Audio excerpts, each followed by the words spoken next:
Well, hello and welcome to RC Motorsport's live link-up, the first ever foray into something that promises to be utterly chaotic. This is going to be an adventure for all of us. Yes, a voyage into the unknown of European RC link-ups. Yes.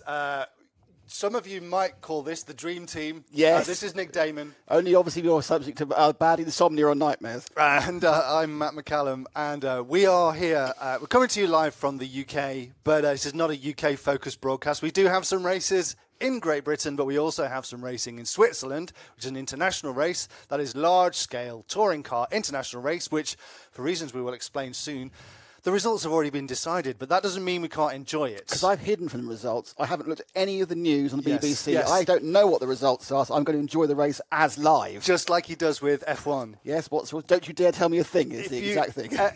If I tell people this, yeah, but they might start ruin my DMing life, you I and know, ruining yeah, your life. So I'm not going to tell people the secret about Nick and F1, although it is F1's worst kept secret. Nick Daman. But we also point out currently starring in the Schumacher documentary. Yes. On Netflix. Yes. About an hour and a half in. Some say don't like to talk about it, obviously. Schumacher makes an appearance in the Nick Daman documentary exactly, yes. on Netflix. But anyway, enough about you. Well, we've got more racing to fit in. And we are live already. There is racing happening all day today. This is the Nationals live link-up. We are RC Motorsport. We are here thanks to EFRA and thanks to MyLaps. This is Nick from RC Racing TV. I am Matt from Control. We're also going to join Miguel from Info RC, and we're going to talk to Laszlo from Polestart TV. We've got two races. I've already told you about large-scale touring car in Switzerland. We have large-scale off-road, which is happening in Lincolnshire. UK, in Lincolnshire, and that is round 7. They managed to get, in a COVID year, 7 rounds in already, and they're not even done. That's not even the final round of the year. They like to race. We also have 1/8 Buggy. Yes, two lots from 2 countries. Exactly. We have round 5 from the UK. 5 from the UK. And is it 4? 3. 3. Tres. 3. Tres. Uno, dos, tres. Tres cerveza, por favor. Yeah, yeah. So can we see some racing? What's this? Okay, so we see something. It sounds like it's raining. Sounds quite windy at the moment. Sounds very windy. But as you can see, it is. Short course trucks. The chairman himself is in the lead, which is a good sign. Yes. Ian Oddie is in the lead, and that is, but it's only qualifying. So, anyway, that's round 7, and that's buffering. So maybe we'll check out another. Oh, James. Can hear James Stewart. It's not the main final, don't worry. We're going to sort that one out in the first break. We've got a couple of things to sort out. We've sorted out. It actually is. They've just finished, just so you know, they've just finished the B1/16 final over in the Nemo Raceway. At the Nemo Raceway, look, that looks fantastic. What a fantastic spot they've got up on the step up on that corner there, opposite the driver's stand. We certainly have. And it's not raining there, and the sun's come out here as well. Is it raining in? What country should we go to? Should we go to Spain or Switzerland? We'll go with the choice of the gallery, I think. We'll go with Switzerland. Okay. What is it like? No, it's also kind of windy. That's very rainy. You can hear. You can see that it's live. There was a car went past on the left-hand side there. Yes. Blimey. What you can't see is the beautiful mountains. What an absolutely beautiful vista there is at Lostallo. And you know, if you look in between Polestart TV and scale, you see that little V there of the mountains. Yep. That's exactly the direction you have to point the satellite in. Thankfully, Is it really? Thankfully, yes. Is it anywhere else around, you wouldn't get the satellite signal out, but it's exactly down that direction. Is it the most beautiful track you've been to? Never been there. Okay, it's not. Okay, so it's raining over in Lostallo. Everyone else loves it. They will be doing some testing today, but not running the finals. They've already run the finals. If you want to watch them in full, you can watch them on Polestart TV. But we're going to show you the final, and we're going to talk to Laszlo at some point. And we are looking for the link from Spain. He is now live on Facebook as yes. Miguel is Miguel's live. in the Semi-A Nacional. So it's becoming towards the end of the Semi-A, and actually, that's a good point. We might be able to look at the live timing just so we know what the hell's going on. Yes. How is James Stewart getting on? Well, they're just getting to the end of their... They're in a break between the 16th and the 8th. They're having a little bit. So we've come to you at the beginning of the break, ideal which is time, fantastic. because it's been going absolutely hard. Here we go. Spain is live. I've preempted, haven't I? Yes, yes. You've Too excited. figured out that Spain's live. Great to be with InfoRC.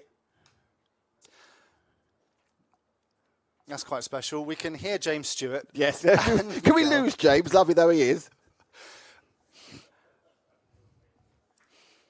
So it's raining in Lostallo. It's not raining in Spain, though. It's very sunny. It looks lovely in Spain. It looks absolutely fantastic.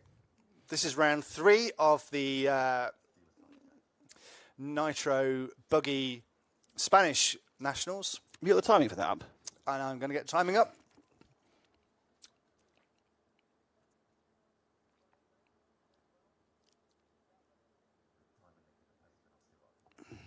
So it's Valladolid, as you just heard Miguel say, which is home of. I'm not sure this is. I think this is the same place, same track which had the 1/10th Euros a couple of times.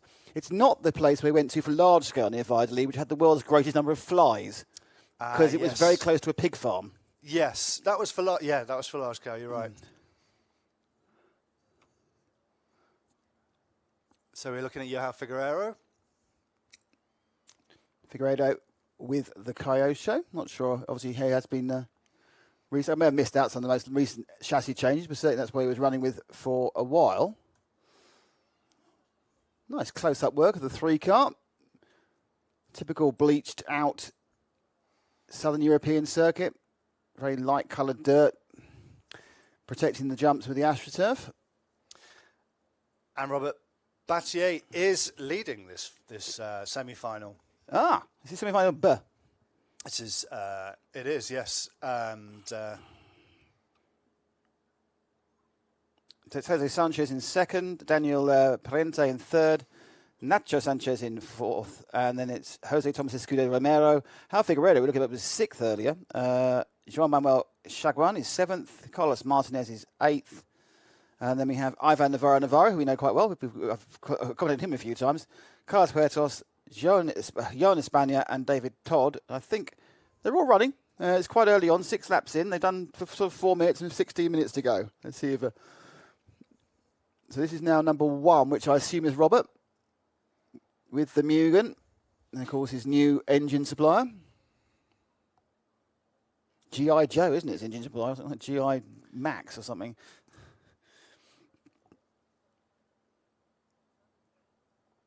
There we go. Miguel's talking to us. Shall we go over to Miguel and let him take the reins for the rest of this semi? 15 minutes, why ever not? Let's go over to Miguel.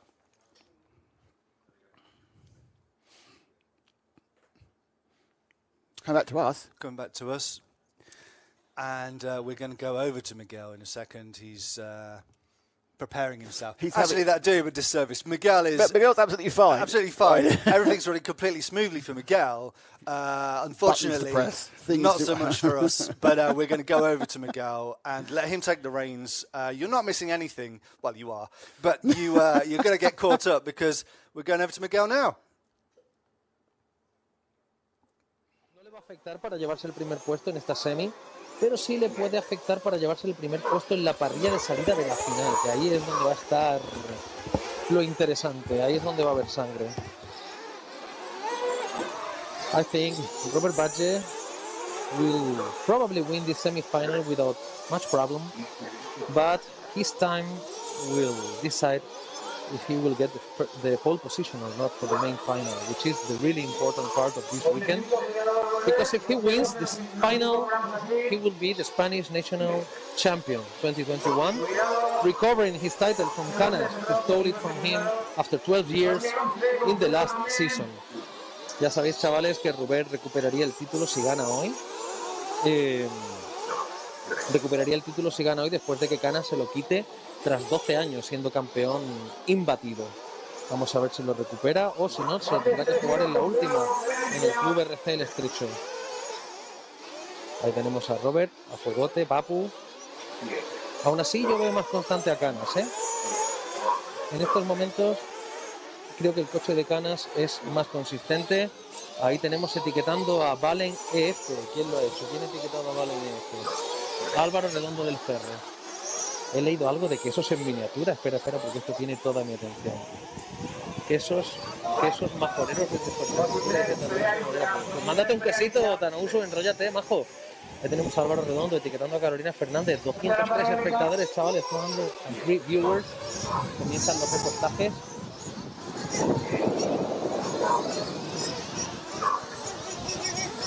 Comienzan los reportajes. Un solo mecánico debido a las normativas COVID. Ahí tenemos a Espasa reportando también. Uno de los colaboradores de este reportaje, Joan Espasa. Espasa RC Shop, one of the sponsors of this coverage. Aquí tenemos a Figueiredo reportando. ¡Wow! Esa acogida ahí en plan espectacular, muy cowboy. ¡Vamos para afuera, Joao! Sí, señor. Otro reportaje. Aquí viene Robert. Vamos a ver el reportaje de Sergio. Ahí viene Robert. ¿Preparados? A reportar. Pim, pam, pistolita, pistolita y a volar. Para adelante. Buen reportaje. Aquí viene Josemi Sánchez. Pam. Un coche que se ha quedado ahí atascado, consigue salir. Madre mía, oye chavales, podéis pedirme si queréis que siga alguien. Mario Menacho etiquetando a Sergio Real, Paco Gómez Doña etiquetando a Juanjo España Sánchez, Mítico Javier Rodríguez Plana, Javier Pereiro. Bienvenidos todos. Fran García me pregunta cómo va Escudero. Mírate los tiempos online, Fran García, que los tienes en MyRCM. De todas formas voy a echar un ojo. Quinto. Vámonos con el quinto y sexto, que son Escudero y Nacho, que además tienen colores muy parecidos. A ver si los localizo. Aunque por aquí ha pasado uno, pero claro, yo no sé si es Escudero o es Nachete.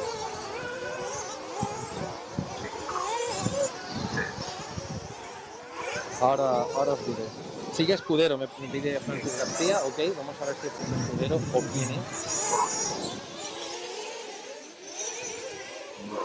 Tardamos en actualizarse esto. No sé quién ha pasado. No tengo ni idea de a quién estoy siguiendo.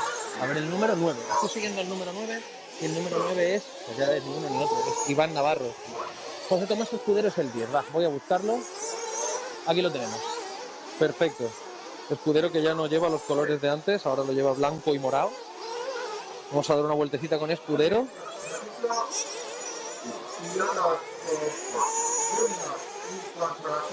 Luego nos vamos con Joan Espasa, que lo está pidiendo Antonio Ortega. Ahora nos vamos con Joan Espasa, vamos a dar una vueltecita más con Escudero. A quien se le acerca por detrás, Todd, David Todd, uno de los juniors de esta semi B.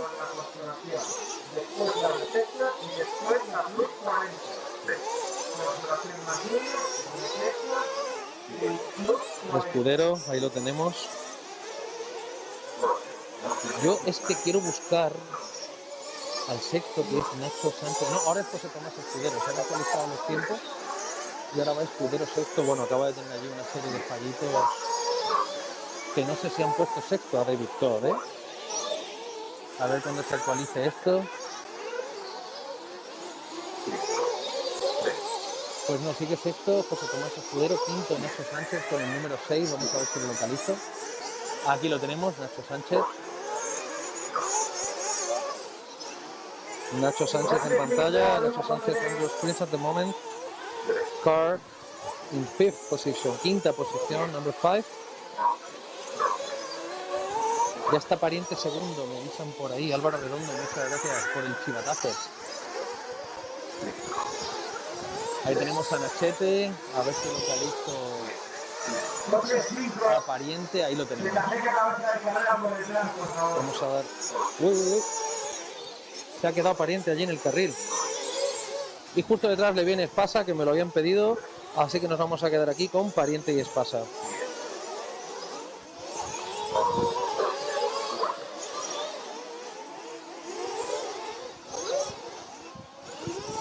Fallito de Espasa. Me lo había pedido Antonio que grabase a Joan. Vamos a dar una vueltita con él. Espasa RC Shop, uno de los colaboradores de este reportaje. Fallito de Espasa.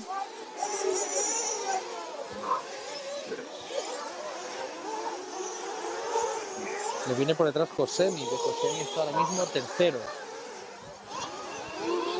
Madre mía, el ritmo al que se le ha acercado Josemi Espasa. Espectacular cómo va el joven piloto andaluz. Brutal.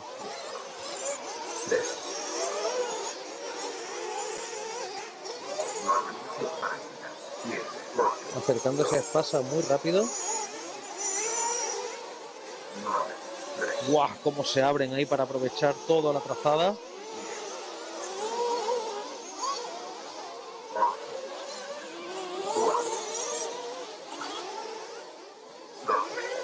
Joan Espasa y Josemi Sánchez en pantalla. Uy, Josemi que toca el tubo, es un circuito muy técnico, muy complicado y a la que te despistas estás tocando tubo. Madre mía, Edu González, ese mensaje tan largo no lo voy a... ¡Uy! Ahí le deja un paso, no lo voy a poder leer ahora, majo, es muy largo. Mira, tenemos aquí a Pariente.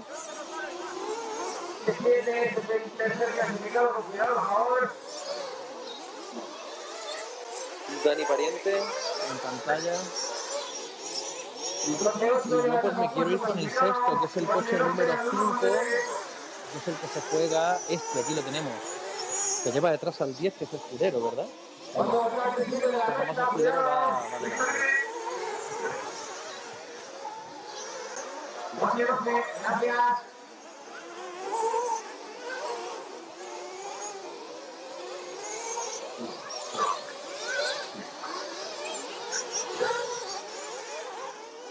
Cuidado, Iván y Nacho, cuidado.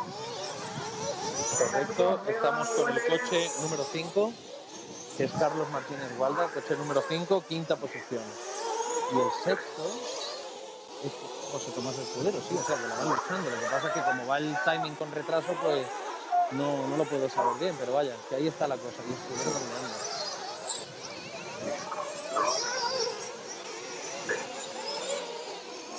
Coche número 12, reportando es Carlos Huerta.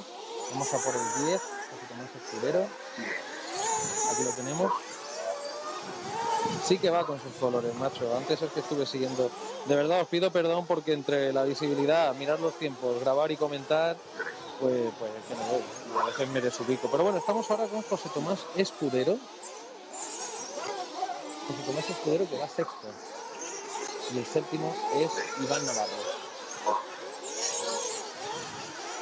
Vale, la sexta posición aquí no va a estar disputada. Nos vamos a ir con Robert Batlle.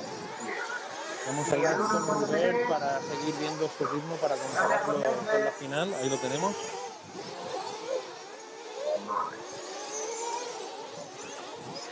Y va a entrar a repostar Robert. Y tenemos a Sergio aquí preparado, esperando.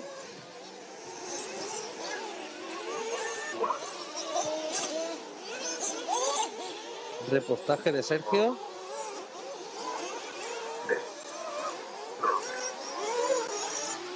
Bueno, la situación ahora mismo, para el que no esté siguiendo los tiempos en su casa, está así. Batlle primero, Pariente segundo, Figueiredo tercero, Josemi cuarto, Carlos Martínez Gualda quinto, José Tomás Escudero sexto e Iván Navarro séptimo. Así están las cosas ahora mismo. Iván Navarro con el número 9.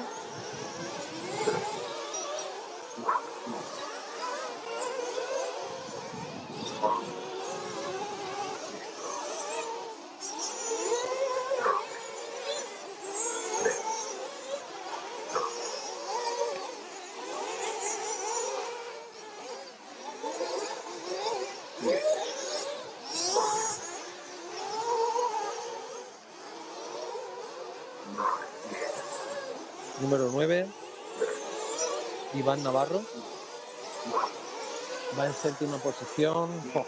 Y tendría que pillar al sexto, que es Carlos Martínez Gualda, que le lleva bastante ventaja. Así que vamos a seguir con Robert, que está alcanzando a Figueiredo. Robert Batlle. Ahora, chavales, cuando terminemos este vídeo sí que voy a cortar, ¿vale? Para beber agua, respirar un poquito y tal. Pero luego volvemos con la repesca, ¿vale? Vamos a volver luego más tarde con la repesca. We will stop this video when the semi-final B is over, and then we will come back with the last chance saloon. And finally, the main final to end the day at, I think it was around 16 hours 30 minutes, 4:30 p.m. Spanish time, of course, and you can come here and enjoy it with us.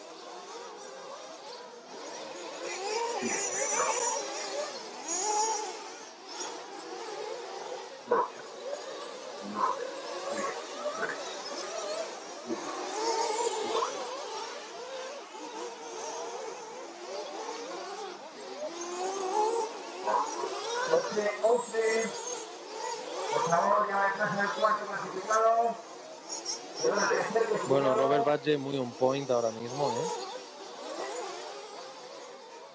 rodando muy bien. Ponte cuidado en el cuarto. Ponte 7.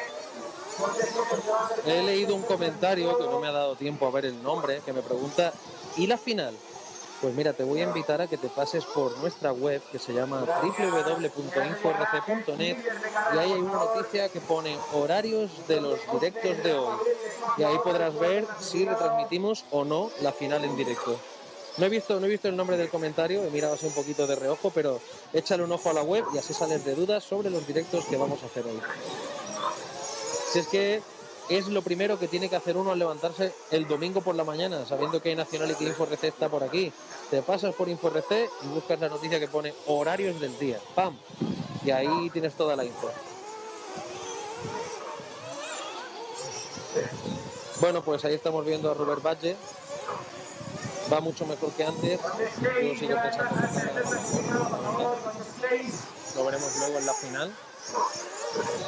Ahora mismo el sexto es José Tomás Escudero, que le ha robado la posición a Navarro, que va séptimo. A ver si localizo a José Tomás Escudero. A ver, porque hay 3 pilotos con colores muy parecidos. Iván Navarro, Escudero y Nachete. A ver si localizo. A ver, este es Escudero, aquí lo tenemos. Un poquito ahora lo borras, gracias. Correcto. Coche número 10, ahora sí, José Tomás Escudero. Que va sexto. Así que nos vamos a fijar en él porque es quien ahora mismo se juega pues el paso o no a la final.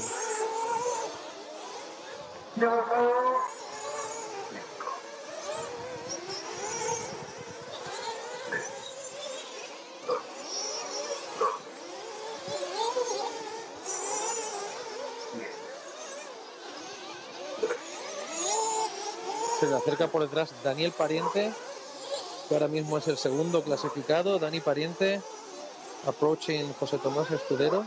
Dani is second, Pariente is 6.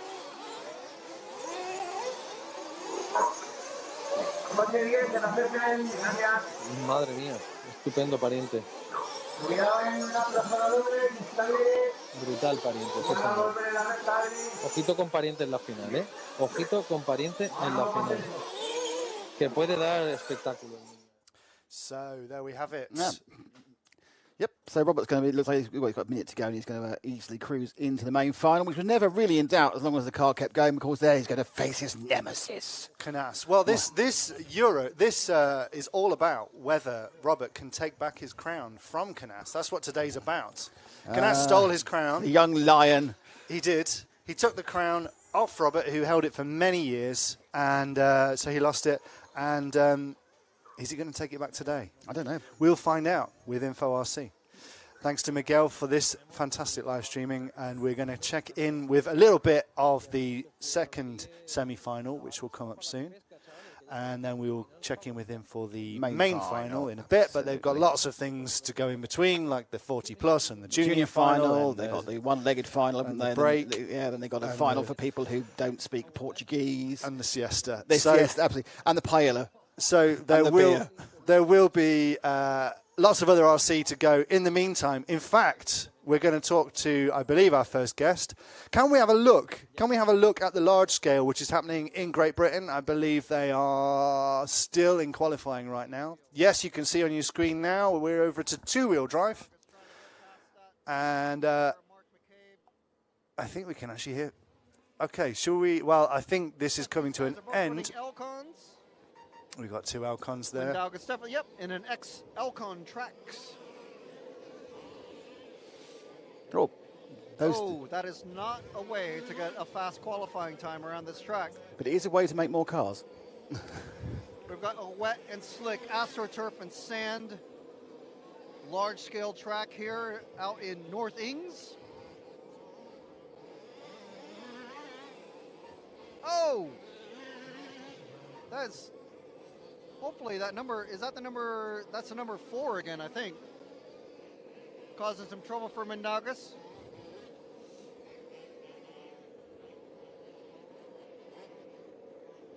Let's drop back one car. Let's see who this is. This is number 10.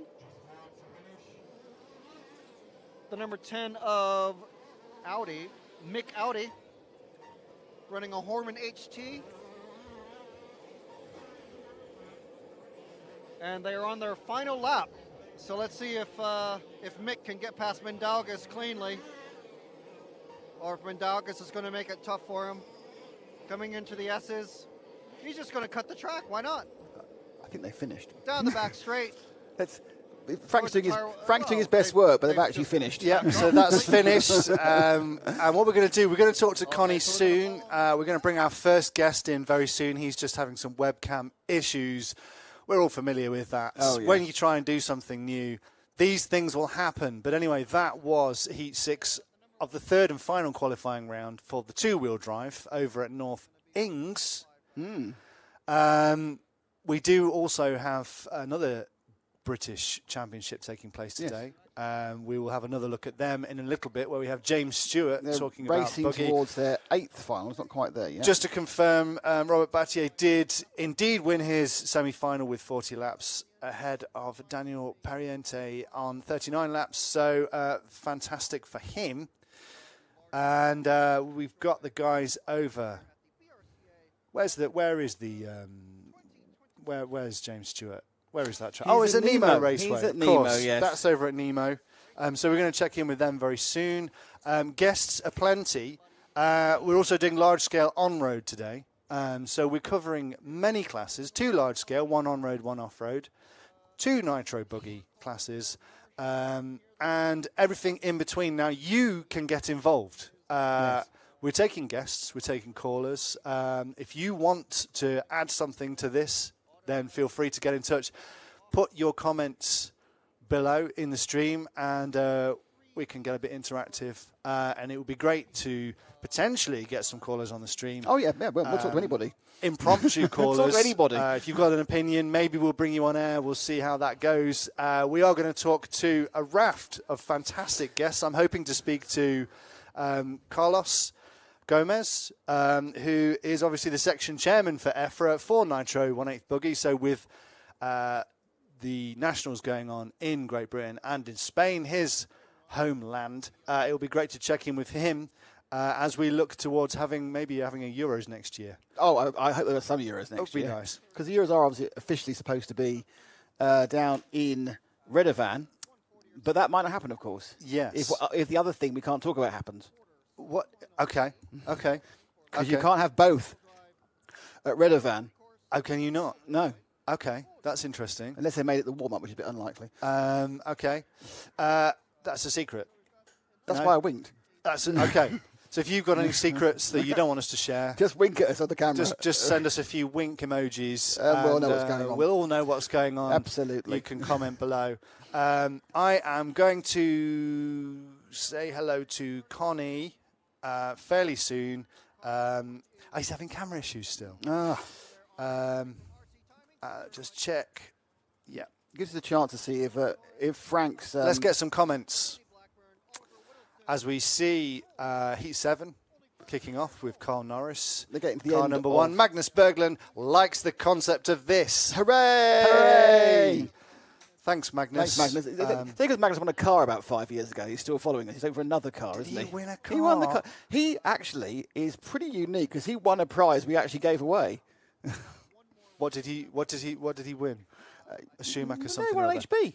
This is during your HB time when you were super HB. I mean, it's still at HB, obviously. When more comments, please. Yes, clean ones, though. Yes. They don't auto go on. Okay, so Connie says it's great to have us back commenting RC again, large scale. Yeah, we've got some large scale. And Connie, we want to talk to you, and hopefully we will do fairly soon when we sort out the issues. We're going to get another guest. We'll keep trying with Connie. Maybe we'll talk to the president of EFRA. Ooh. Maybe we'll talk to Javier. If you text Laszlo, he's happy to talk to us anytime. He has to walk out of his hat. So this is like Magnus says this is like Olympics coverage. Really? But I'm not sure it is. I'm not sure. But thanks anyway, Magnus. I'll see if I can get Chris Hoy to sit in the corner. We are indeed shooting for the stars. Yes, legally, obviously. We're not actually shooting stars. That'd be very weird. Yeah. So we're going to talk to Laszlo. At some point, we're going to look at the third final of touring car. We are. From large scale, from Lostallo. Which I've not seen, and I've been told is a great race. Yes. And that'll be using the pull start camera system. Yes, that'll be good. And you can even look at Pull Start's camera system to see that it's rain today. But they are going to be doing some practice. Potentially we could talk to some of the drivers over there. And as you can see, qualifying is still underway. I wonder... Don't forget, this event is redemption for Frank. Large-scale redemption. Large-scale redemption. About 10 years after Frank and Nathan. It was 2012. It was 2012. And I have some footage queued up to play from 2012. Excellent. We'll have that later. I'm looking forward to that. Ah, Connie! We have Connie. So maybe we can talk to Connie whilst we both watch this qualifying. I don't know if that's is that slightly too ambitious. I don't know. But we're who knows? The gallery's talking amongst themselves. But we do see Connie from House of RC. Let's talk to Connie because he is a large scale kind of guy. Hey Connie, how are you doing? Yes, that's right. Hi there. I'm great. How are you guys? I'm not bad. Connie, have you forgiven me? Have you forgiven me yet for thinking you were a woman for the whole of the fairing event? I don't know. Actually, I just wearing this fairing T-shirt just for the good memories. So, but I'll forgive you. I have an excuse. My stepdaughter's called Connie. Oh, there you go. There you go. Connie, thanks for watching. Actually, it was harder to believe that you thought my car was pink when it was blue and yellow. Yeah, there's a number of the identification of cars. There's a reason for these things. Yes, age has got me now. From now on, I'll be going. So the naked eye has sagged like everything else that's naked. Yes, yeah, it has indeed. Connie, are you watching with great interest? I guess the British. Of course. National. And I wonder if Ian is going to take the 7th win, because I think he's been winning all 6 before this. It's been in a class of his own. That is our glorious chairman. Chairman Ian wins everything. Yes. The man who won't. I'm rooting for Heidi Schilcock. She was actually racing in the same heat as me in fairing, and she's doing great. And I think she qualified for a final. I don't know, but she posted last night that she did terrific, and I promised that I was going to mention her. there's a couple of really good women racers in the large scale world now. Mm-hmm. And it is. Yeah. Heidi's leading the way. But, indeed. But was he catching up to Ian? I always thought that Ian wouldn't enter the Euros because he thought it was bad if the secretary actually won. Yes, yeah. If the chairman wins, it's not good. But he's free to enter the BRCA Nationals and win them all. No, he's just doing short course this year. He's just doing short course. Connie, do you in Sweden? Do you have all 3 classes? Do you run 3 classes as well over there? No, we just run 2-wheel drive and 4-wheel drive. So we kind of merge the short course and buggy. Okay. And talking about the buggy, oh wow, this is what my project is for. This is going to be the Euros car next year. Wow. It was supposed to be done this year, but you're lucky. And this kind of gives a good perspective of how big these large-scale cars really are. I mean, that is epic. That is massive. So you focus on 4-wheel drive then, I guess.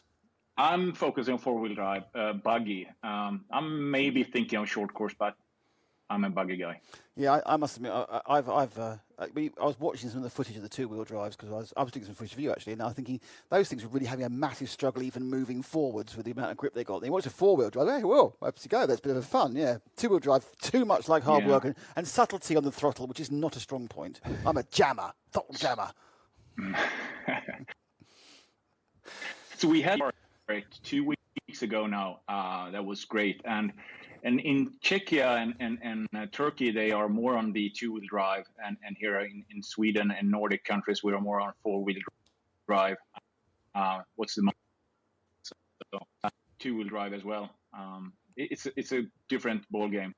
What is it that about 4-wheel drive that attracts you? Why do you go 4-wheel drive for that Scandinavian flick, I guess?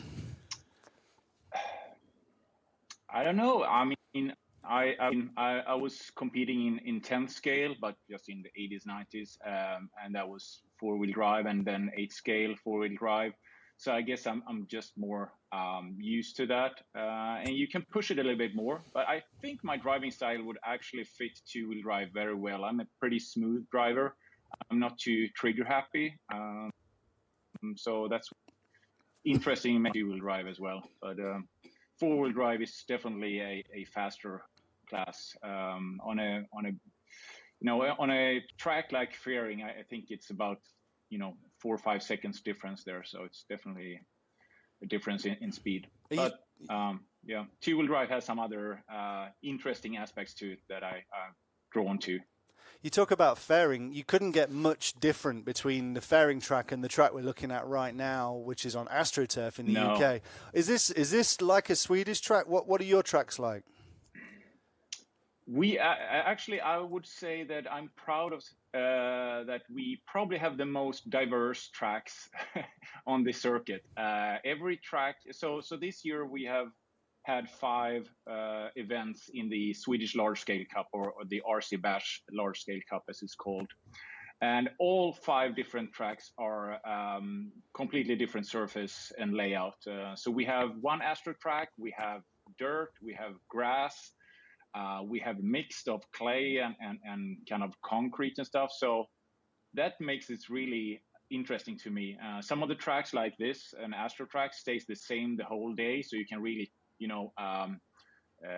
get the setup correct and use that the whole day. But most of our tracks get so blown out during the day that it's a completely different track in the morning from the final, and you really need to find new lines and develop with the track as the day goes. And that's actually one of the main things I like about large scale, that it's still really off-roady and not this kind of just carpet racing 1/10, which I compare with more like a computer game. There are so much more physical force included in large scale, so you have to really, you can see these cars when they go around, that in the corners they really roll around, and it's all about how do you carry on the speed in the corners, because they don't really accelerate that quickly as a 8 scale or something like that. So that's why I think it's so much fun with large scale.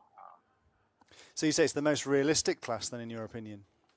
Yeah, definitely. Yeah, it's that's because most 8 scale guys, I'm trying to get some of them try it out and say, it looks slow and boring, and there's like just buses driving around and they can't even jump.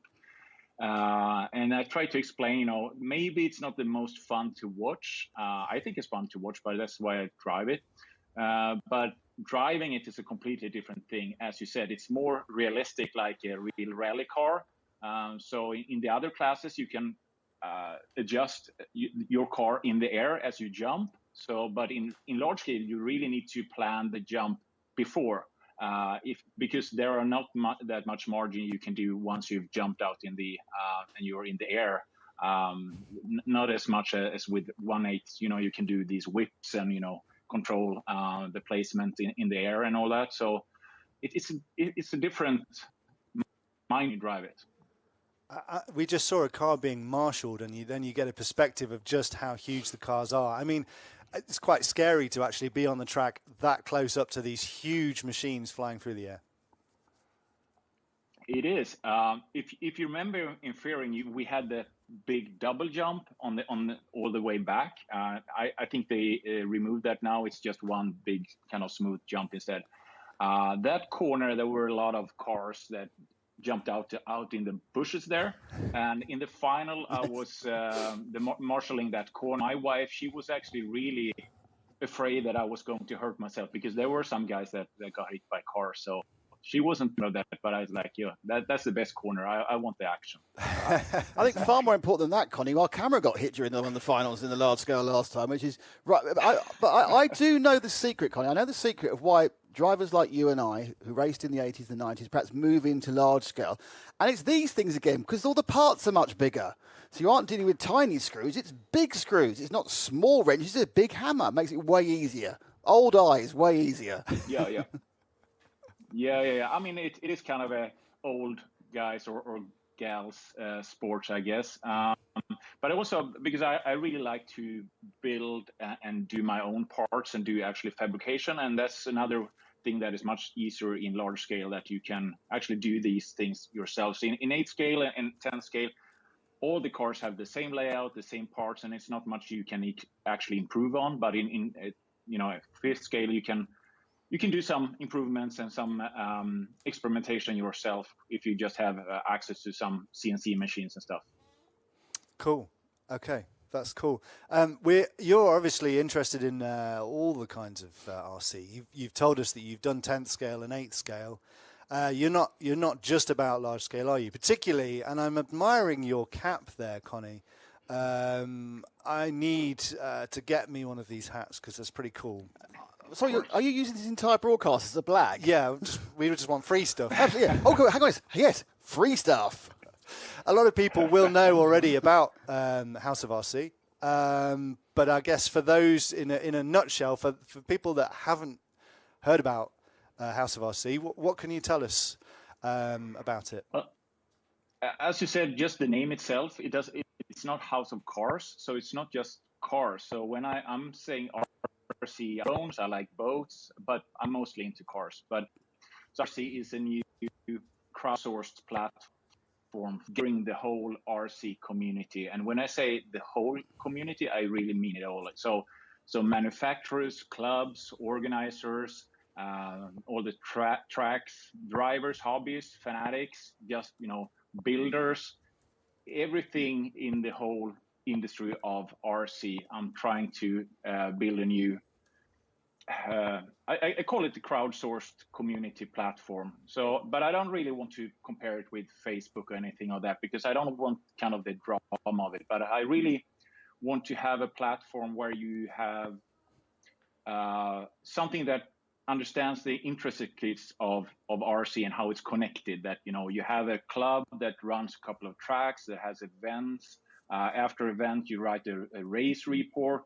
Driver has an RC collection with a lot of cars, and kind of building all these connections. Because once you have that, you can start creating really interesting features for clubs and drivers, for example. So I would say, go in there. You don't have to create an account, but if you create an account, which is free, you can profile. Start, adding your RC collection, cars or helicopters or what have you. You can start adding a lot of work of friends and organizations and clubs that you like and sponsor. So it's a lot of people think it's just like a place where you can sign up for that is of course one big thing of it, but it's I'm trying to do something else, something bigger. So the vision is really grand and big, and this is now going on for a year now. So I'm working on version 2.0 during the winter, and I think that will move it up one level, but it's still really maybe 2 years out from the vision I have in my head, which interesting to see how we I don't know if that or if that was intended. The thing I love about it is that you can get as detailed as you want. You can get like super into all the statistics when you link the clubs and the products and the racers, and on a national and local level, you can really get into the data. And if everything's linked together, we can really start to understand some really cool and complex things about the sport. But at the same time, it's perfect for somebody who has no clue, because it shows them where their local club is and everything they need on the most basic level. So it's beautiful how it goes from the beginning of the hobby through to being a kind of grandmaster of understanding everything. So one thing that I'm looking into now is I'm trying to build like different hubs for specific interests. So let's say you're a beginner, as you said.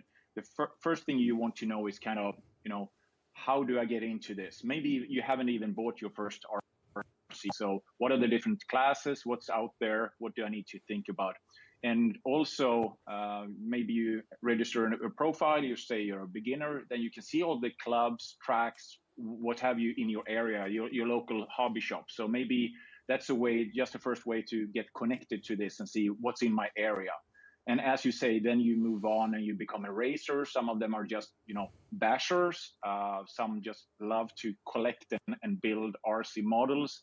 And then you can find other people with the same RC model as you have and kind of connect that way.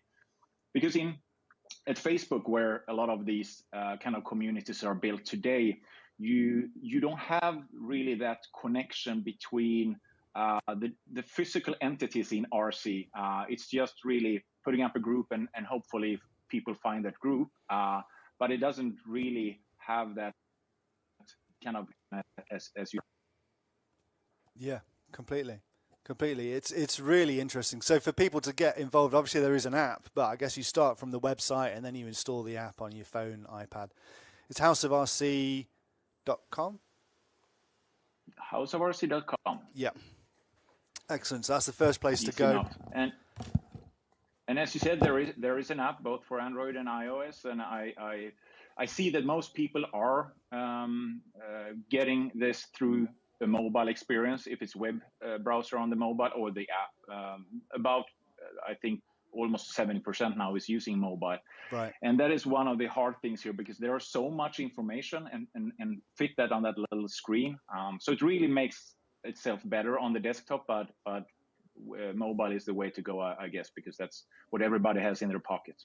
I guess it's also a good way that you could kind of catalog your own RC journey, because if you're kind of all linked together, and including my laps and your lap times and stuff, you can start to get an understanding of where you're going if you're progressing with things. Actually, the journey is one of the most interesting things, I think. First of all, just I mentioned it before because this is a pretty new feature, writing race reports. Everybody's writing a race report after a race and, say thanks to all their sponsors and all that. That goes on Facebook. And then after a month or two, it's gone in the Facebook black hole. Now, if you put it here, first of all, it's actually linked to the event. So you collect all the race reports with the event. So you can see everybody's from that event. But you also build your own journey or your own kind of RC history. So you can see, going back in time 2 years from now and seeing, how did it go at that race? And then you said also there is a RC journal feature in House of RC. You can check into tracks. You can check in and log activities like today I was practicing 2 hours, or I was building on my car for 3 hours. And you can get statistics on where do you actually put your time in your RC hobby. Are you just, building stuff? Are you racing? Are you practicing? Are you out, socializing with RC friends? So it's a journey. It's like a RC diary. And those small things I really enjoy. And some people are reading out. But there are so many features, so it's hard for people to actually find these nuggets of really nice stuff. So I wanted to put that out there. Absolutely. So, but as we've said, it's kind of perfect for the beginner. So you just get started and see where the journey takes you. But that's weird. A single repository of information is always a great place to start, because otherwise you can just be out all sorts of rabbit holes on the internet, can't you? Some of which are not very useful or legal. Yeah, that was the problem I saw. There was separate systems for everything. But if you don't have it all kind of connected and in kind of a master information model, you don't get this kind of holistic view of the whole thing. It's just silos of different things. So that's what I'm trying to do. And we've been discussing with EFRA about, a race calendar. And that is, of course, something that would be great for clubs and federations to see for a whole year, where are the different events happening so they don't collide and all that. And also on international level with USA, of course, and so on. So that only happens if you have. Connie, it's been great to have you with us. Obviously, we're going to be watching RC all afternoon, and we're going to be keeping an eye on Heidi Shieldcock and the rest of the guys over at Large Scale Off-Road in Great Britain. Maybe we'll check in with you a bit later on so we can kind of unpick how the racing's gone over in the UK. Yeah, we'd love to hang out more with you guys. Awesome. Thanks a lot, Connie. And we'll see you soon. Thank you. Cheers. Bye. Well, there we go. Yep, up in the top left, it's the we're looking at Nemo, which has also had a bit of it's brightening up, but has been wet. Yes, We're it's still not the 180 finals.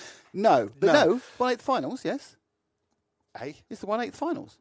oh, the 180 finals. Yes, Of the 1/8. Yes, it'll be the quarterfinals next. Okay. It's the 1/8 scale and the 1/8 finals. Okay, but you can see where the mistake. Yes, they're bad, and it's very badly typed by me as well. There, Yeah, the it's space. pretty bad. So Yeah. there, we're buzzing So about that. that's going to be updated every final. No, No. so you got done 8ths. I get 2 for 1. Yeah, 2 for 1. Okay, we were currently watching an empty track. It's about to fill up About again. to come out over in. Here, we could, perhaps for the next race, perhaps we hear some of the dulcet tones of James, who's giving it some as well. We ought to. Because it's lunchtime at Lincolnshire. Lunchtime in Lincolnshire, so Frank and Harry over at North Ings are going to be having, what do they eat there? A barm cake or something? Something flat. Something northern. They're not northern. Lincolnshire's like sort of It's Midlands. northerner than here. Yes, but you're Midlands. I'm Midlands. You're southern. Well, I think of home counties, love. You're quite southern. Yeah. That's quite cool. Behind us, is that the same? Yes. Okay. Cool. So that is Nemo Raceway on the screens behind us. It's about to get going for the 1/8 finals. We're not sure who's in those finals. It has. Yes, Can you the tell us? ever wonderful BBK has not given me that information yet. Oh, BBK. Absolutely. Okay. That's not all we have. That's not all we have, because we are going to be talking to Laszlo over. Yes, we need to contact Laszlo. Yes, we're going to contact Laszlo Because apparently that's he has to get it out of his hat. Obviously, his hat. I said the last one. You gosh, you'll go his hut. But I said hat first time, so I thought I'd have a running joke. But I missed it the first time. That's got literally splat. That one, isn't it? Dear, oh dear. Yes. Anyway. You are watching RC Motorsport Europe, EFRA's live link-up, where we are looking at the national championships from across Europe, 2 in Great Britain and 1 in Spain, and 1 that happened yesterday. We're looking into the past. We are. Over at Lostallo, episode of Doctor Who, isn't it? It's raining, but by the magic of YouTube, we're able to bring you that final a little bit later on. Magic of yesterday vision. Yes, and it started. Is James there? Is he talking? Is he commentating? Let's find out. Fade up the James. Cars are going to feel completely different to what they did earlier on. Wow. Go for it, James. Go for it, James. Always a little bit of a voyage We'll leave that of with James. discovery, and sometimes you get that sinking feeling in your stomach when you realise that you've got to drive this thing that you've got underneath you for the next 15 minutes. And it's not particularly pretty to drive. Other times, you put the car down, it feels absolutely epic, and you cannot wait to get started.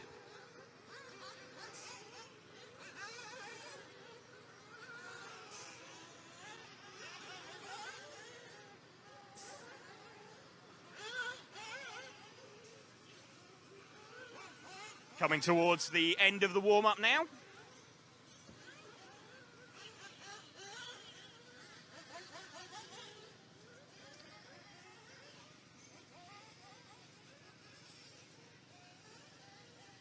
Everybody just heading round back into the pits at the end of the warm-up. Getting ready for the start of this 1/8 A final from Nemo Raceway. This is the 5th round of the BRCA 1/5 scale nationals. Cars being refueled, held by the pitmen. All set for the start. We'll have a 10-second countdown. They'll be put down with 3 seconds to go.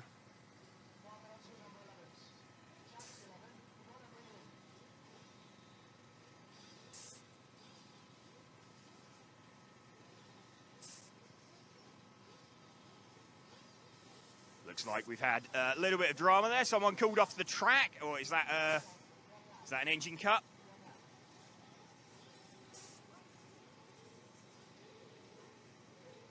Okay, so I think everybody's been released again, so I don't quite know what's... Okay, everybody been released for another warm-up lap. I think someone had the wrong number on their car. Quite important for the sake of refereeing that everybody ends up with the correct number on their car.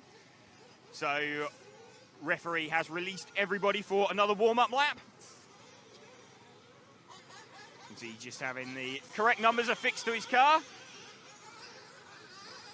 And I can imagine up on the rostrum at the moment, he'll probably feel a little bit of a burk at that point.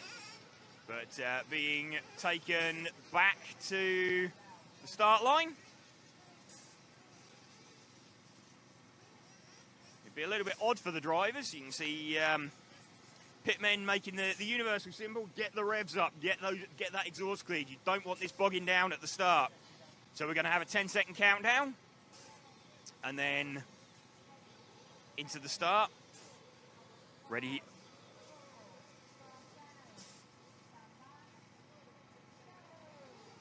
Everybody away. Looks like leaders got away okay successfully. They've had a couple of laps to get a feel for what's underneath them. Heading round past us for the first time. Car number 1 looks like he is leading this one. 2 looks like he's challenging though, and in fact that's a change of lead. So I think car 2, the orange coloured car, leading as they come back towards us. No, it's car number 4 actually, 4 from 3. So car number 4 is going to be leading this one, just waiting to get the number on that. As Ben Billing jumps into an early lead, the orange coloured car. That will reflect on the timing any second now. So we're watching this orange coloured car of Ben Billing leading.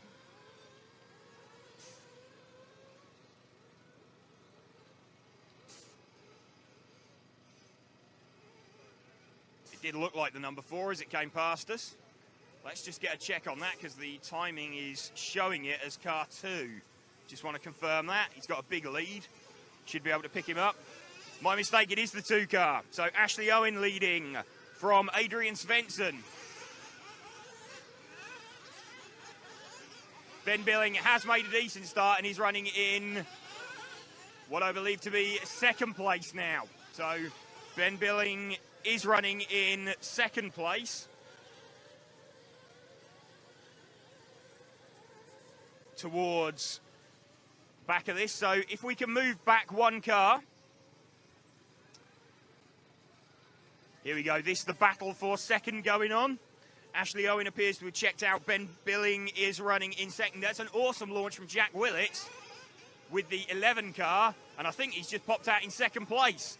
Let's just confirm that as they come past us.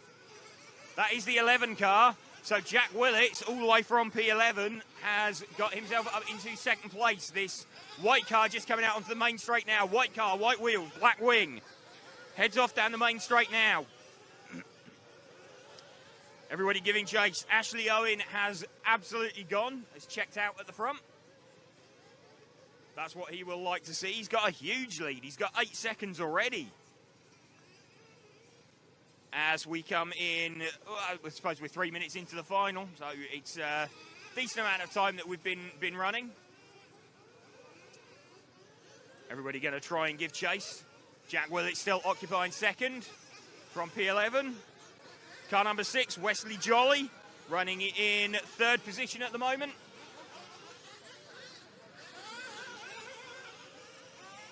Just joining us here from Nemo Raceway for the 5th round of the BRCA 1/8 scale nationals. This is the 1/8 final, 1/8A final. We've just had the 1/8B final. So after this, we move into the quarterfinals.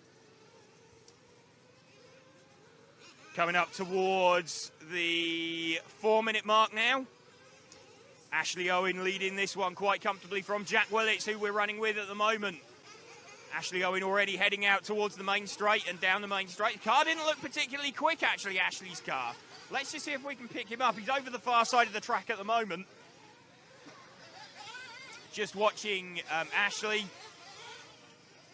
head round his car. Just looked like it hesitated on the main straight. Could have been an optical illusion from where we're standing. Certainly appears to be running completely cleanly. He's running by himself, so let's just listen out as he comes past us. And, he just had a spin. So Ashley comes past us now. This is the number 2 car. Sounds relatively healthy. Doesn't sound like there's any major issues with it. It just didn't look particularly fast down the main straight. It still doesn't look particularly quick compared to some of the other cars.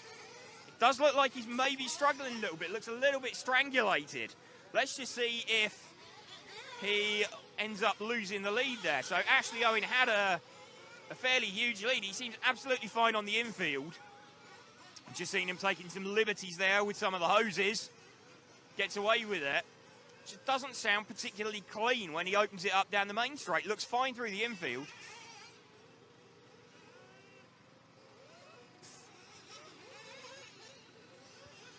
Just having a look at the lap times. Last lap for Ashley Owen, 43.86. Last lap for Jack Willis, a 41.17. The gap is coming down. Having said that, Ashley's just done a 41.06. So he has... Wait, if I use my mobile, I have no AirPods here. Sorry. Does that 1/8 final. Miguel from InfoRC.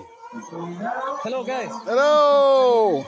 It looks beautiful in Nice Spain. to see you. Yes. Weather looks great. You can see You're just showing off Sunny now. right behind me. Yeah.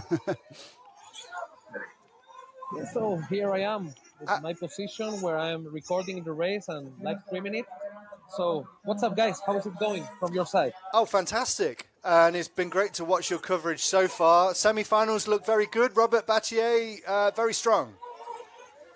Yeah, Robert Badger looks strong, but anyway, from my point of view, Canas is a bit faster, not fast, consistent. During his semi-final, he was in semi-final A, Badger was in semi-final B, and I think Canas was a bit more consistent. Okay.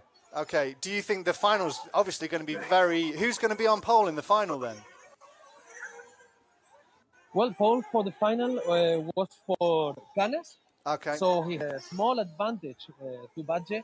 And this is a very important race for both of them because, as everybody knows, Canas took the national champion title last year after 2 years of undisputed. So Badge for this year made the first position at the first race, first position at the second race. If he was here, the championship will be his again. So I'm sure they will be fighting a lot during the whole final. It's going to be a very, very exciting race. Anybody else that might get involved? Who else below Battier and Canas is going to be challenging? I see no challenge for Badge or Canas from any other driver. Everybody knows here in Spain they are at a different level. So they are like the top drivers, and then below them are the rest of the humans, which, you know, they are not slow. They are much better than the average driver, but they are not like Badge or Canas. We have Daniel Pariente, who made an incredible qualifying day yesterday, and today he was demonstrating to be really fast. I would bet on him for the third position, probably. Then we have Alex Valls, who is also very fast.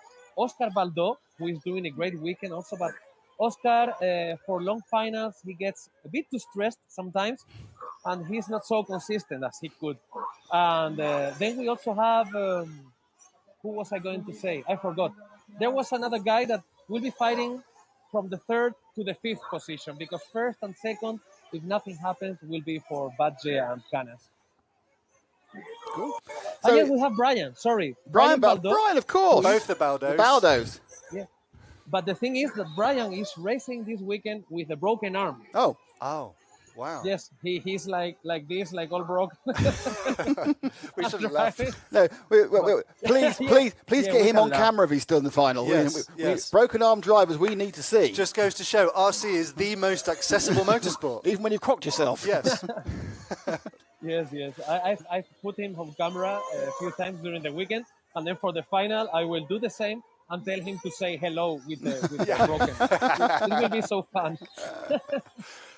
What time is your final? What time will the A final kick off in Spain? Well, I've just been informed that they will probably make it a bit earlier than it was scheduled. It was scheduled for 4:30 p.m. Okay. 16:30, and it will start 15 minutes earlier. So this is important for you guys. Oh, Take yes. note.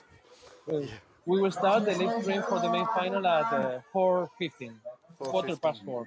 So on a slightly different other side, Miguel, I know you've been doing a huge amount of Facebook's lives in Spain, and you're getting some great conversations going. How healthy is Radiocontrol car racing across the board in Spain after as we come to the end of the pandemic? Well, we could say that we have lived better times for Radiocontrol here in Spain. I mean, this is a Spanish national championship, and we have 69 drivers, I think, which is not bad, but it's not as much as it could be. And I don't know. At the moment, we also had summer. And as you know, here in Spain, summer involves a lot of party, a lot of traveling, a lot of beach, sun, drink, eat, a lot of everything. And this is the first summer that our government has given us some freedom to travel, to go everywhere. Hotels have been fully booked where I live. I live in Malaga, which is a very touristic place. There was no hotel room free, no free hotel room, sorry, during July or August. So I think a lot of money has been spent during summertime. It's those damn tourists. Those damn tourists. Yeah, but they're locals again. The Spanish are touristing to their same own country. Yes, of course. We have a lot of things to see here and to do here, even if you are Spanish.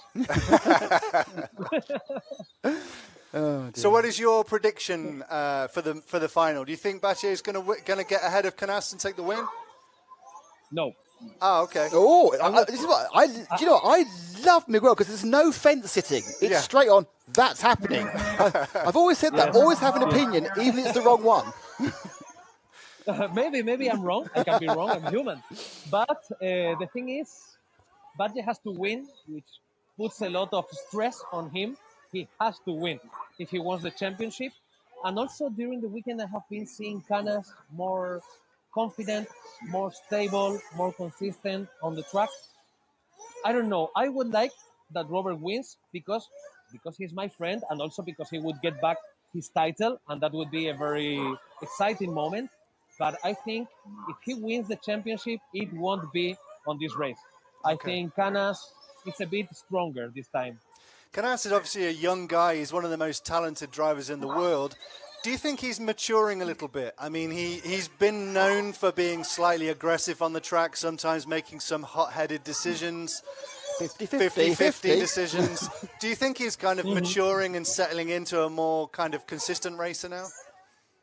Yes, you know, Canas is from my same state. He's from Malaga, and I know him since he was a tiny guy, which he was not able to drive from the rostrum. He needed some boxes to go up. Wow. He didn't drive straight. You know, you saw him like this. He couldn't see. And I have seen him maturing so much during all these years. And obviously, the recent international races that he has been attending has made him mature a lot, be more confident, be more serious, more cool-minded. And nowadays, I would say Canas thinks like cooler than his father. Many times you see his father as a mechanic, and he's like, "Oh, what is?" And then you see Canas talking by the headphone. Dad, okay, it's okay. I got this. Dad. So, yes, I would say he's so much confident now and so much mature. Yes, I could say that. Fantastic. Well, we're going to keep checking in with you, Miguel, if that's all right, a bit later on as we look forward to the final. Your coverage is awesome. Yes. It's so great to talk to you. Thank you. It's a one-man army. You know, I'm doing everything. The best type. I've got a tablet, you know, where I'm checking the time. Yeah. I've got another, you know, I'm trying to do my best with what I have. So I'm happy you guys can enjoy it and can share it with the rest of European RC enthusiasts. And now in around 15 minutes, we are starting the Last Chance Saloon, which is my very favorite race at any event. Okay. It's going to be so much fun, so I invite you all guys to come and join us. Sure. Thank you. That's fantastic. So make sure you're following InfoRC on Facebook. You can watch all of the live streams on InfoRC's Facebook page, and we'll also join Miguel as well throughout the day. Thanks, Miguel, and we'll talk to you soon. Thank you, guys. Muchas gracias. Hasta luego. Gracias. Can we just quickly check in with James as this 8th final is about to end. So let's see what James Stewart's doing. Over. A clunk in the fuel tank, all of them, so that they can pick up from wherever it needs to. But still always a little bit of a danger if the cars are inverted.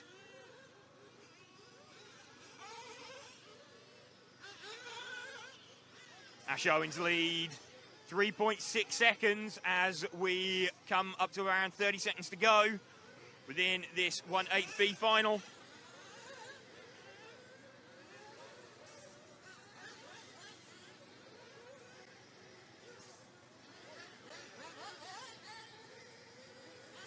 Still running with Ashley Owen, our leader.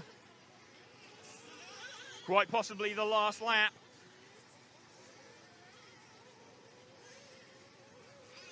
Might just make it through for an extra lap. Should do. What's he? 4:16. Yeah, he should. He should make it through for an extra lap. Wes Jolly may just sneak it. 2. Ash will be kind of hoping that he doesn't. So we're running with our leader at the moment. Should relatively comfortably make the extra lap, providing he doesn't make any huge mistakes. Just watching him there now as he rounds one of the hairpins at Nemo Raceway, just comes underneath our commentary position. Shows off by setting the fastest lap of the final.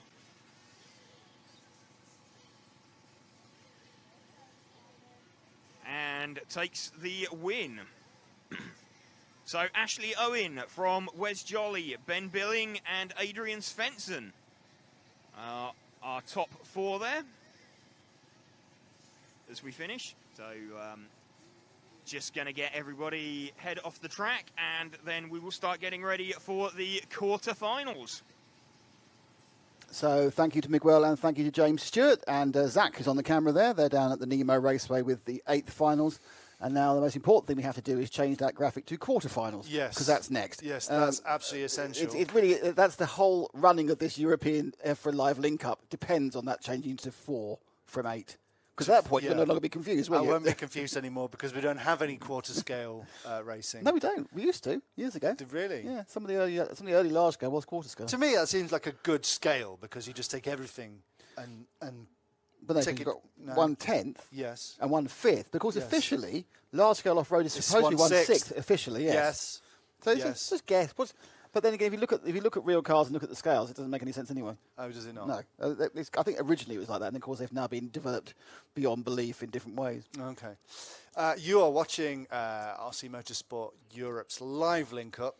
This is an EFRA production where we are looking at many different races, well, several different races, and it was great to talk to Miguel over in Spain for that all exciting. And we've got to remember that at 13:30 CET, no. Is that right? Because it's actually 20 past 14. We've already had 13:30 CET. It's 20:30 CET, which is about 10 minutes' time. In 10 minutes' time, yes, the Last Chance Saloon, which is set to be very exciting over in Spain for their 3rd round of their Nitro Buggy Championships. Comment on the screen, BJ Williams. Good morning from the USA, boys. Thanks, BJ. Good morning to you too. It's afternoon here, but we are an international broadcast. Maybe one day we'll feature some races from outside of Europe and Asia. Time zone depending. So time zone depending. We're not starting at 6 in the morning. Well, we did. Yes, it's true. Or go on to 2 in the morning on the other end. It could go on for. This could be. We could report from this lovely salubrious studio for all the major races. Yes, just steal their output and go. Yes, it's us now with 3 extra cameras. Yes, it could happen, but I hope not. So you see on your screen right now, this is Nemo Raceway with the British, the BRCA 1/8 buggy round 3 in Spain, 3 in Spain, 5 in Nemo, 7 in Lincolnshire, 7 in North Ings. Lincolnshire. And we are going to talk to a great man in Lostallo, Laszlo. A damp man in Lostallo. Pull Start TV. It is raining quite heavily in Lostallo today, so they took the very wise decision to run all their finals yesterday, which wasn't ideal for this, but actually through the magic of YouTube, we're still able to watch. It's almost like they weren't prioritising us. Yes, it is. As the sunshine beams through the window here. It's quite beamy, isn't it? Keep your comments coming through. Are you watching on Facebook? Are you watching on YouTube? Are you watching on EFRA's social media? Make sure you're following EFRA on Facebook and on YouTube, because lots of live streams from inside of EFRA are coming to you in the next few months and continuing to broadcast and show you what's going on behind the scenes at EFRA.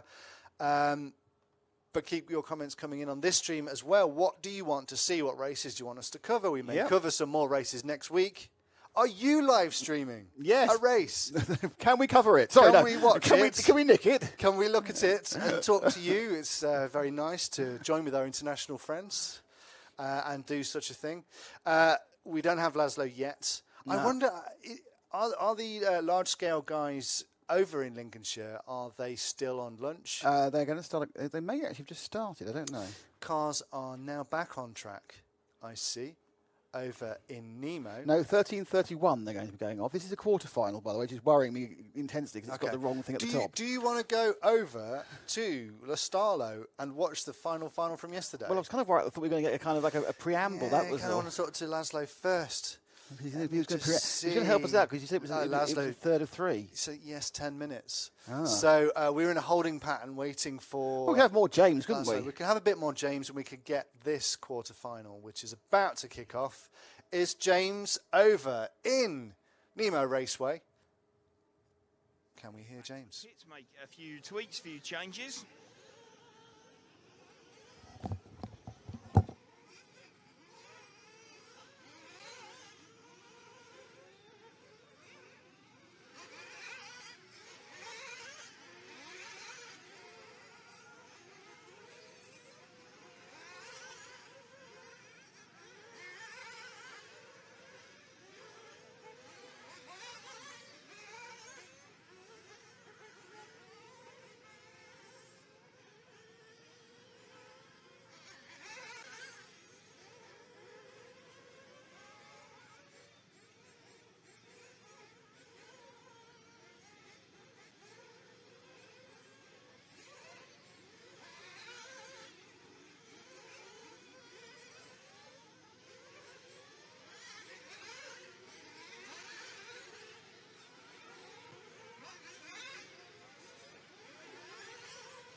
So semi-B practice just running at the moment. So no timing or anything for these guys.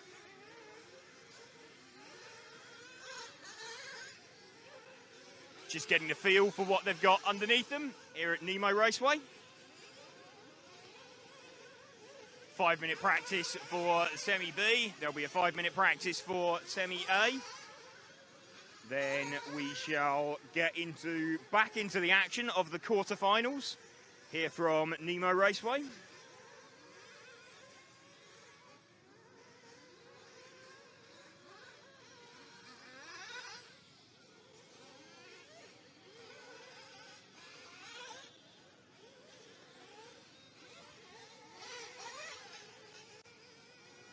Still a good opportunity, everybody figuring out exactly what they've got underneath them.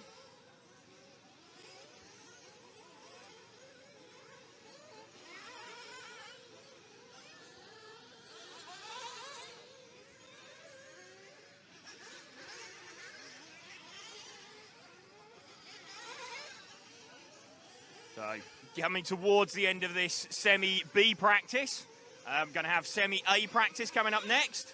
Then we shall move on to the first of the quarterfinals, where a few guys will be hoping to move themselves up into these.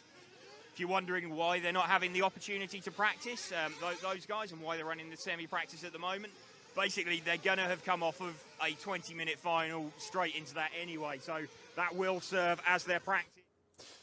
So That is a practice. That is, I rushed across to get the quarter. It was all the time. It was a semi-final practice. In many ways, a lot of this is a practice, but it's good news because it means you're not missing anything while we go over to Lostallo, the most famous bridge in RC I can see beneath me.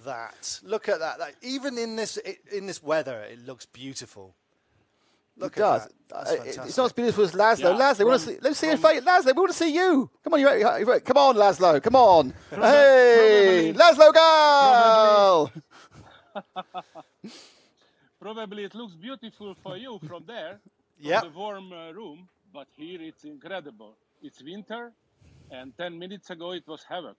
I could not open the door, so it was a really good idea not to do anything today officially. But anyway, everything is all right, no problem. It does look still beautiful. But so what's the story? You ran all the finals yesterday. Please don't tell us who won the final. Because we're going to watch it as live. No. It's absolute secret. You could watch it live yesterday. I don't tell you. But anyway, what happened is that Thursday there were a lot of people, but it was raining. Not like this, but it was wet. And Friday we had a fantastic day, 25 degrees and 44 degrees track temperature. A lot of practice. And then we checked, of course, all the time the weather forecast, and it looked really, really bad for today.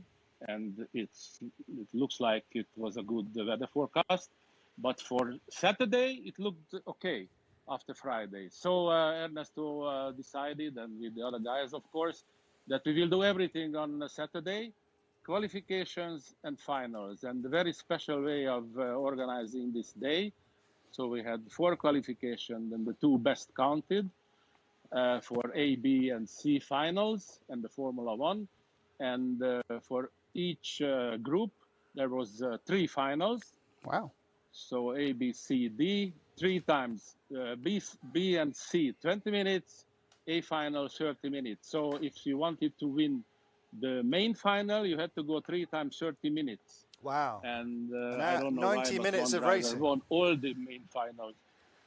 Amazing. Yeah, exactly. So this was very, very exciting. And people really liked that because they could drive all day.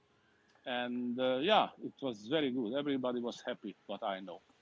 So that's good.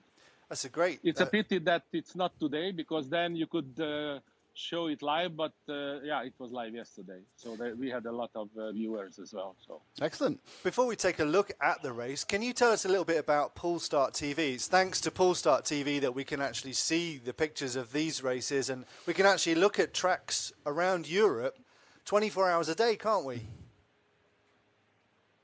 Yeah, that's right. We have now 11 tracks with our system. You can watch them live. And when there is a race, then you can follow the racing program. What we do, it's an automatic system. Normally, yesterday I was of course here, but I did not have to do anything. Only just say some stupid things in the microphone. But the rest was going itself. So that's the plan, because that's very comfortable. That's fantastic. So what else? What? Yeah. Yeah. So how many tracks have you got now, Laszlo, connected up to Polestart? How many of your users do you have? We have 11 tracks now. Wow. And we have also a race car series from Germany. We follow all the races. One of the tracks they will have in 1st of October is Luxembourg. We have a system there. And now we have, of course, Brookland. You have seen that. So altogether 11 tracks. And some temporary systems on the race car series events. So, but for next year, we are also planning some more developments, but we will speak about that later. It is fantastic. I'm hoping, while we're talking, and before we watch the large-scale final, if we can see the last chance qualifier with Miguel from Spain. It'd be great to have that in the screen, guys, if we can, James and Paul in the gallery. But Laszlo, I was going to ask you, I don't know if you ever do this, if you go onto the Polestart TV website any time of day, you can go and look at an RC track. Some mornings I just go and look at Lostallo, for instance, or another RC track, and you can just see it 24 hours a day. It's so cool. Even when there's no racing, I mean, it's just nice just to see the track. Yeah. You won't believe that even that there is no race for 2 weeks on some tracks. We have a lot of viewers on the empty track, but they like to watch it and they like to watch how the weather is. Shall they go or shall they come? Or so it helps a lot for the guys, I think. This is the feedback what they tell me also. Yeah, it's fantastic. Okay, we're going to check in with Last Chance Qualifier. Yep. It's just kicking off now. In from Spain. Thank you, Laszlo. Just do it. Yeah. Just do it. You're welcome. Okay, Awesome. and then we're going to watch Bye-bye. the final from yesterday. Laszlo, thank you so much for staying around. Cheers, mate. Thanks a lot. Bye. You're welcome. Bye. Bye. Excellent. So now we have the Last Chance Qualifier, which we have been told by Miguel is utterly fantastic. Best race of the weekend, apparently. Best race of the week. Wow, I want to see Robert try and take over Canals. World. But anyway, the world. Yes. Let's see if we can hear from Miguel. Pequeño fallito ahí en la entrada en la recta principal. Vamos a quedarnos con el primero y segundo. Ya sabéis que aquí en la repesca estos son los que me importan a mí, primero y segundo, a mí y a vosotros. Aquí el segundo no cuenta para nada. Aquí solo gana el primero, por eso nos prestamos atención al primero y segundo, por ver si le consigo quitar. Ojo, que Espasa se lo está comiendo, ¿eh? Me parece que Antonio era el que había apostado por Espasa y me parece que, ojito, aunque en la repesca, como suele decir el gran Carlos Gómez, hasta el rabo todo es toro.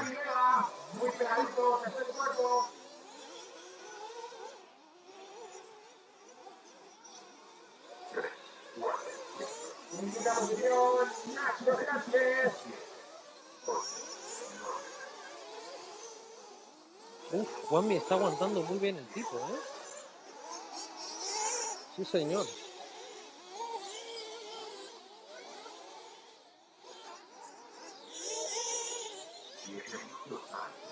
Siete minutos para el final, 7 minutes to go. Les pasa que le está costando acercarse a Juanmi, ¿eh?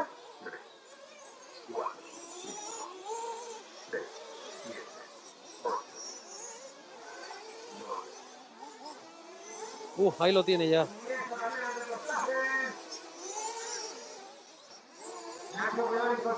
Juanmi, que tendrá que cerrar. Juanmi cierra. Juanmi se ha puesto muy nervioso. Quiere recuperarlo. Se enredan, no se enredan. Muy limpio. Ha sido limpio, sí señor. Una lástima, Juanmi, porque me parece que ahora se te va a ir el Joan, pero bestia. Vamos a ver, porque Joan no ha cerrado bien. Ha dejado muchos huecos, es difícil rodar delante, ¿eh? Es difícil ir cerrando la puerta y sobre todo cuando el segundo es alguien del nivel de Joan.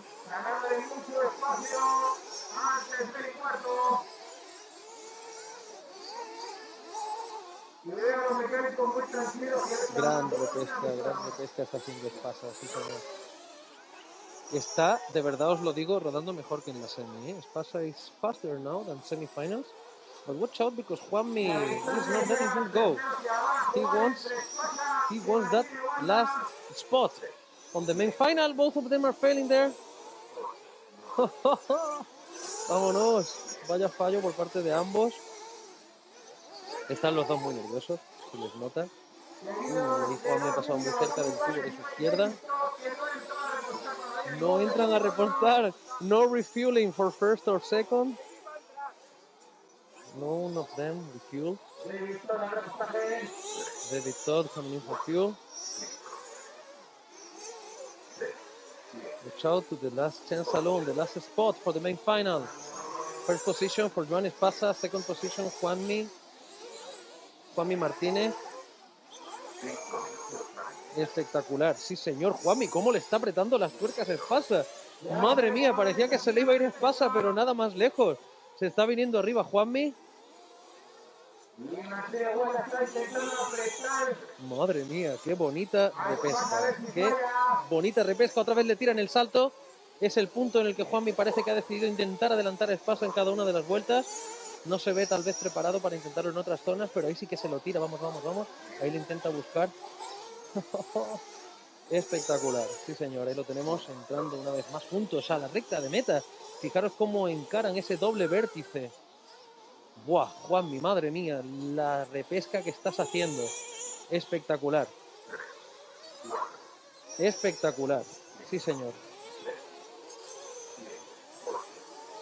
Ahí le ha botado un poquito el culo a Juanmi, ha perdido unas décimas. Las recupera. Uy, Espasa se va largo en esa curva y Juanmi está a punto de darle, va a tocar el tubo.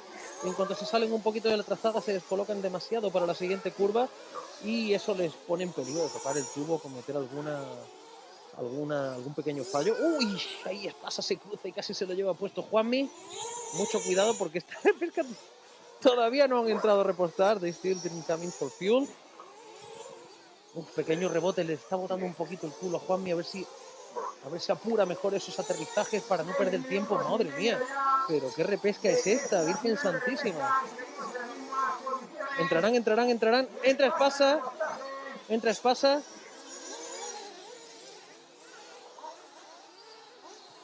Repostaje de Espasa, nos vamos con Juanmi.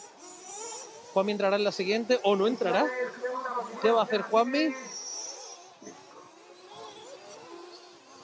Vamos a seguirlo, a ver si nos falla, a ver si consigue ganar algo de ventaja y sale del repostaje por delante de Espasa. Va a estar muy justo, ahí ha cometido un pequeño error, unas décimas, pisando algo de polvo, se le descoloca y no entra.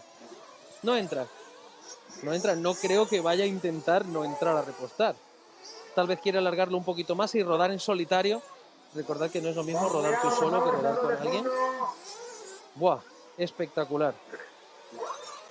Espectacular. Vamos a ver Juanmi, que va primero ahora mismo. Juanmi va primero.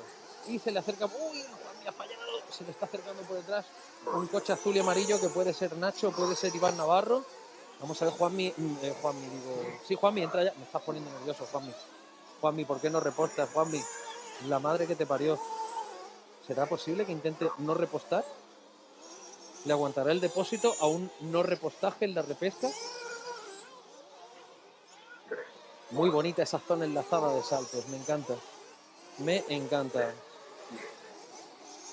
Espectacular. Awesome performance from Juanmi, who is doing great after fighting for some laps with Joan Espasa. Joan came in for refueling, but Juanmi still didn't. So we'll see his strategy, if he's trying not to refuel or to refuel later to get some more advantage on Espasa before going to pit lane. Okay, so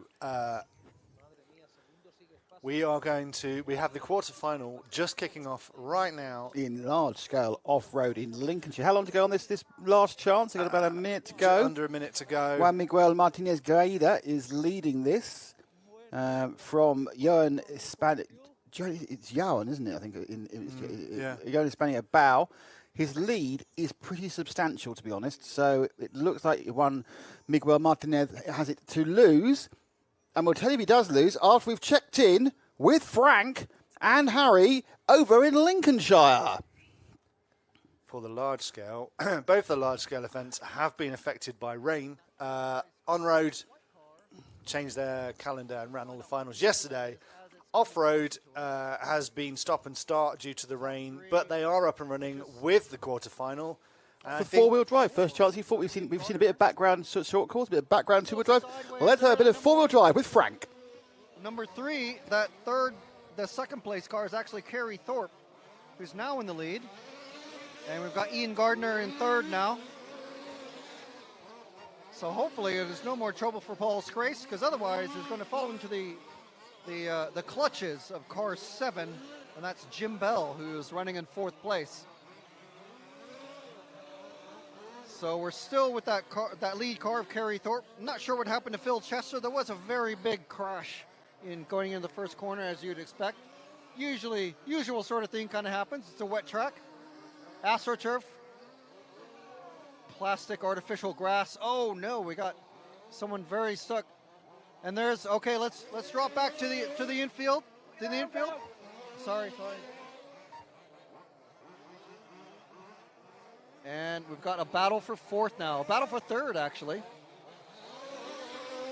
Between car number 7 and car number 4. It's Jim Bell and Ian Gardner. We've got Jim in that 3rd place. Guaranteed bump up spot. But Paul is trying to get past him now. At a very costly mistake. Held up on a tire. Luckily he didn't break. He's still running, obviously, as it's going down the back straight. So this is our battle for the bump-up positions. And it looks like Ian is, or Jim is a little mistake there.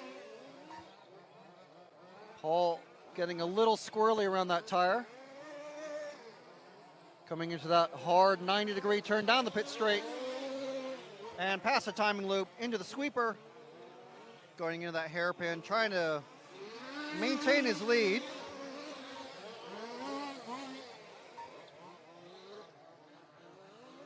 Jim and, oh, there he goes, stuck on the tires. Marshall needed to come and help. Puts him on the correct side of the track. And he's off and away. There's a big gaggle of cars running behind him. Yeah, let's stick with them on the back straight now, as we've got Jim Bell being chased by 2 cars now. It's a midfield battle, trying to catch up to Jim. And if they can get past him and then get past Paul, who's still looking a bit scraggly, they can get into that bump up position and get some more valuable points in this, the BRCA Large Scale Off-Road Championship round 7. All going on in Lincolnshire. It is. It's happening. So there's a couple of quarterfinals in 4-wheel drive, there's a couple of quarterfinals in 2-wheel drive, and a couple of quarterfinals in short course. And we're moving inexorably towards the 3 main finals, where we're desperately hoping Frank will stay awake. Yeah. So anyway, now we need to get in our TARDIS and our time machine. Yes. And we need to go to the timey-wimey, wibbly-wobbly way. Yes, because as we've said, large scale is affected by weather. Nice and sunny if you drive 1/8 buggy, whether it's in Spain or in the UK, it's Absolutely. nice and sunny. But if you drive large scale in the UK or in Switzerland, it's not so nice. It's raining, basically. It's raining. Yes. So Frank's race, as you've just seen, very dull and grim and affected by the weather. Yes. Very Lincolnshire-ish, doesn't it, there? Well, I don't know. Rustic. No one was picking cabbages. Well, okay. There's And a lot of fruit picking in Lincolnshire. And dog breeding. is there? Yes. Okay. But it is obviously very beautiful over in Switzerland. Yes, I think it was over in Lostallo. Lincolnshire I was going... Oh, no, it is as well. Yeah. You've got Skegness. Well, yes, Yeah. yes, Skeggy. Skeg Vegas. Skeg Vegas. Absolutely, good point, well made there, yes. A lot to be said for that. But Lostallo is one of the most beautiful RC tracks in the world.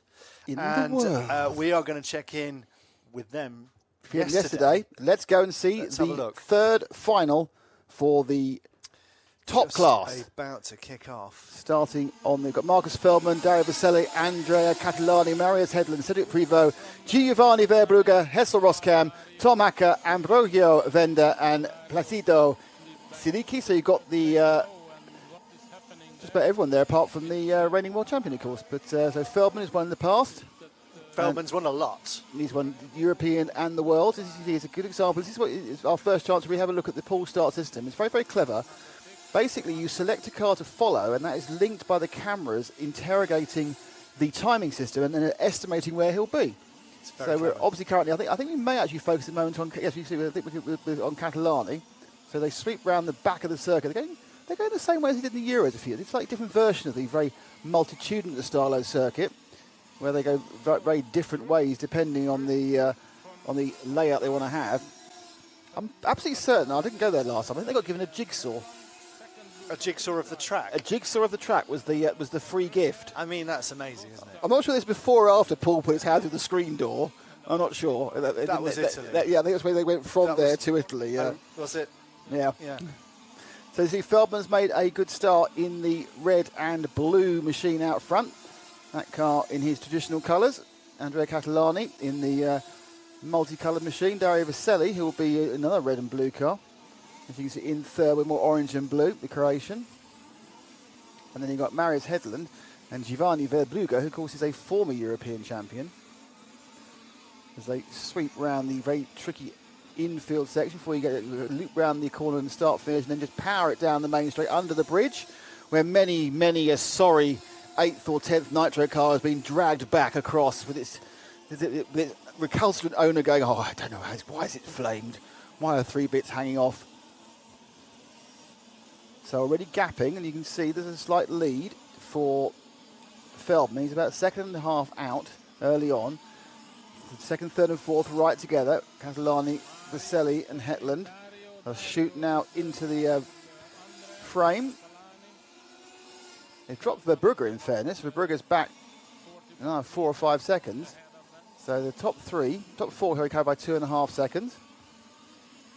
The action obviously is that second and third. You watch it there in the bottom right corner coming through that. The first car around is Feldman. Nice little gap he's made there. You can tell this is in good conditions because the cars are sitting on the track beautifully. They've got the track well rubbered in. They've been racing all day on what is now a ruined track because it's wet. They've washed all the grip. Hetler looking good actually there in the light green car. As we look a bit further back, we look at the Roskam and Prevost and Hornig who are bringing up the rear. But these are the front four. They sweep through the inner hairpin before coming through the switchback on the infield before going around the main sweeper. Down the main straight. Feldman. Catalani Vaselli. And just the greeny blue car of Marius Hetland being slightly dropped there. In fact, what's actually happening is there's like a bridge away over a couple of corners by Andrea Catalani. Catalani looking to try and make a bit of a break for it, try and get back. But look at the lead that Feldman's pulled out. 30-minute race. They won't need any refueling in this. It's we have seen hour-long finals which needed fueling, which we watched the World Championship in Portugal, which we covered a couple of years ago. There was some consternation about whether the fueling had been done correctly, and I still don't know even now whether they ever got the actual correct result. It didn't affect the overall winner, but I think some of the more minor positions may be slightly wrong. I think a lap or two was missed during the fueling, because the fueling was too close to the timing line. Yes. But certainly Marko Grinic did win, so I'm not saying it was the wrong world champion, but I think Feldman lost a lap and probably should have been about third and fourth rather than the seventh he was scored in. But he walked away from that one. So we've now got a break there. Oh, we've got a lapped car in the way. That's Hessel Roskamp, who's now nipped in between. Catalani Hetland's got past Vaselli. So Feldman leads. That's the car sweeping out the bottom there. That's Feldman there. Now coming round next is Catalani, light blue. Then you've got Hetland. And then you've got, I think that might be Vaselli. I think it's a lapped car, of course. Yeah, I think the car ahead of Vaselli is a lapped car. I might be wrong. I don't think that's Verbrugge's. Not Verbrugge's colours, as I understand them to be. This is taking place yesterday. We're looking at the past. Yesterday afternoon in Lostallo, in Switzerland, probably the most famous track in Europe. It's been holding world champions for a long time. There's a very weird dance going on left to me as Paul decides to take up interpretive dance rather than just saying what he wants to say. What was he trying to tell us there? Because honestly, we're talking about whether we want to see your face whilst you commentate. No. And the dance was, here we go, the dance is this. Yes. We see a bit of your face. Right, I say, okay. And then we see not your face. Right. And then just to keep it fresh. Now you see me, now you don't. The thing is, out the corner of my eye, it could be anything. We could be ordering a pizza. You could have been deciding whether Teslas were good value. I have no idea what we're talking about. Could be anything. No, it's just RC commentator Peekaboo. Oh. Yes. That's a very specialist website. Yeah, it is not, and not a very popular one either, to be honest. So they swung through again. Feldman's way away at the moment, and we're looking towards more the middle of the pack. In fact, Catalani is something. I'm waiting for it to click over. He's 6 seconds back, but second and third are very, very close. Catalani and Vaselli. So what happened to? So obviously, the problem for Marius Hetland. He's dropped right back by a lap. So we've lost Hetland whilst we were discussing whether my face should be on camera or not. The answer is yes. And we have. Oh wow! Straight off, and I'm pretty certain that may have been Hetland again, actually, in that light green car. I think he's just thrown right off the track. Yeah, look at that. He's just gone completely straight off the corner there.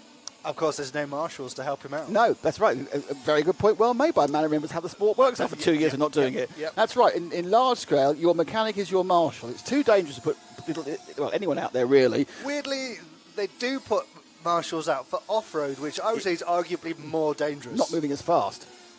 Oh, I suppose. Yeah, but they're moving more sometimes at head height. Yeah, but you've seen the cages they got round the marshal points. Yeah.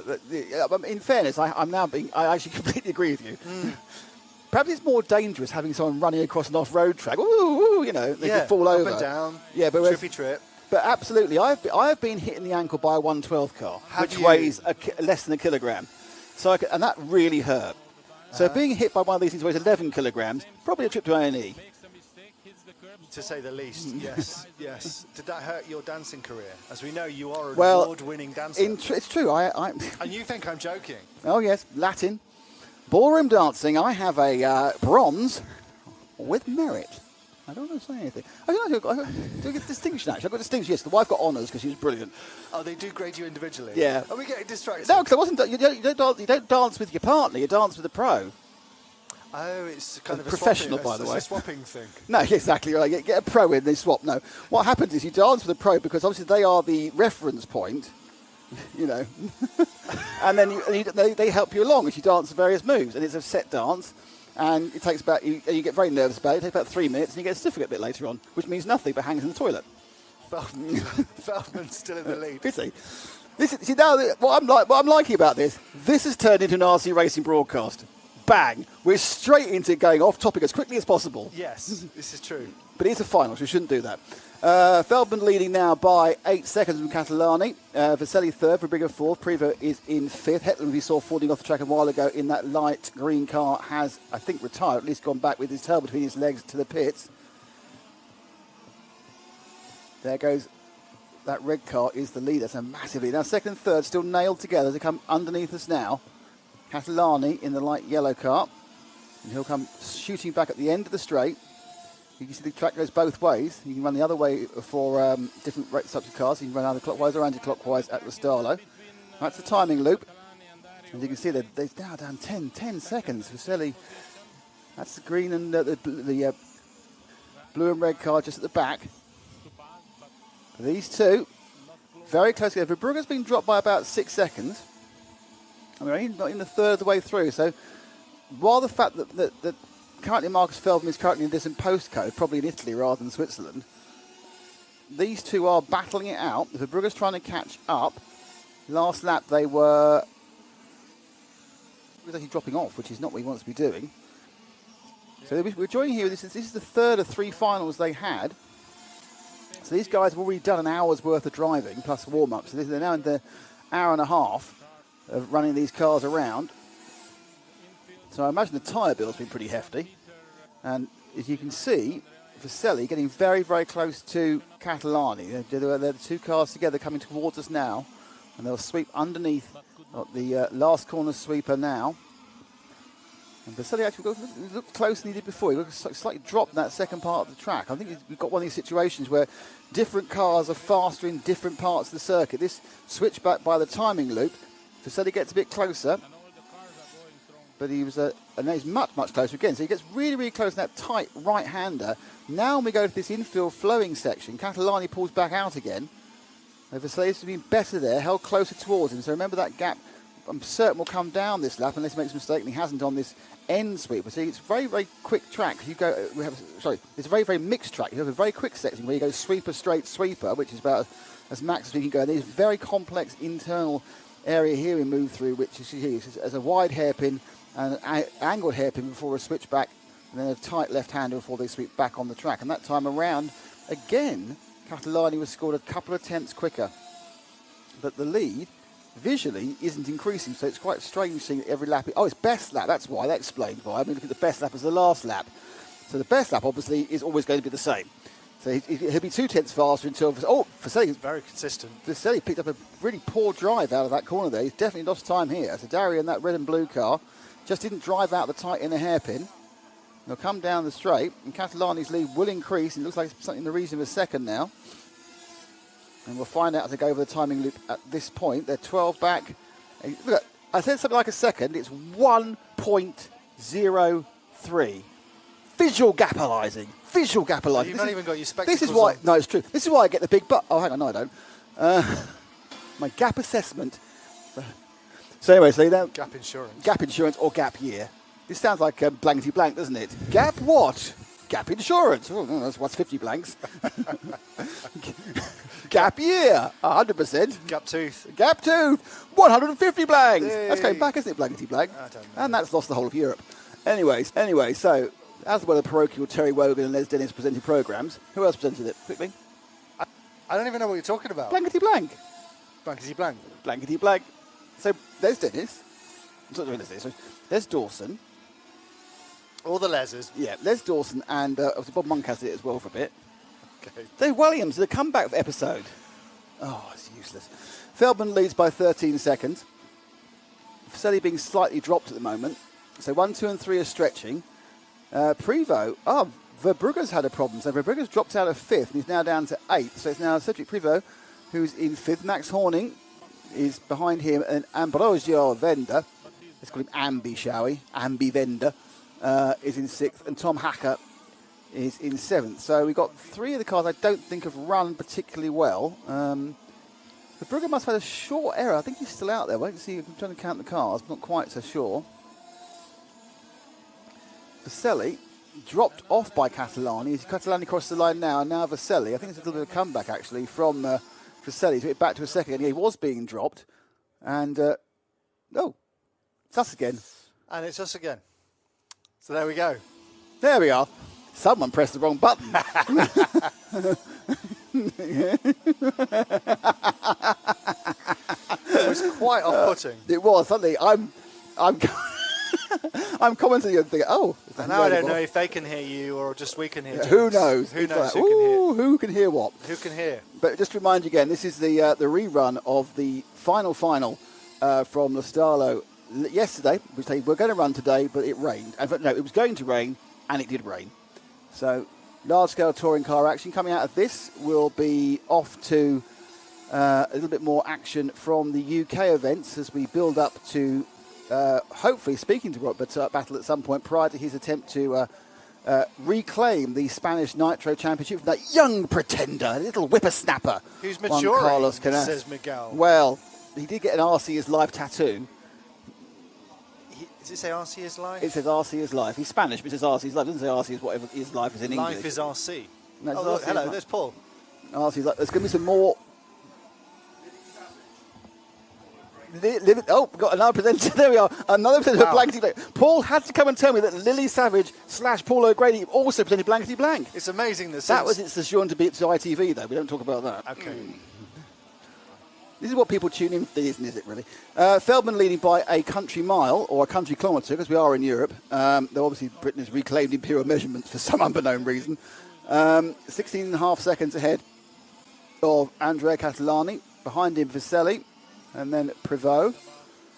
Just having a bit of a look there. I think they are now in traffic, which is making it a little bit more difficult to identify on the wider cameras. But there is definitely that majority yellow car about to shoot into the bottom of the screen there. That is Andrea Catalani. There's a lap car in between them. And then Vaselli seems a long way back. Vasselli's had a bad lap. And he's dropped back to, he was 1.8, now he's 2.2. Yes, he's just a little bit of distance behind. Catalani still in second. It's Feldman really just getting away here. We're at half distance at the large-scale touring car race. Nice little permanent circuitry. You can see there's some excellent sheds being built by the Swiss there. Apparently, they also held the yodeling championships here as well. Oh, really? Yes, and tossing the Toblerone. Those big Swiss sports. The caber. It's a very big Toblerone. It's Swiss Toblerone. Right. Jeez, honestly, he's missed it. I've apologised for Matt. He's completely out of the focus this whole thing, aren't you? You just lost the whole concept of doing RC commentaries. Well, I am much as I have. I'm queuing up our next guest. See, in fairness to Matt, he is guest central. I'm manning the hotline. Yes. Are you manning the complaints as well? Yes. If you've got any complaints or any comments you want to make, get them on the screen. You can get your comments on the screen. You could even come on and talk to us if you want. We could try that, but get your comments coming in on the Facebook, or if you're watching on the YouTube. We want to hear what you've got to say. Thank you for joining us today here on RC Motorsport Europe's live link-up. This is an EFRA broadcast. We're looking at large-scale touring car from Lostallo. We are looking for large-scale off-road from the UK. Welcome to Lincolnshire, says Robert Jacques. Yeah, we've also talked through a major part of the event because Marcus Feldman has dropped down to third. So that 15-second lead he had is gone. He's now 4 seconds behind the leader. It's Catalani leading by a second from Vaselli. I think I heard Laszlo in the background saying that he'd come in for a brief pit stop. You don't need to stop for fuel here. So Feldman now running in third place, Prevost fourth, and hopefully we'll pick up Feldman. There we are. That's Feldman in the red and blue car there. He's got a red and blue roof. Red and blue onto the tail. So there's 2 red and blue cars, but red with blue on the tail, that is Vaselli. Red with blue on the roof, but still with a red tail, that is Feldman. Feldman catching up already, 3.8 seconds behind. So he gained about half a second that time around. So with plenty of time, interesting to know what that issue was. I'm sure we get Laszlo back and ask him to tell us. Feldman looking to gain up. It's got down to 3.4. But interesting also for Vaselli now is getting close to Catalani. So this one, after looking like it was going to be a processional stretch, is now condensing up very, very quickly. Marcus Feldman, the world's fastest dentist in RC. I don't know if he's the fastest dentist in any other part of the sport either. Former world and European champion from Germany with the Mechatech. He has won a crazy amount of European championships. He's won 5, hasn't he? And he's won the world. But more importantly, he's also won a lot of invitational events in the States as well. He certainly is the winningest, which isn't a word, as you know, driver within large scale. As there we see Catalani sweeping around the first corner. Was it Catalani or was that actually Prevost? Some people are very naughty in having very similar coloured cars, but actually the first 2 are right together to the extent you just see him popping out there. So the green car is, I think, Verbrugge being lapped again. And there you can see Catalani going past him, to go past the rostrum, and they'll shoot there. So it's Catalani, then it's lapped, I think it's Verbrugge, and then that red, the blue tail red nose, that is Vaselli with Feldman behind him. So 1, 2, 3 are there almost in a line, but there's a back marker in the green car in between them. They're right bottom there left, and then coming through the screen now, the first of these cars is our leader Catalani, then Vaselli, then Feldman. So 1, 2 and 3 are right together. They're very covered by about a second and a half of 3 of them. So Catalani can have extreme pressure with 11 minutes to go here in Lostallo. And look at that, 1, 2 and 3. And Feldman appears to actually get a drive past. And I'm not even sure actually whether Vaselli let him go. Because Vaselli, we have seen Vaselli lose drive a couple of times before. I'm not sure whether he's just had an issue where he spun up the diff or whether he's got a slight issue. But he lost all drive there. And suddenly Feldman swept into second place, and Vaselli lost too much time to have let him go. He must have had a problem getting drive out of that corner. So Feldman now hunting down Catalani. So they go right to the top left of the screen, as you can see it there. So back towards us with the infield hairpins. Now switching cameras, and right behind Catalani in the yellow-nosed car, it's that red machine, which is Marcus Feldman, who's leading for most of the way, and has now,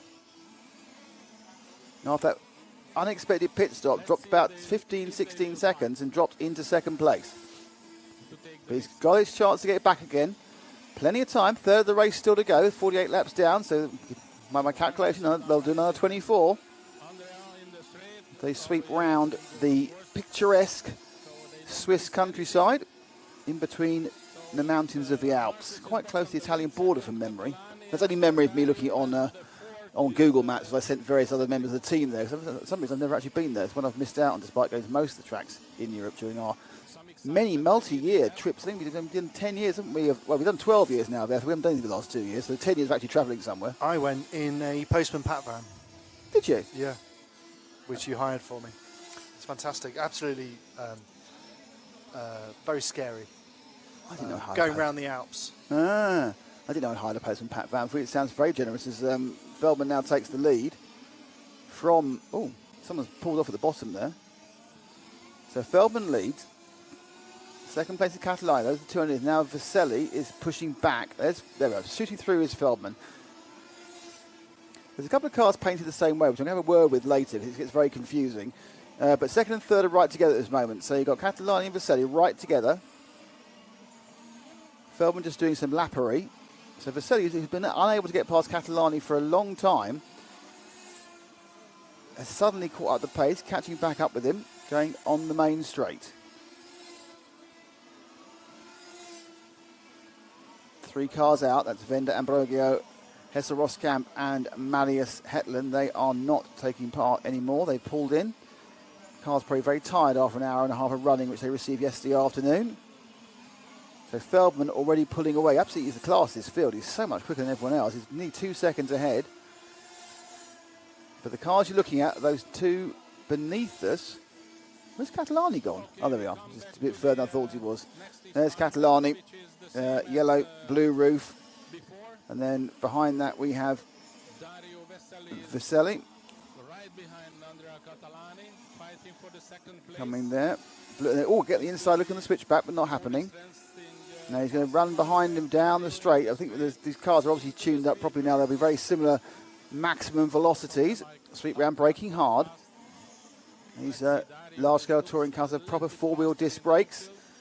Some of them mechanical. A lot of them now are powered by pneumatics, especially not pneumatics. What do you call it? I don't know. By liquid. It's not pneumatics. What is it? What is what? I've lost a word. Paul's busy complaining about... Thank you. It's hydraulic. Thank goodness for that. Someone's come up with hydraulic brakes. Jesus. What has gone wrong with me? Why is Paul complaining?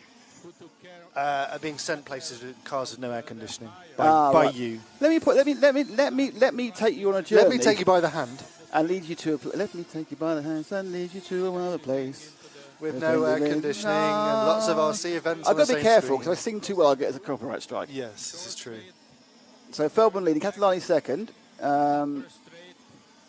Vesely third. You see those two right now together. Yes, in the early days of RC racing, there was a kind of a push for economy, which resulted in some poor choices of all sorts of things, from hotels to cars. However, I think you have to agree, prior to the pandemic, things were significantly better. Except when you booked it.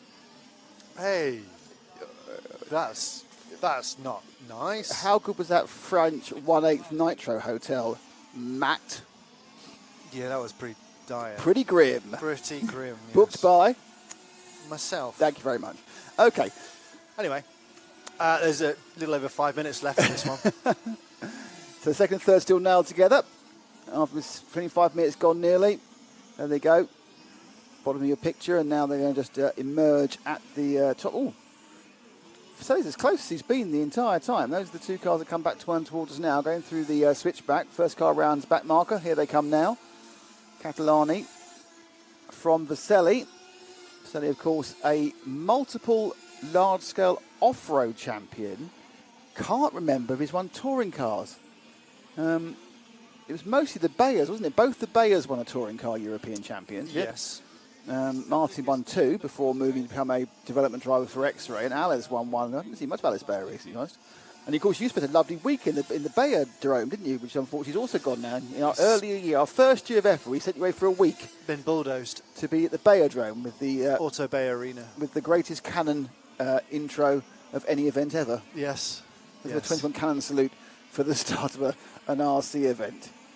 So a little bit more gappage there, as you see, that Catalani absolutely trying to keep ahead. They are 4 seconds behind the leader. Cedric Prevot looking to bridge the gap, but the battle here is his second and third one. Coming around again, timing and scoring those 2 stripes in the road. That's the 2 loops for the MyLaps transponder system. Thank you to MyLaps for backing us here on this first RC Motorsport EFRA live link-up. Everywhere you go, you see MyLaps in Europe. I do a lot of full-scale races, and you just see the same MyLaps as well. Say the same transponders. The ones for full-size cars are a bit bigger, to be honest, because they tend to be mounted a bit further away, some metal in a way. But it's MyLaps who effectively run the timing for all motorsport, from the very highest level to the very smallest level, which would be 12th racing, I suppose. Actually, no, I suppose minis these might be even smaller. So they stretch away again. Catalani seems to be able to hold the gap. I mean, it's been massively frustrating for Vesely in the following car, yellow with the blue tail, because he's been ebbing and flowing between about, the gap is now what, 3/10. He's been as close as 2/10. He's been as far away as 1.5 seconds, but at no point has he even stuck his nose up the inside. And he's been doing this now for 26 minutes. Oh, Dario's gone. Dario's rolled. And that was very, very unfortunate. He just rolled off at the, obviously just a little bit over, too much steering there. Flipped it over, and now he's dropped out of second. And third. Prevot is third. And Vesely's not even come round yet. So that may be the end of Vesely's challenge. I'm still waiting for him to actually come the next lap, Because remember, he's flipped over. There's not a marshal who's going to run out from a position. He has to get his own marshal to run from the pit lane to where his car is, flip back in and put it back on the track. And that has lost him a lot of time. In fact, as you see, Prevost and Catalani have already gone through. We still haven't seen Vasselli. There's a possibility Vasselli may have ended up lapped by Feldman. We're just waiting now to see where he might be. Nope, Vasselli has indeed been lapped. I think he's been lapped in this procedure there. That one crash, 26 minutes of good work undone by one. I don't know if it's bad luck or just over-ambitious bit of turning. I doubt they're braking for that end sweep. They might be easing off. I can't believe they apply the brakes. I mean, but these cars do have a huge amount of momentum. When you weigh that much and you try and turn it round, if you do get a bit of a dig in, you get a bounce the wrong way, then it's possible to just pick up and go. So Feldman now happily in the lead again. Don't forget, he was leading by 15 seconds, lost it all with a pit stop, and we don't quite know why, but at the end of the day, it doesn't really matter. He's back out 5 seconds ahead. Prevost third, 5 seconds further back, and they're the only three on the lead lap. I think we may actually be, with Feldman and Vasselli are on camera now. So Feldman leading is one lap and, as you can see, 10 metres ahead of Vasselli, who's off the podium in this particular race, which is going to be sort of kicking himself. Oh, he's rolled again, so that car's developing some unpleasant handling facts. So possibly he may be having tyre issues towards the back end of this half-hour race. Very hot out there yesterday, unlike today where it's very wet. Pictures brought to you by Polestar TV. Born by Laszlo Gal, well known for Samba exhaust and mini cargo. So he's a big player in the big scales. But we have a number of these screens and systems up. So I think you can have one camera, two camera, or as we have here, I think 4, and the automatic switching. I know Brooklands in the UK has recently put one in. So Catalani remains in second. That's Vasselli we're looking at, who's got 4th, and quite a high rate of attrition. We've lost 4 cars completely. I think we may have lost a 5th one as well. I think we've lost a great number of cars have not finished this race. Looks like just 6 are going to. One was carried over a second ago, but that may have been a second retirement. As they come round, last minute of running here. As Lostallo fires up. Absolute fastest lap today in this And 24th lap is the fastest lap. The interesting thing is, you look at those fast laps, which Laszlo's talking about now in the background. He's half a second faster than anybody else. So he's just really got the pace on the entire field as Marcus Feldman. We come down to the last couple of laps here. He's done 72 laps, which is my prediction how many he'd do. So he's going to do 73 and show off. Ease it back a bit, by the way, that Vasselli's kind of kept the gap the same, because at one point, another car's gone. I think Prevost's gone. So it may mean that Vasselli will get himself back on the podium again. I think there's Prevost being picked up. 1 second, and that's it. And it's going to be all over for Feldman. Feldman's finished. Catalani says it's going to be Marcus Feldman's going to win. Andrea Catalani comes over in second. Dario Vasselli picks up third, right on the last lap when Cedric Prevost failed. Probably ran out of fuel, to be really honest with you. Tom Hack picks up 4th. Giovanni Verbruga picks up 5th. Cedric Prevost 6th. Maximilian Hornig picks up 7th. Ambrega Vender, Hessel Roskamp, and Marius Hetland didn't make the trip. So thank you to Polestar TV and Laszlo providing us with that action. Delayed action. We were going to take it live, but it all happened yesterday, Matt. It did. And a race of attrition there. And some great racing and great attrition. You're absolutely right. Let's be honest, but only 5 of the cars, as you look at the full lineup there, only 5 of the cars actually finished the race to the end. Yeah. And a couple of the cars obviously did not start with Placido. Well, I mean, what a day for them, because they're actually racing for 90 minutes across the day. Yeah, I've been too tired by then anyway. I mean, that is a lot of racing. It's a lot of tiring. It really is. We are going to be talking to Carlos Gomez fairly soon on air, the 1/8 Buggy section chairman, because, of course, we are looking at the 1/8 Buggy Nationals in Spain and at Nemo Raceway in Great Britain. I don't know what we're going to see. Where are we going next? We don't know where we're going to go next. We're going to see one of those places at some point soon. I was going to say we could talk to Laszlo again, just to get a little bit of a debrief on that fantastic final. He says he needs a rubber boat. Obviously, it's raining. It's raining quite bad over there. Quite hard.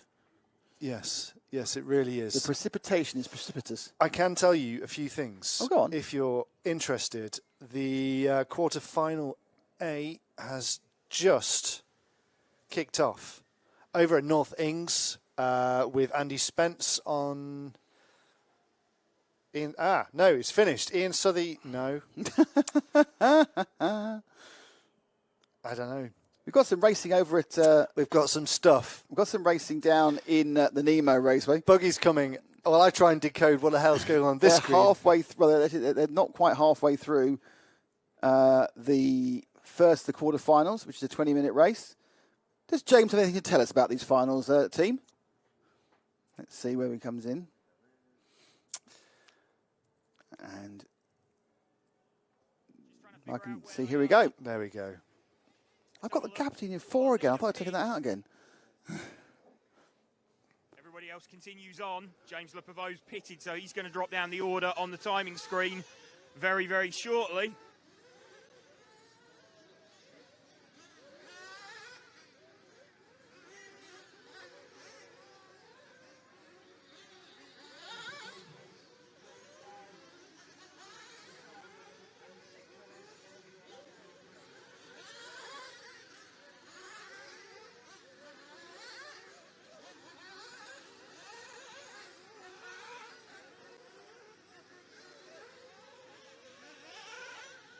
Still running with Bradley Baird at the moment. Running it in 3rd position.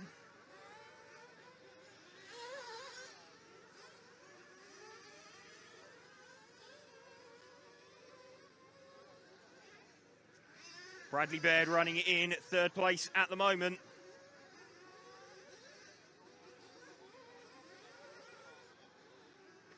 So we are talking to Robert in Spain. Robert Battier, you're in the pits at the Spanish Nationals. How's it going? I'm here at Spanish Nationals. Yeah, we are here, and yeah, it's everything going good. We are 1 hour to start the main final. I started with number 1 and Canas number 2. So we'll see what happens. We are super close. Also, Pariente is quite close here, and Oscar Baldó. So I think we will be 4 fighting for the win. You were champion for many years, and Canas obviously took that championship away from you, and today could be the day you take it back. Are you feeling good about that? Yeah, and sincerely, I'm feeling really good here in the final, in the semi-final. And yeah, if I win here, I will win my 14th title. So I will do my best to do it. This is my first ball, but the last round will be in his home track, so it will be super difficult. I will try to push here. Fantastic, fantastic. So 14 titles, and then you lose one. How do you feel about losing that title? Someday had to rise. I mean, for sure I will not. I would not win it forever, but I don't know. I like also that Canas was the one who took the title, because we are super close since we were super young, and I was with him when he was like 5-6 years old. So I think it's good to fight to a little kid that you saw how he grows and so on. So I felt good. I mean, for sure, inside a little like, oh shit, it's not time. It arrived the time, but someday it had to arrive. Now I have to push to get it back. You have quite a different driving style to Canas, right? You're a very smooth guy, very patient. Canas quite aggressive. Yeah, he's super aggressive. Now, for example, in the semi-final, I was first for 10 seconds in front of him. But I'm sure he will push a lot in the final, and he will be with me or maybe better, I don't know. But for sure he will be there pushing. If he has to push 3 times more than usual, he will do it for sure. So, Robert, we've assumed recently you've changed your engine supply. You've got a new engine. That's quite a big change in the middle of a season. Yeah, it was like Maxima closed and so on. I don't know what they did exactly with MX and so on, but I found a really good deal with GMAR. They are always based, so more or less it's quite similar as I had before, but also they have no rosy range and so on for cheaper engines, and I think it's a good guy and also good brand that they are coming into now on the off-road. And I will be selling them from Spain and Portugal and so on. So I think it's a good deal finally. When Maxima said bye-bye to all, I was like quite bad some weeks. Just it was one of my biggest sponsors, so for sure it's not good. But I think I found the right way, and I'm really happy for that. I mean, you are, of course, one of the professional racing RC racers around the world. I mean, how was it during the pandemic? Was it difficult to keep going? Did you have to think about perhaps working a job in McDonald's or something? Sincerely, at the beginning was like, okay, I will be 2 or 3 months at home. It's not bad. We have a lot of trips, so it's okay. But once we started, like 9 months, 10 months, 1 year, I said like, whoa, just keep calm, because if we stay like this more time, maybe I have to go somewhere. at least I have a career. Oh wow! Well, Laszlo's taken over Robert. We also have Carlos as well. There's too many people. We're too popular. Can we say hello to Carlos as he's been waiting in the queue? We have Mr. Carlos Gomez with us. We're watching the 1/8 Buggy from GB, the quarterfinals, BRCA quarterfinals. We've been talking to Robert Battier, who's back. Yay! Chaos. We'll have Carlos for a second. Carlos, hello. How's it going, Carlos?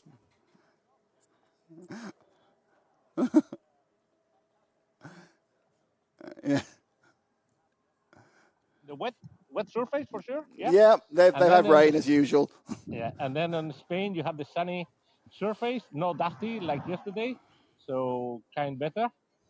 So it is off-road. That's it. And I don't know. Oh yeah, AstroTurf for a larger scale. Yeah. Yes, it's all types of surface, but yeah, apart from lovely Spain, we've had too much rain. So the rain in Spain has not stayed made in the plane; it's come somewhere else. But yeah, it's more I like to be in the north of Spain, which is the most British weather, which is where I am actually.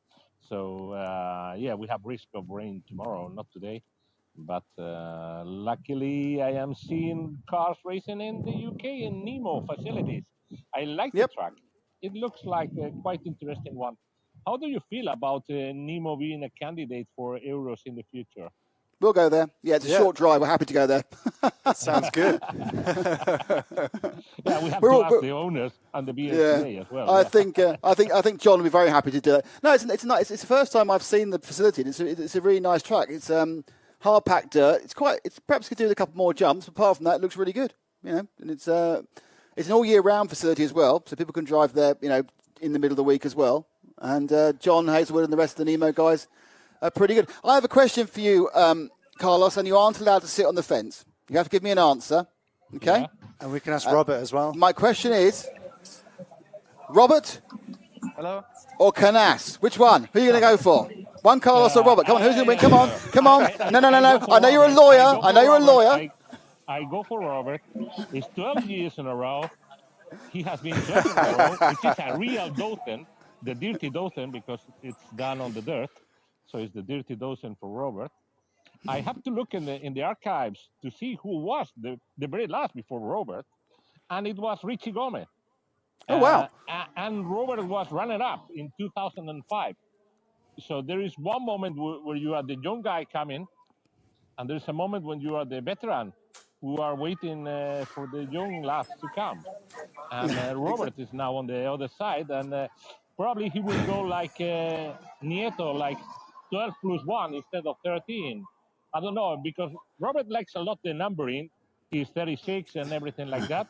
So I don't know if he That's likes right, the Robert. 13 as a number or he prefers 12 plus 1.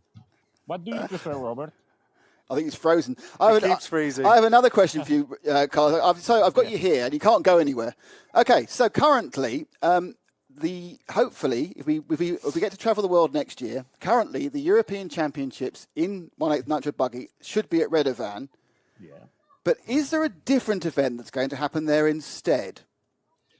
Let's see. We get to know because in IFMAR we are going to talk about this situation in the coming weeks. So we have to try to be creative if possible, and think in the benefit of the sport if possible. And then it all may change. Who knows? Who knows? Mm-hmm. And if we let's run this to its logical end. So obviously, therefore, if we do decide to have an IFMAR Worlds in Redovan, would the Euros then go to another track in Spain or just another track somewhere? No. What will be done will be in that event, which is yet to be done. In that event, as we have already allocated the next Euros in Barcelos in Portugal, what we will do is to switch the event's position. So Barcelos will hold the Euros, and the next year Redovan will have the Revenge of the Worlds in an Euros format, and just in case that happens. Cool. We don't know yet. We don't know yet. Nothing is done. Don't publish. Carlos has said we're gonna run the world. It's published now. It's published. I'm seeing it now. What are you talking about? Hang on. Just press. It's done.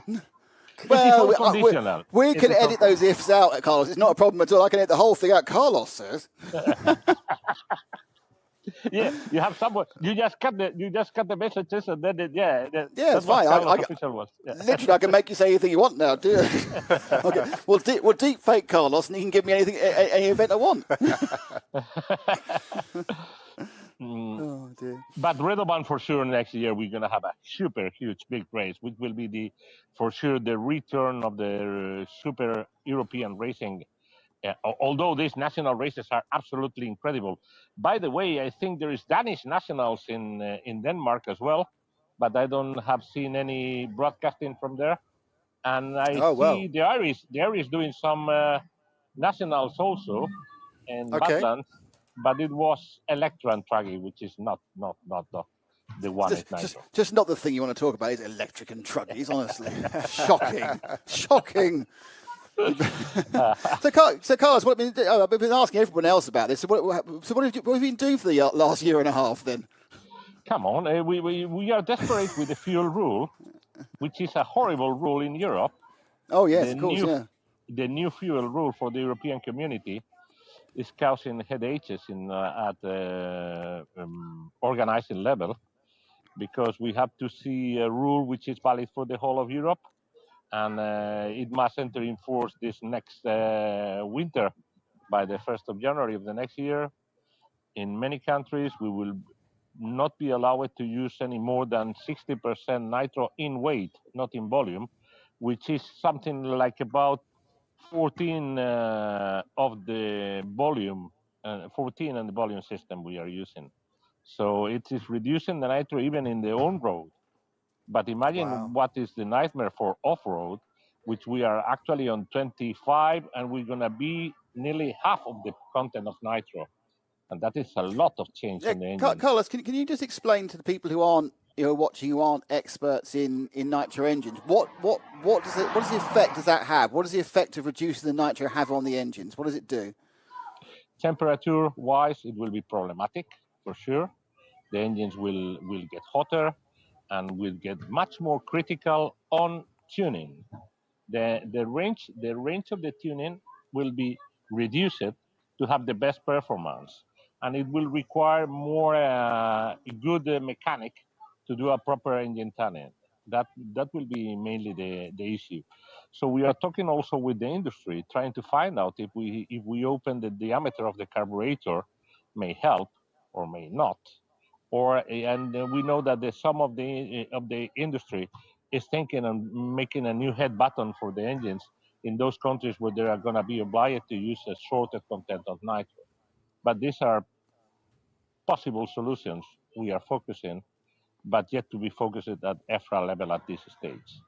Is there a way forward? Is racing going to continue? Are you going to find a way to keep exciting racing in Europe with nitro? Oh, the racing is going to be exciting for sure. Don't worry about that. It is when the on-road reduced it from 25 to 16, racing will keep on going exciting. It's like in Formula One. You just put a new rule, and in 2 years the engines will be doing the same performance with less horsepower and everything like that. And it will happen the same in 1.8 Buggy. I have seen yesterday, I think, the release from X-Ray of a new technology on carbon fiber and composite for touring cars. They are talking already about entering that into the 1.8 Buggy class. I have seen some other inventions, new patents coming from other brands in 1.8 Buggy. So I can feel there is an interest market coming. So racing is going to be exciting for sure. Good words. Thank you, Carlos. That's a promise. Racing's going to continue to be exciting. Thanks for joining us, Carlos. Catch you later. You're welcome. It's been amazing. We'll do. We'll keep on trying. Now, finally, as promised, as we have a break in the racing action, we can talk to Laszlo. Hey! Sorry about this, Laszlo. You're back.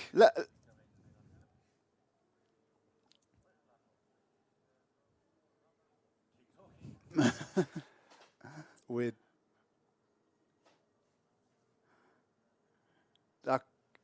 Okay, so we have Laszlo, Ernesto and Laszlo. And there he is. On the screen. Laszlo, sorry we had a delay I've there. got an important question to ask you. Very important question I need to ask you, Laszlo. We just watched the final race. We watched the last race from yesterday. Why did Marcus Feldman stop? What happened?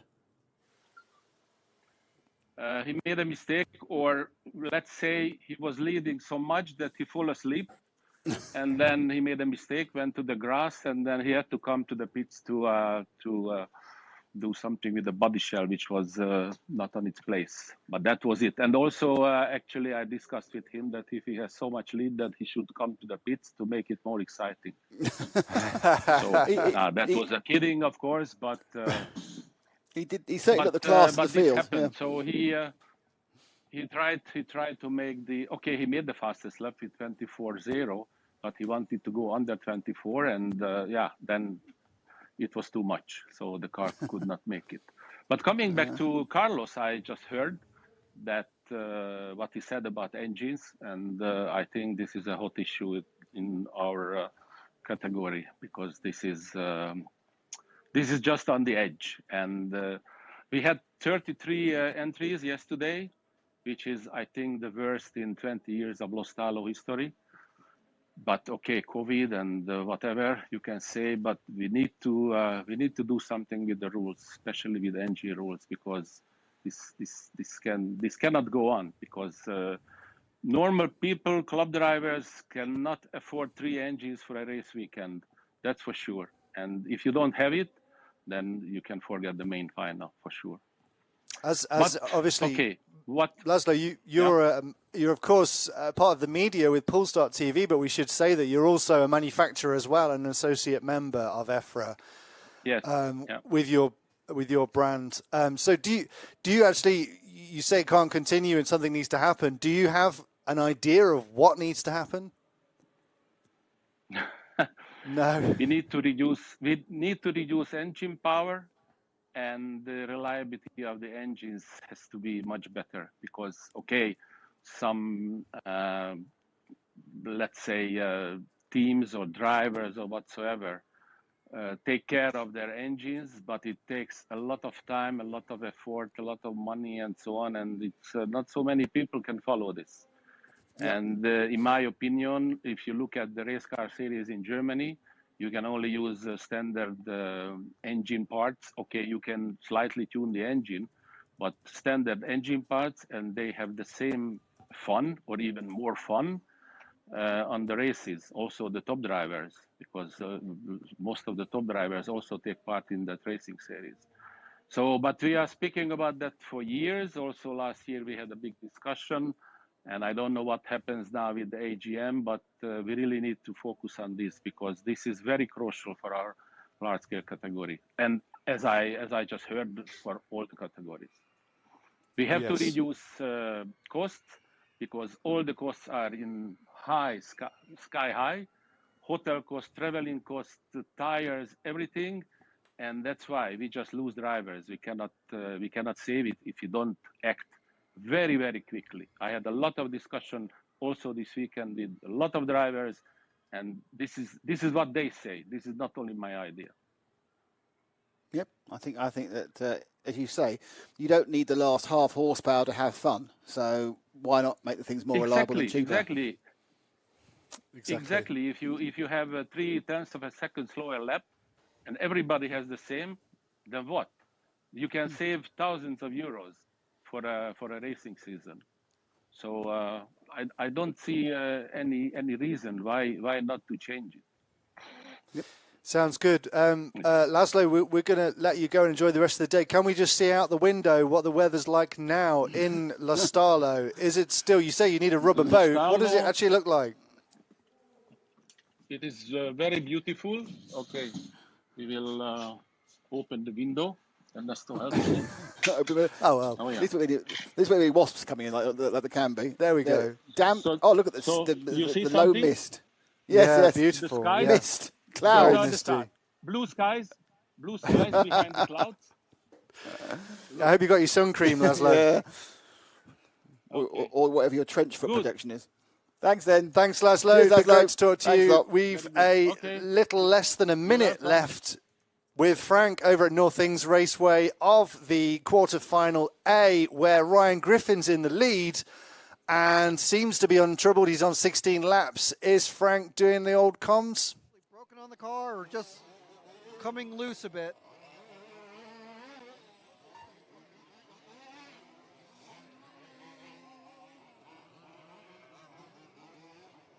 So that car you can see just behind Saul is the leader of Ryan.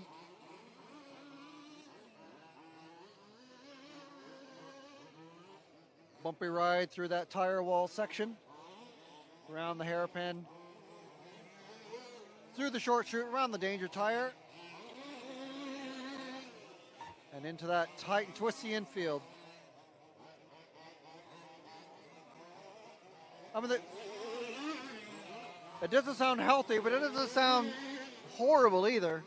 It just definitely sounds different. So these cars take a massive beating.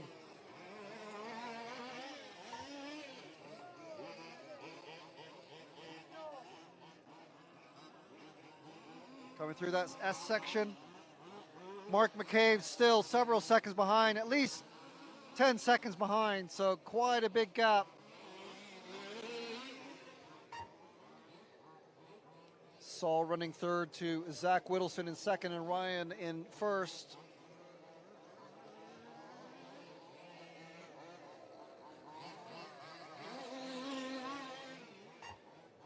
In fact, the car 3 is actually not that far ahead of Saul. You'll be able to see it in shot just there, possibly.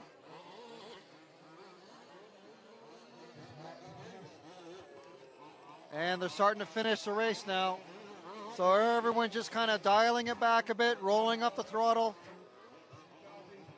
And that is everyone finished with the race. So bumping up, we've got Ryan Griffin, Zach Whittleson, one of our youngest drivers here. Again, that won't be the last time I say that. Saul Morris, Mark McCabe, Paul Gresti. Ian unfortunately didn't finish, and Colin unfortunately did not start.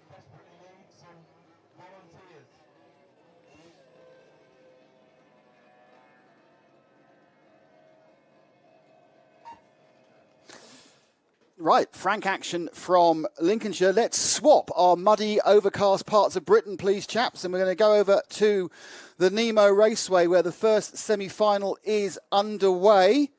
We will pick up with James in a second, but I'll just give you a rundown of where they are at the moment. It's Lee Martin leading with car 1. Johnny Skidmore, the current British champion, is currently in second. William Skidmore, he's won the championship. William Skidmore is in third. Graham Allsop is in fourth. Callum Niblett's fifth. Jamie Clancy is sixth. Then it's Michael Lewis, Simon Willits, John Hazelwood, the man who runs the track, is back in ninth. And then we have David Gibson, Elliot Taylor, Dave Bay, Dylan Saunders, and John Spencer. Take it away, James Stewart.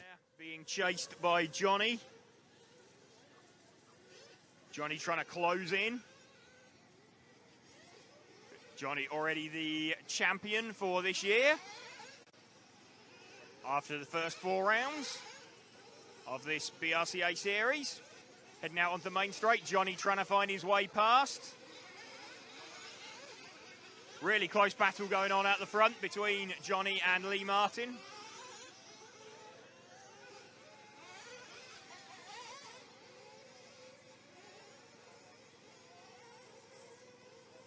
See the track almost completely dry now. Still looks quite slick on camera, but this great battle that we're watching going on between Lee Martin and Johnny Skidmore. And small mistake there from Lee Martin, ran a little bit wide. Johnny Skidmore didn't need any second invitation to nick the lead there.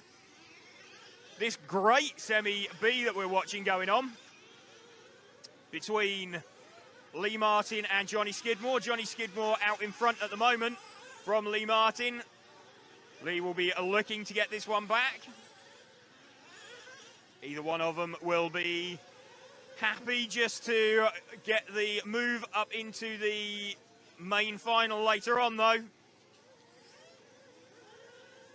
Johnny Skidmore now trying to get away from Lee Martin. Mistake from Lee in the background, just out the back of shot there. Johnny Skidmore a little bit more comfortable out front now.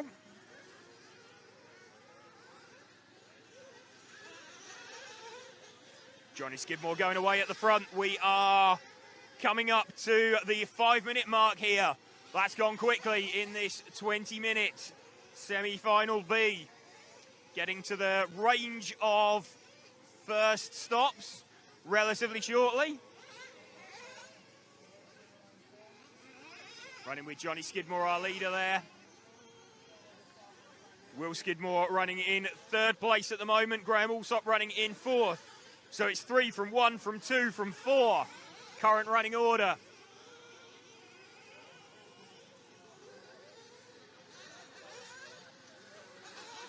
Leader Johnny Skidmore looking quite comfortable. Let's, unless anything dramatic happens elsewhere, let's see if we can run with him till the first round of stops. Johnny Skidmore heads back towards us. Pops up nice AECAR, looks really calm, really under control. Just launches lovely between those 2 corners. Just seen Lee Martin make a mistake in the background. That's dropped him further off. I think Will Skidmore might have been promoted into 2nd for Skidmore Brothers 1-2. Johnny leading this one quite comfortably, starting to go up towards some traffic now. We are around 6 minutes into this final, so definitely into first stop range. You can see the confidence he's got in the car there, just very slightly up on 2 wheels, just keeps the throttle pinned, pulls it back down in a straight line, just a very small bit of opposite lock on there. Fastest lap, 38.27 from Johnny Skidmore last time around. So absolutely flying out there on the circuit. Earlier on, we were just starting to see drivers go sub 40. Here we go into the stops for the first time. Our leader stops, fires it down the pit lane. Refueled comfortably and gone. So I suspect that's promoted Will into the lead. Let's see if we can find Will Skidmore. He is the number 2 car.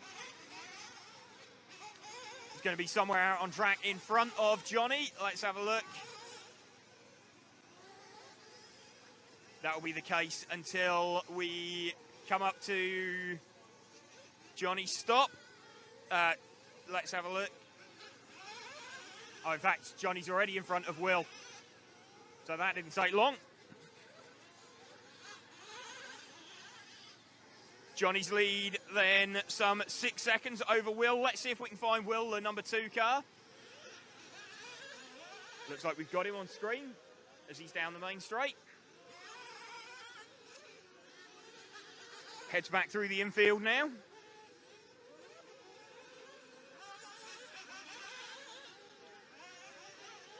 Looking super clean, super comfortable out there. Both cars looking like they're soaking up absolutely everything that they hit.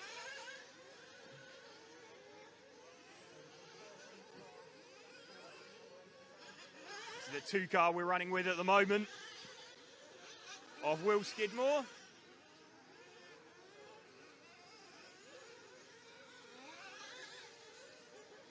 Lee Martin slowing in front, showing in front on the timing. Just at the moment, but that was just a result of the stops. Everybody's filtering through stops at the moment.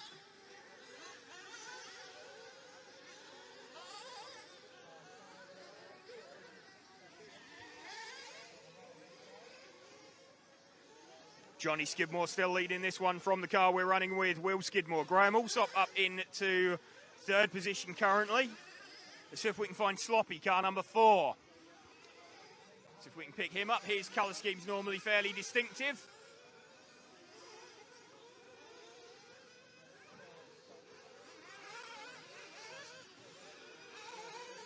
Not seen him come through yet. They're just waiting for Graham Allsop with the number 4 car.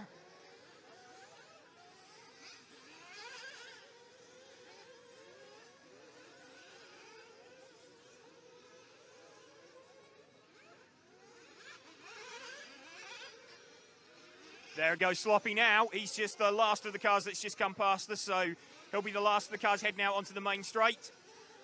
Just about now. That is our current 4th place man, Graham Allsop. Johnny Skidmore leading this one from Will Skidmore, Lee Martin and Graham Allsop. Michael Lewis running in 5th place currently from Callum Niblett, Simon Willits. We have got around half this final remaining.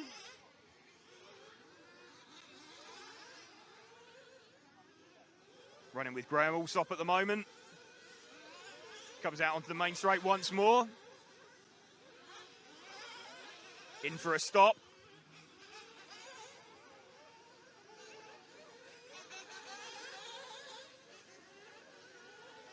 Relatively early, that stop, but it means a safe run to the end, and they know the pit lane is nice and clear when they do that and go in.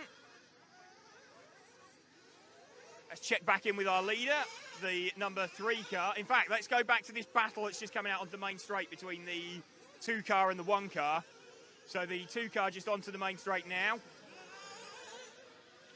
Okay, this is Will Skidmore, and Lee Martin is not very far behind him at all. Less than a second covering those 2, I would say.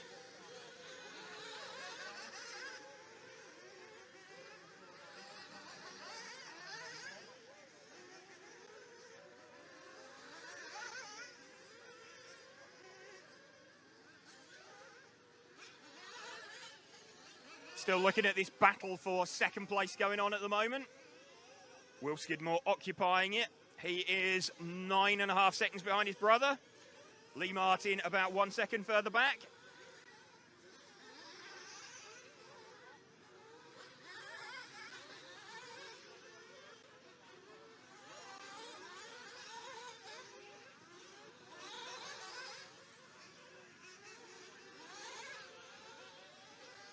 Great battle going on out there at the moment. Was that a change for 2nd place? I believe it was. I think Lee Martin has just found his way past. So Lee Martin up into 2nd place now. Lee Martin into 2nd from Will Skidmore. Johnny Skidmore quite comfortable way out in front. See if Lee can start chasing him down. Great move there from Lee. Lee having done many, many laps around this circuit. Very familiar with the intricacies of the layout, knows where all the bodies are buried. Exactly where he can find the time out there.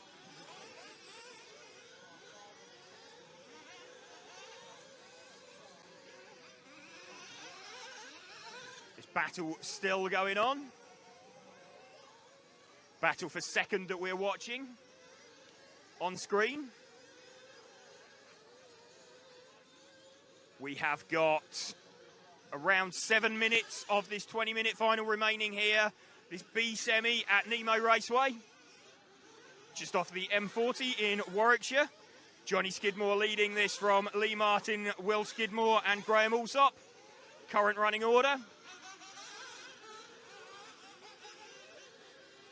Johnny Skidmore is he's around 10 seconds down the road from this. So closest battle is the one that we're watching between Lee Martin and Will Skidmore.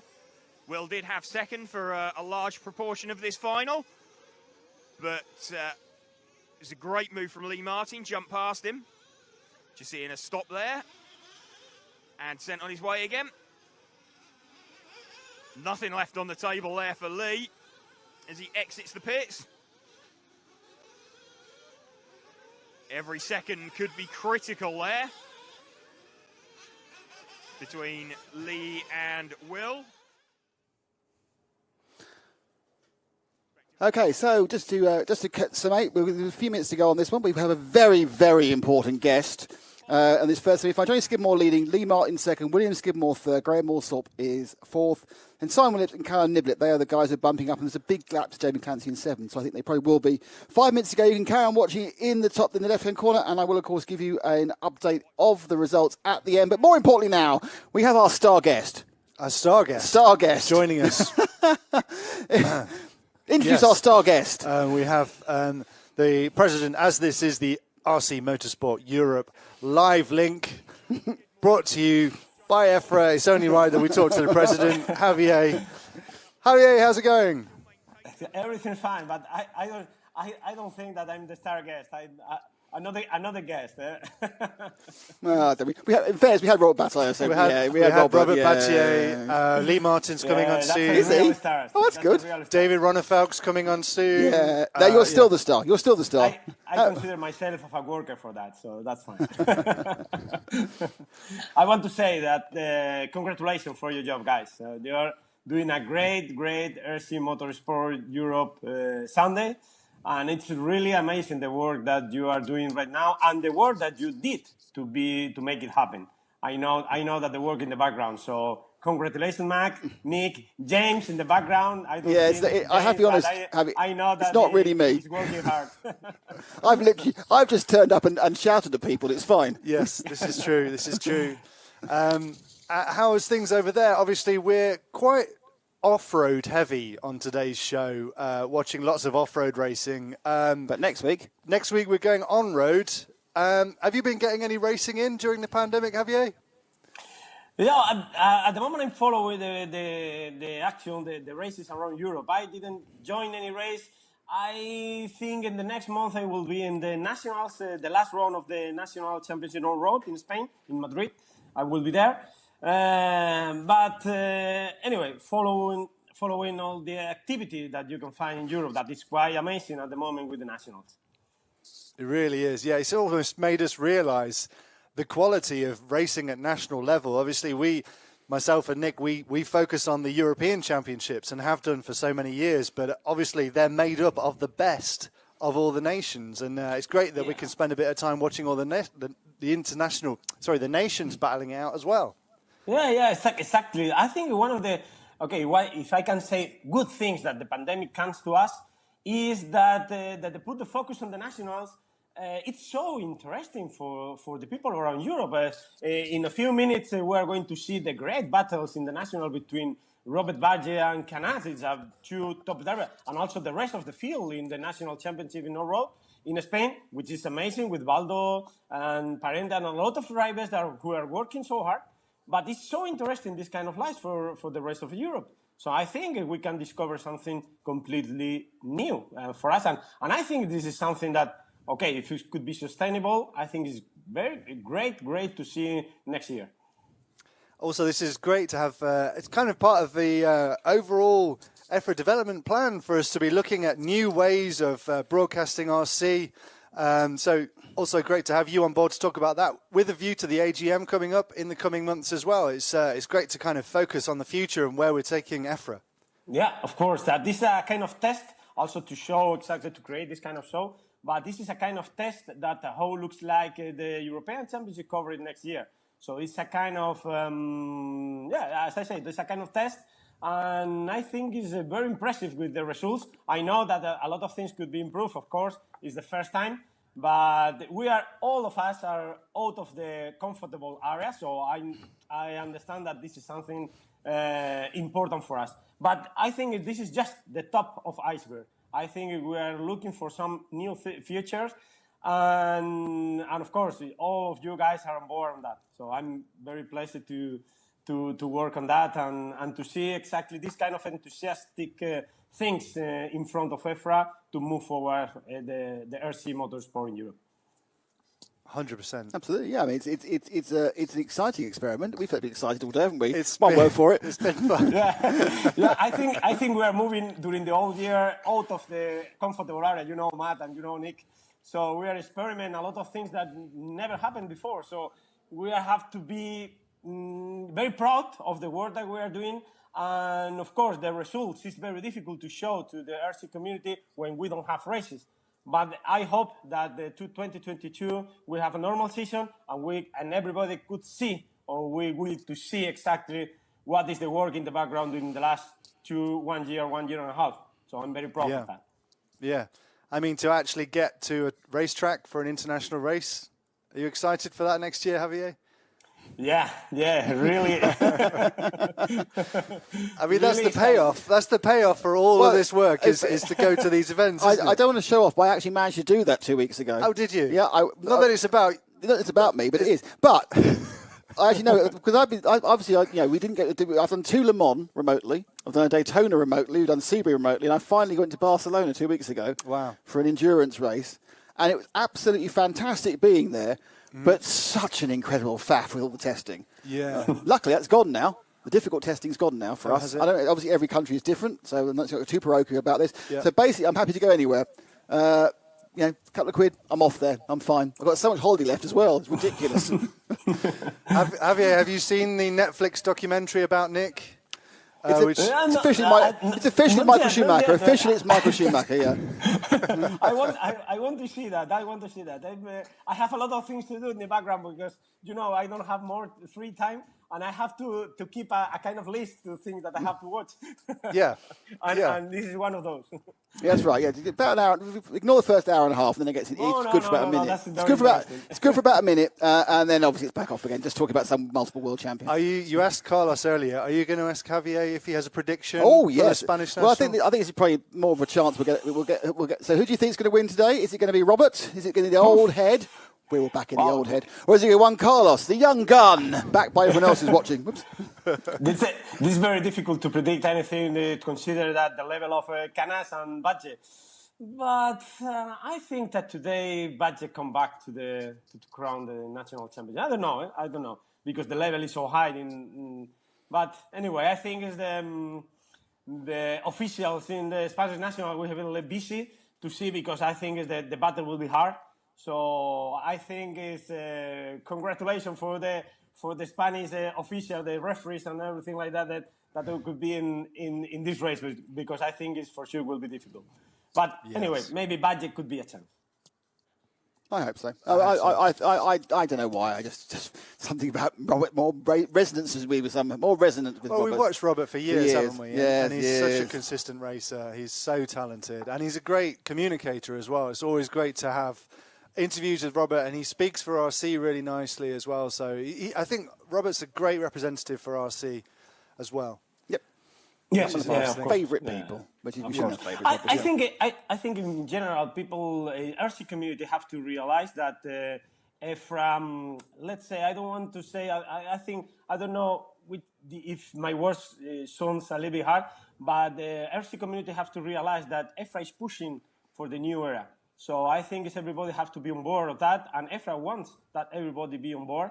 But industry, drivers, organizer, federation has to realize of that. So, well, I think 2022 could be quite amazing, and people like Robert, people like other top drivers have to understand that it's time for those. It's time for the new generation make a step forward and push into the new era.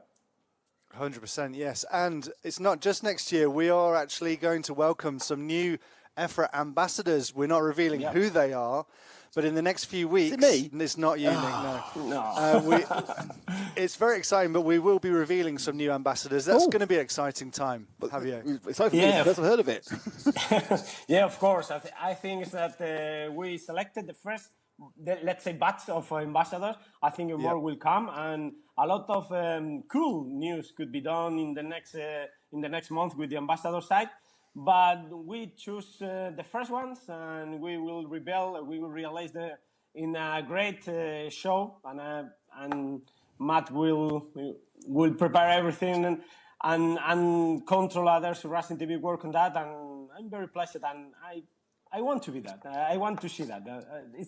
It could be really amazing. But of course, it's another step that we are doing in the new era, together with the development plan and together with the federation, community, industry. So, well, I think we're all the team that we're behind of that. They're very motivated and make the things happen next year.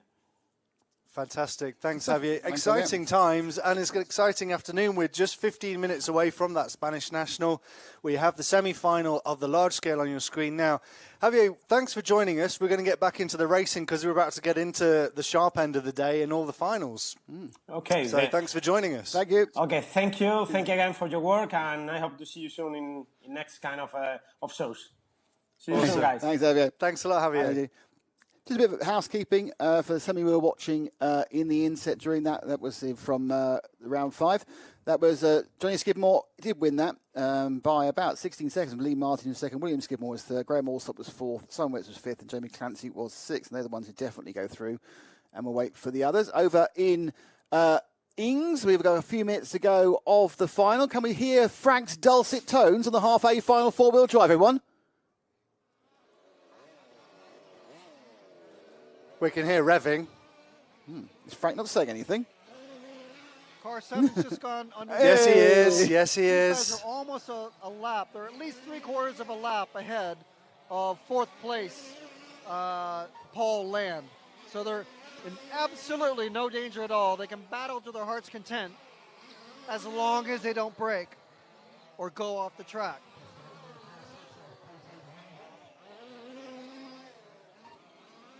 So these two can actually have a bit of fun here, battling for the second and third bump-up spots.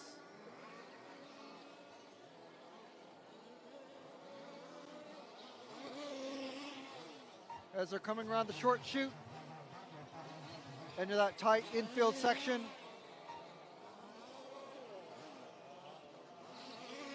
And they're coming up on the car 9 of Jim Bell, who bumped up from the C final. Sorry, from the C, the Charlie final. But they can drive easy. The leader is just a few corners behind them. And 4th place position is a few corners ahead of them. So if they just continue on this pace, they're gonna lap the 4th place car. They're well ahead. So quite a lot of action. There we go. There's just over a minute left of that semi-final. But we are joined by somebody who's had, from his semi-final. He's had quite an eventful semi-final over at Nemo Raceway. How are you doing, Lee? Yeah, I'm good, guys. How about yourself? All good. So second place in the semi. How do you feel about? Oh, hang on. It's been usurped. And for those of you who don't know, this is hi David. How are you? David. All good. you know how racing, and sometimes you like kind of overtake someone. You've just overtaken Lee. You've landed on top of Lee and pushed him out to the side. Nice. That was an amazing racing move. Lee's back again. So there's Lee. So Lee, this runabout from Martin yeah, you just got David Runabout just took your line, literally. Mate, I mean, he's taking all the glory, huh? So anyway, second place in the semi. How do you feel about that? No, he's got it again. I don't know. My Wi-Fi dropped out. David, can you disconnect for a few minutes? We can send you another link, okay? Okay. Live just can't help. He TV, just can't help live link up. Now, hopefully we'll get Lee back again now, which is exciting. Will we? Who knows? Nice smiling face. There we go. Right. He's not coming. He's not doing it again. We've told him not to do it again. You need to defend, Lee. Defend your It's like line. blocking you like that. That's it. Let's try again. How was the semi-final for you? Yeah, it wasn't too bad. I made too many mistakes in that one. Yeah, my car was a little too soft, a little edgy to drive because the grips come right back up now. So, but yeah, it was overall okay. You know, second place. We made it to the main. That's the first objective. So what? Obviously, in the 2 years or 2 seasons of the pandemic, there's been a bit of a changing of the guard, hasn't there? Suddenly, from nowhere, Johnny Skidmore is national champion. Where's this boy come from? Yeah, you know, he's always been there or thereabouts, increasing with pace all the time. So obviously he used to be a Nemo driver up until, well, you know, from the day he started up until last year. And yeah, we knew he was going to be a champion one day. He's always had massive talent. And I guess he would have broke through properly in 2020 for sure. But obviously with the pandemic, it kind of seemed like a surprise when he smashed it in 2021. But we all knew he was coming. So yeah, fair play to him. So that's a championship. Obviously, it's individual rounds. What have you got from in the final? I mean, you know, I'm going to try and bring the A game, try not to make a mistake. He didn't make a mistake in that semi then, which was, you know, pretty stellar. So I'm going to try and do the same and hopefully push him all the way around and nab the win. Let's just move a little bit away from Nitro, because you are much better known for the electric side of things. Oddly, this week, I received a comment on, do you remember about 10 years ago, we did a Lee Martin special of the TV show? Someone actually he remembers it well, obviously. Someone actually commented on it for the first time in 10 years, going, wow. Wow, Lee's great, isn't he? I thought, it was 10 years ago he was good. Yeah, he's still going on, which is the key thing. The hanging around's the key point, isn't it? Carrying on every year. Yeah. You got to try and be evergreen in this hobby. You know, there's a few of us that are being a bit evergreen, or at least trying to. So myself and Neil are keeping the old guard kind of true at the moment. So how is the electric side of things going? Yeah, not too bad. The season's really about to kick off now. There hasn't been much electric racing going on in the UK, but now moving into the winter season, you know, it's when temp scale would normally thrive. So it's about to start. We're allowed to go indoors again now, as of about now, basically, with the limitations lifted. So hopefully it's about to kick off, and we can go and do some big races. That wasn't Ronafuck trying to run you over, was it? No. I mean, it's a guy called Charlie there. Oh, dear. Fella. He's got a ponytail. Oh dear! Now we noticed that talk about the old blokes. You can be our reporter. We've got a comeback after a couple of years. Bloomers is back. What's happening there? I mean, why did he? Is he now bored of his children? Because that's what happened to me after a couple of years. I can tell you. Yeah. I think you know, any one of us that wants to drift out of hobby for a while will ultimately want to come back at some point. So I think a couple of years sabbatical probably did him quite well. You know, he's always had massive talent anyway, so he slipped straight back into top positions, and yeah, he's taking it more of a hobby now. He just comes out for the national races and doesn't do much practice or testing, but he's still fast, which is you know, can be a pain in the ass because you know he's always there or thereabouts. So, but yeah, it's just a hobby for him now, and he's enjoying it. So looking a little bit more, professionally, we were last chatting to you quite intensively in 2019. It seems like yesterday with the RCGP series. Of course, that was with Infinity, and that's now ended. So who are you driving for, and do you see? Are you still in that kind of absolute top works level, or are you now concentrating on some of the other businesses in your life? Yeah, you know, I'm still driving for Yokomo with temp scale, Scorpion with electronics, and then my big change from Infinity was to come to Nemo Racing. It is, you know, still a professional thing. I still try and do the best I can, but I also have an eye on a different prize in terms of, you know, working for the business and working with the track. Obviously, you can see in the background you've been watching, and and trying to push Nemo Racing forward with our fantastic products that we have, getting them a little bit more well known throughout the world. and helping develop new platforms and new kind of fun ideas, which some of you may have seen that we've been running and posted a sneak peek picture of this weekend. So have you missed the international travel? Have you been pleased to get a year or so off it? You know what? It's strange. Like, I think as soon as I go to an international race, I'm going to jump straight back into that buzz of it and really miss it. But because we've been kind of forced not to, it almost feels normal now to have to not travel. But I do need to go on an airplane soon. It's been a long time, probably the longest period in my life for sure, where I haven't been on a plane. Yeah, it's kind of been nice to be able to stay in the UK and concentrate on our races here. But I think it's about time we went and did a big race somewhere else. 100%. Yeah. Lee, well, I think we better give Lee a chance to get his car ready because he's going to be racing in about an hour's time. Let's take the second semi-final is being led by another old boy. Neil Cragg currently leading the second semi-final from Jamie Hall. Darren Bloomfield in third. And surprisingly, down in fifth is Elliot Boots, who would have probably started as our favourites. But Lee, lovely to talk to you. Good luck for the final, mate. Thanks a lot. Thanks, All right, guys. Thanks very much. Take care. Cheers. Now are we getting quite close to Spain's Yes, start? so Spain and is we going to have kick off. Mr. Ronefalk Let's talk as to well. Mr. Ronefalk. Well, we tee up having a look at InfoRC's coverage of the final of the National Championships over in Spain. But maybe we can say hello to David in the meantime. Hey, there he is. He's on the other side. It's the right connection. Yes. So I'm going to ask you the question I asked Lee. I mean, have you missed all the international travel? I know you've done a little bit, but you used to be an absolute, global gypsy. How's it been the last year and a half, being mostly stuck at home? I've tried to keep myself busy. I've had a small summer house that I've been renovating, so I've done a lot of work on that. But yeah, of course, I've been missing the racing and the international travels. I've done some racing here in Sweden, but it's not the same thing for me. There are a couple of fast kids coming up now with Hampusberg and Elias Johansson, and also Nils is getting pretty quick here. But of course, when we went to Portugal earlier this summer, that was a great feeling to be back on that racing scene again. And just in a couple of days here, I'm flying out to Spain and I'm doing the Buggy Land in 2 weeks. So can't wait for that. A chance to finally beat Ongaro then.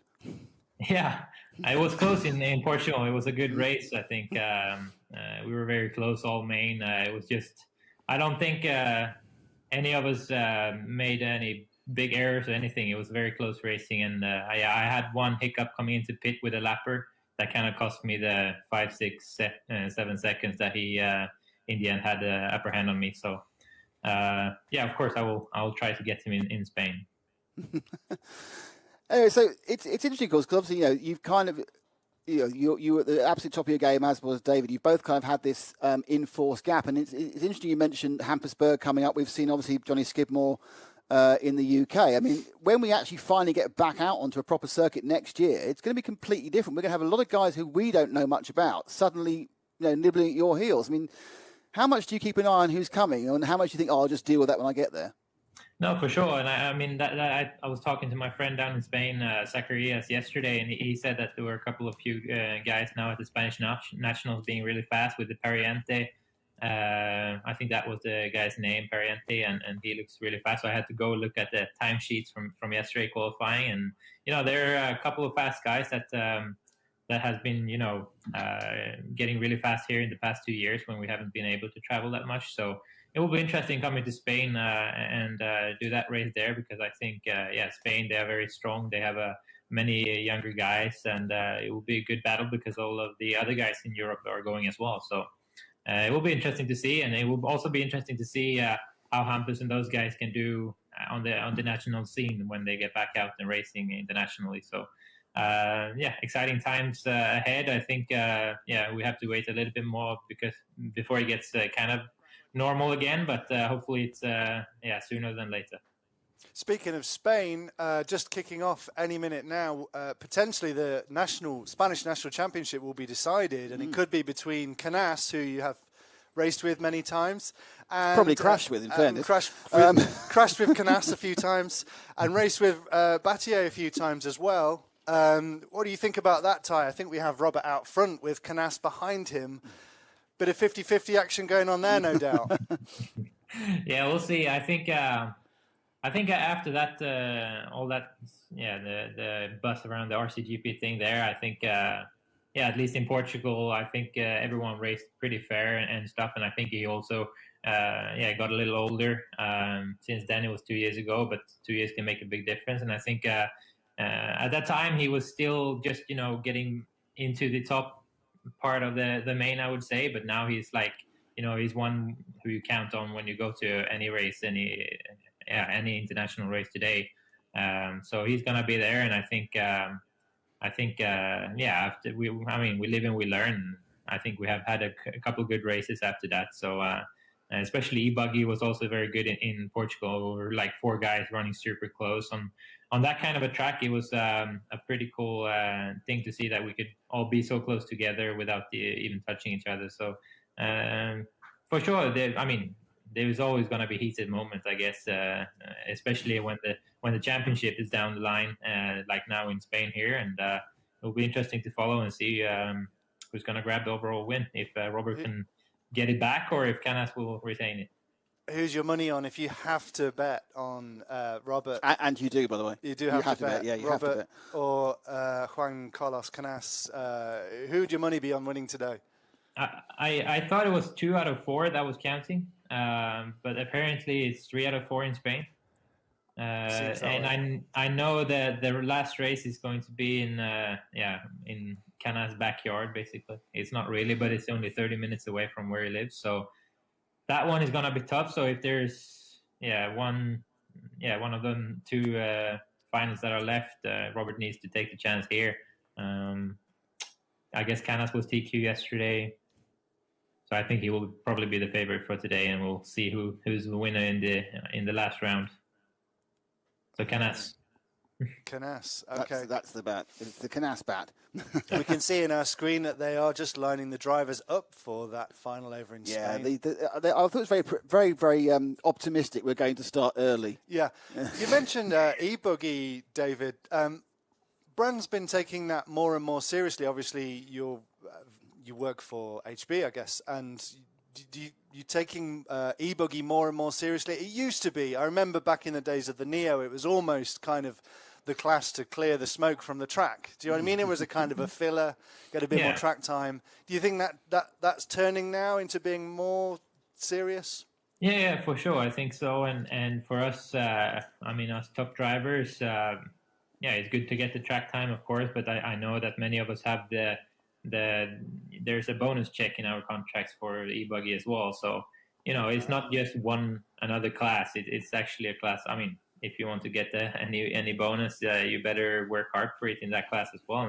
And I think, electric is obviously growing all the time, and people are taking it more serious. And I think the majority of the guys are running both classes today, so the competition is just as high. So, I don't think it's just a class you want to drive for track time or anything. It's just about as serious as the Nitro class, especially now when you have the European Championship. I guess there's a World Championship missing in that, but I maybe don't see any World Championship just being run for that class. It would have to be maybe combined with a Nitro or something like this, and I'm not sure if that's going to happen anytime soon, but we'll see what happens, I guess. Yeah, particularly with some issues with nitro fuel happening in Europe at the moment as well. Yeah, for sure. Here in Sweden, it's not that big. We just had the e-buggy nationals here a couple of weeks ago, and I thought the turnout was going to be bigger than it was, but here Nitro is still a lot bigger. So we'll see when that turns. But I know that in other countries, I was talking to Adrian. They had the nationals last weekend in France for e-buggy, and they were like 90 drivers or something like this. So we'll see when it turns up here. But so far in Sweden, the Nitro class is the bigger. I think another question, obviously, about how's the golf game going? Yeah. Are we moving away from RC and into golf now? Is your handicap down to scratch yet? I'm around 2 in handicap. I haven't been able to play as much this summer because I've been renovating the house. So last year I played a lot, but this year I've actually gone the wrong way. I started up the year at 0.6 or something in handicap, and now I'm at 2, so I've gone the wrong way. But I guess that's what you get when you don't play enough. You've been putting a lot of work into building or renovating a house, but also building an RC track. Yeah, so we just had the first opening here last week on Wednesday, and the weather is starting to get a little bit shittier here in Sweden now. So people want to go back indoors, and we opened up the track again last week, and you know we run two nights, or one night Wednesday night, and then Sundays is what we're gonna have the track open for, and it's been a lot of work. Yeah, I've done that the last 2 years, I would say, but the tracks are done. I have a few more things that I want to do complete around the tracks, like kitchen area for cafeteria and a bit for the pit area as well. But I felt like I've been doing a lot of things. I've done the most out of this COVID break for sure. I haven't been slacking at all, so I've done the most of it, and hopefully people can come and enjoy the tracks. So we're gonna have a couple of races here in Sweden, but I'm also looking forward to have host the international race when the cafeteria and everything is done. Very cool, very cool. And you're doing you obviously we associate you with off-road. You're an off-road European and world champion over the years, but you're racing on-road as well. Are you taking that more seriously? Yeah, I mean, I have always loved, I love any RC class, basically. I could run whatever. And, on-road, I did it in the past, probably like 06, 07 in the winter here in Sweden. But, yeah, off-road has been my thing, like you said. And on-road has been kind of something that I've done a couple of times a year, maybe. But I felt like every time I want to do on-road, it's like a lot of prep because... yeah, the bodies are changing, tires, whatever. I need to check the car setup and everything. So it's been like a week of work just to get 1 weekend of racing with on-road. And now when I have my facility, it's a good size where I can fit both on-road and off-road tracks. So now I have my own on-road track as well. And last winter I was driving a bit more on-road, tried a few different cars, for HP as well, because the plan was to develop something with Hara. Now that didn't happen, so we kind of put that on the side for now. But yeah, I have a car that I drive and I enjoy driving it. So maybe we'll see me going to a few races. I would like to make any of the ETS. I've done a two or three ETSs over the years, but I would love to do some more on road for sure, if the time allows and everything. Off-road will still be my primary class, but yeah, I'll like to do a world championship or something like that on road one day. And of course, in 25 years' time, you can start doing large scale. Exactly. Did we not see David at a large scale? I don't know. Have you done large scale, David? You haven't tried it? No. You never even tried it? Okay. No. Okay. Well, thank you for giving us your time today, No David. worries. It's been awesome to talk to you. We've got just under 10 minutes left of this semi-final A in short course and the racing about to happen in Spain. We'll let you get back to renovating your house, I guess, or are you taking Sunday off watching the racing? No. Today I've started to prep the stuff to go to Spain on Thursday. So I have a couple of cars to get ready and packing and all that. So yeah, now no more renovating until I come back from Spain. So now it's all about getting ready for that. All about the racing. All about the racing, not about the renovating. That's how it should be. Yep. Racing before DIY. Yes. Thanks a lot, David. I don't even race and I don't do DIY. Cheers, David. Cheers, mate. Cheers, bye. Bye-bye. Cool. So we have got 9 minutes left of this semi with Frank over in Lincolnshire, and racing not yet started in Spain. And the second semi-final is just about finished, and it was Neil Cragg, Darren Broomfield, Tommy Hall, Elliot Boots, Kevin Brunson and Jamie Hall definitely qualified into the final, which we'll be showing you in pretty much full in about an hour's time, I think, or an hour and a half time. Fantastic. Should we get a quick blast of Frank before we go to Miguel? Yes, because they're still faffing about in Spain. Don't worry, we are watching the Spanish action. You won't miss anything. They're still doing all the prep, and they don't think they should. I wonder if we could put. I wonder. And now this could be bad asking this, but if we could put, I know, there's sighing in my ears. Yes. I wonder if we could put Spain in the place inset. of us Yes, this picture. Inset Spain, big picture Frank. So people know they're not missing anything. Give lots of Frank but up. They see Frank and hear Frank. No. Well, maybe that's an intermediary step, which is fine. It's coming. It's coming. You ask for the world, don't you? Could you make a cup of tea while you're at it, please? Oh, yeah, good point, yeah. And put the kettle on. Yeah. And a lovely hat, which I can get into. Here we go. Hey! Oh, they're right. on warm-up. They're on warm-up, okay. On warm-up. So a couple of minutes, 3 minutes, they're on warm-up, and Frank at above. Marvellous. Let's listen to Frank for a few minutes before the Spanish race starts. Porque es muy divertido. No need to push things too hard, like David did just then, I think. Got the tail end of that crash.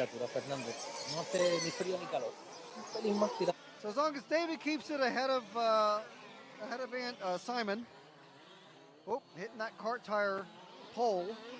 There's a big metal or wooden pole amongst all those cart tires.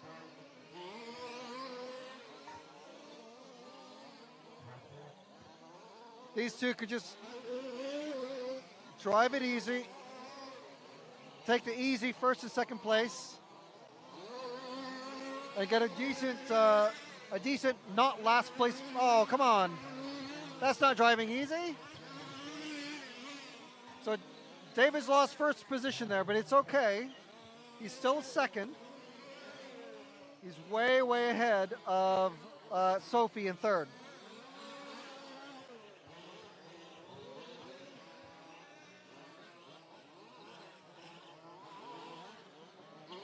Kind of a messy race from a few of the participants here.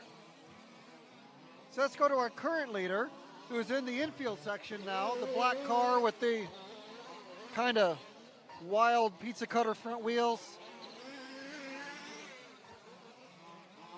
That's Simon Godney in the car number 4. He stood right next to me. So I don't want to point physically at his truck. But there he is.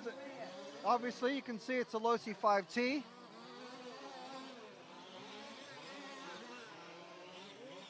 Coming up on the black car of, I can't tell who that is, of insert name here. We've got 6 minutes left.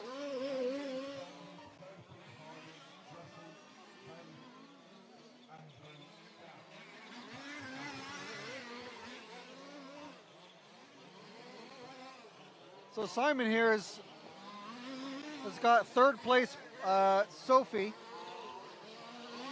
just ahead by a couple of corners ahead. So you can see how protected Sophie's position is at the moment. So we're going to stick with Simon and see if he can catch up to Sophie. Seems to have a pretty quick truck anyway.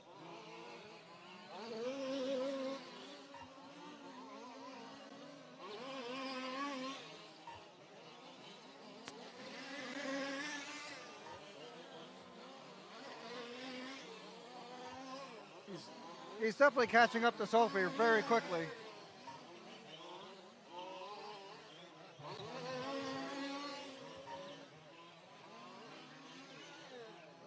There's a loose banner on the back straight, so hopefully that doesn't catch anyone's wheel. I think a car drove into it. Marshall's got a free tire for some reason.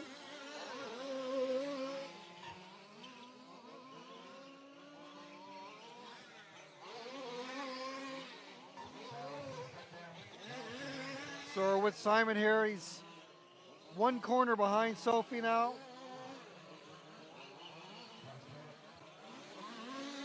Not quite hand over fist catching up, but not far from that either. Coming around the S's. Down that back straight, avoiding that banner. Marshall's are going to have to fix that banner before the next race. It's going to definitely catch someone's truck, fling him into the hedge. Un saludo a alguien o hacer alguna solicitud aquí en directo, ahora es el momento. Y muchísimas gracias una vez más. Vamos a dar una vuelta con Robert, que parece que ya sí se ha animado a salir. Ojo, cuidado. Ojo, cuidado con esa parada de motor. Okay, so we're looking at I think an extended warm-up for the Spanish Nationals final. I think they've had a 10-minute delay as well as a good bit of Volderol, so they're all running round. We're going to try and follow a lot of this final as possible, but do quite a lot with Miguel. Here's an issue for Robert. Battier has an issue. That must be what's caused the delay. Which means he'll start at the end. He'll start at the last, if it has happened. Well, that's a shame, isn't it? That's a shame. But I'm saying that it might not. It might be. This is actually the second warm up for someone else's caused a delay. That's the joy of being. Maybe he just stalled. Slight long had a way flame away. out during a warm up lap. And in the inset, we can see what's going on in the large scale national round 7. We obviously have a plethora of finals to show you. We have this final. We also have the final from Nemo and the 3 finals from Lincolnshire. All of them will be shown, though we'll probably be showing the Lincolnshire ones on a sort of a live delay. Right. So don't worry if you're a Lincolnshire fan, you will see them as live, because due to technical reasons, we really need to show the Nemo one live, and the technical reason being we haven't got timing on it. So it makes no sense on its own, unless we're doing it live. Tis BBK, unfortunately. And then you have your dulcet tones of Frank, bringing you the 3 other finals.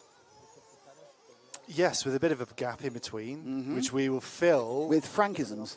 No, because that's when that's a gap. During the gap, we might talk to people. Oh, excellent! Yes, if we can have some people interview races where people overtake each other into the interview. That'd be even better because so far, obviously, it was Runabout kind of ended up as caller 1, so he sort of won that one. We had Runabout versus Lee Martin, and we had Laszlo versus.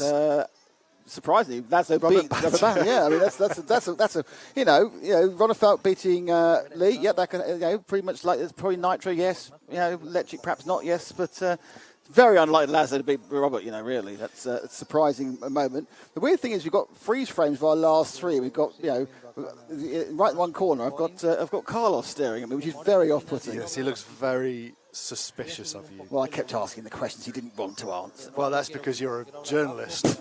You make people cry. Well, yes. Don't you? Oh, yes. You do make people cry. I do make people cry. Yes. Make me cry sometimes. Did Paul earlier? Yeah, indeed. You're watching the RC Motorsport Europe live link up, and you can see us. You can see some BRCA large scale short course action. That's the semi-final. A. Yes, I can read. And you can see the warm up from Spain with our amazing friend Miguel and InfoRC, who are covering that event. And you can see us as well. And you can see us just enjoying the whole ride. Enjoying the ride. And as Nick says, we're going to be bringing you lots more racing action. Thank you to MyLaps for supporting our coverage here today. Please, will you comment on the feed if you're watching on Facebook, if you're watching on YouTube, if you're watching on EFRA's Facebook or EFRA's YouTube. And if you're not following EFRA, give them a follow on Facebook and YouTube, because lots of cool developments, just like this one, coming in the near future. Max Mort's listening to us, watching us. That's lovely. Wants to know, has Skidmore already won the UK? He has already won the UK. It's Johnny Skidmore, that is, because there's 2 Skidmores. William as well. There is a Billy Boy Skidmore. Yes. And Johnny. He hasn't won, as in he hasn't won the final. No, that's up for grabs. Yeah. He's won the championship. So, yes, as you can see there, Andy Spence winning with 29 laps on that semi-final A from the BRCA in Lincolnshire. And it's still all to play for, because not a single lap's been clocked yet as I refresh RC timing. They are very much, I don't know what's happened here. Is it like never-ending warm-up? As they are now. It's clearly a delay, isn't it? There are 6 minutes after when they should have started. Before they had the 15 minutes, we're going to start 15 minutes earlier. It's only right to have a delay. Massively optimistic statement. Oh. There are some announcements from the side.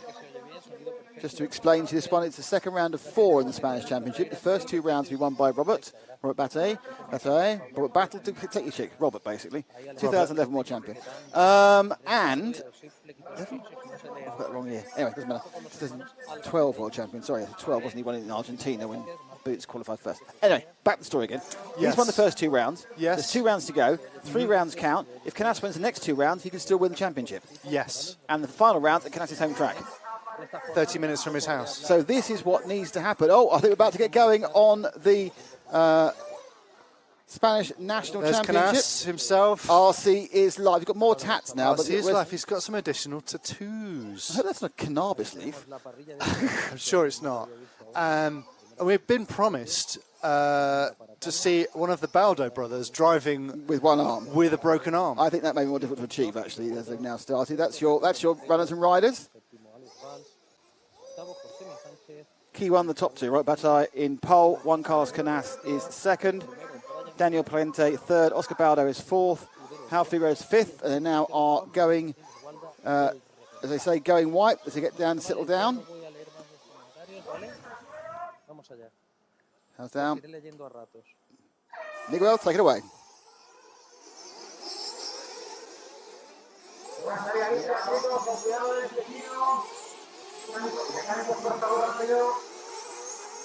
Bueno, ahí vemos Canas apretando desde el minuto cero.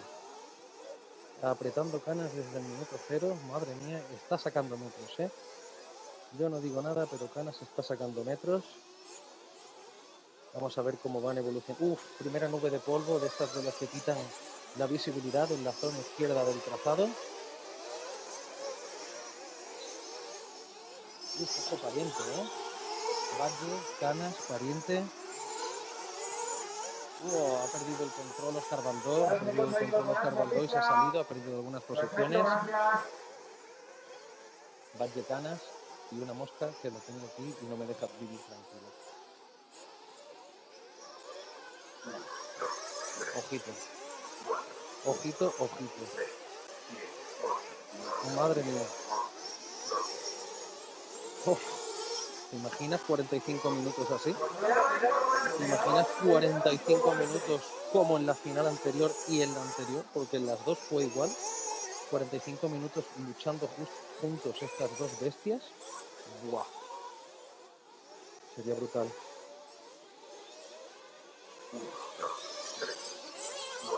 Canas, cómo ha tirado el coche, madre mía.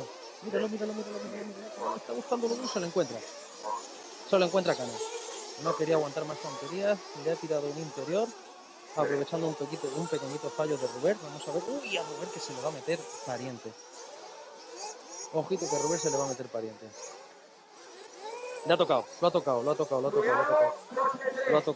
Pariente ha tocado a Robert. Iba un poquito pasado de vueltas y lo ha tocado.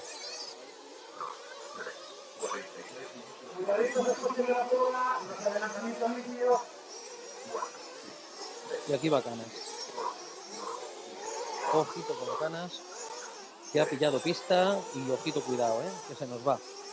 Aprovecho para agradecer como siempre a los colaboradores que hacen posible este reportaje. Tenéis arriba a la derecha FR Graphics, sponsor destacado de este reportaje, junto a Club PICAL. Okay, so we are now, how far in? We're about 2-3 minutes in there. You just noticed one of the key points there where Robert got tagged from behind and lost some distance. So it's actually currently Juan Carlos Canas who's leading and on screen at the moment with the 2 car.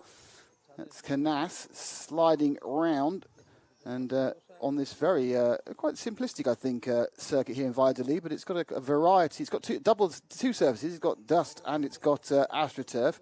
His lead over Robert now is, let me have a look at lap time, 29, absolute time. It's about 2 seconds. He's about 2.2 seconds ahead.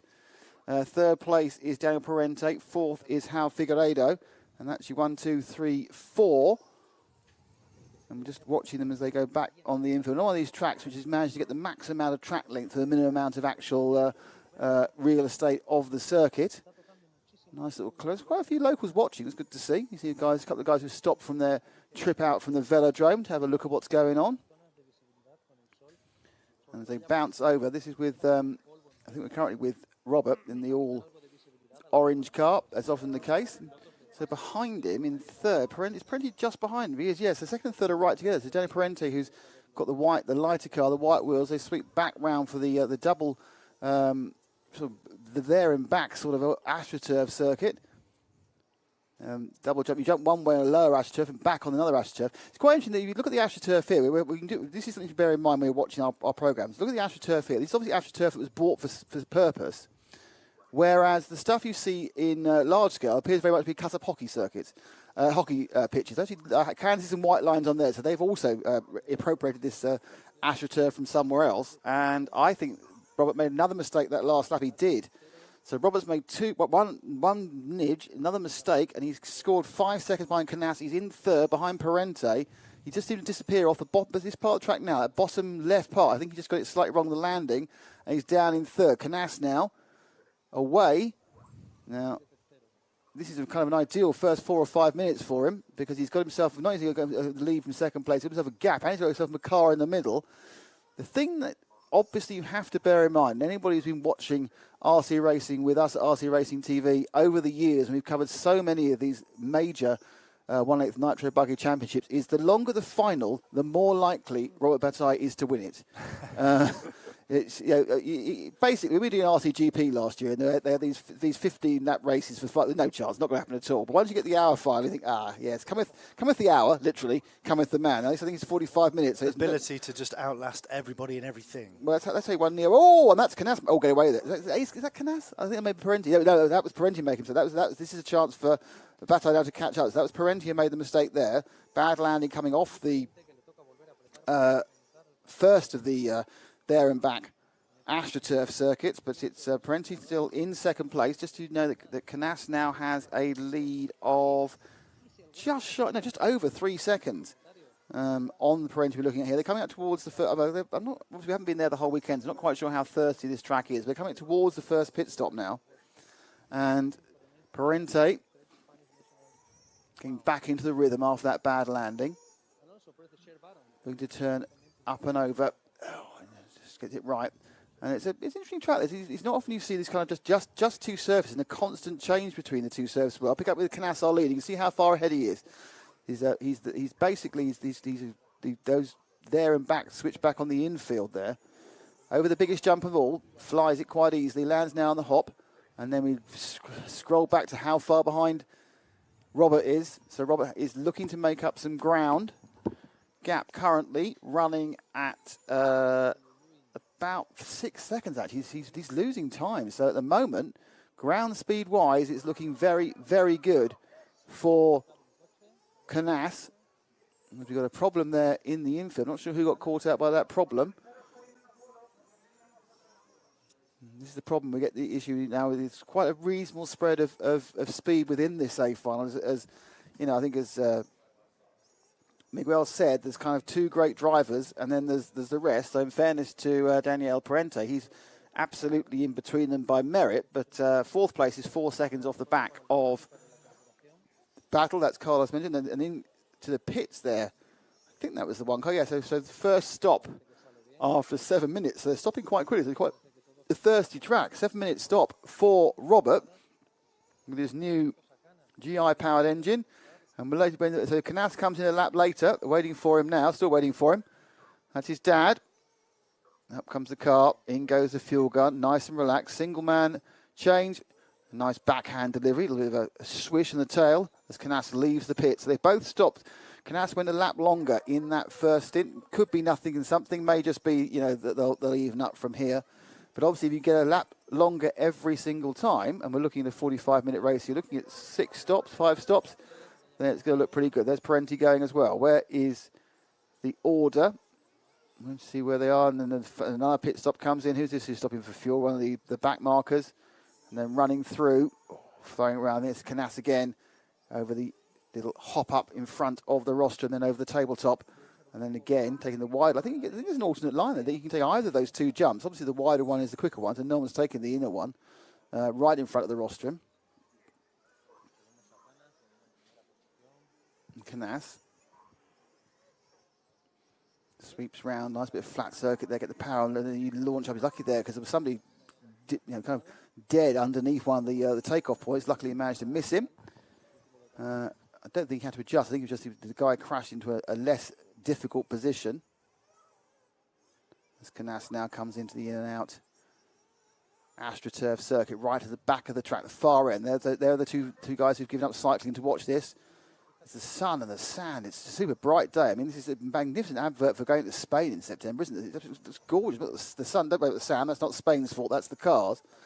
But the weather looking fantastic.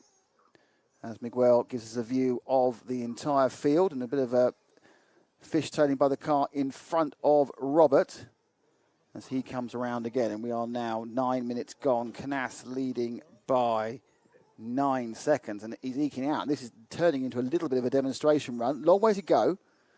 Number of stops to go, but Canas, who didn't take pole, which means he was, he obviously been hiding his speed under a bushel, or perhaps we didn't see his semi, so he might have had an accident which stopped him. But he's now, pulled over 9 seconds in 17 laps. He's half a second a lap quicker on average. We did see Robert lose about 3 or 4 of those seconds through incidents and accidents, but the other 5, where have they gone?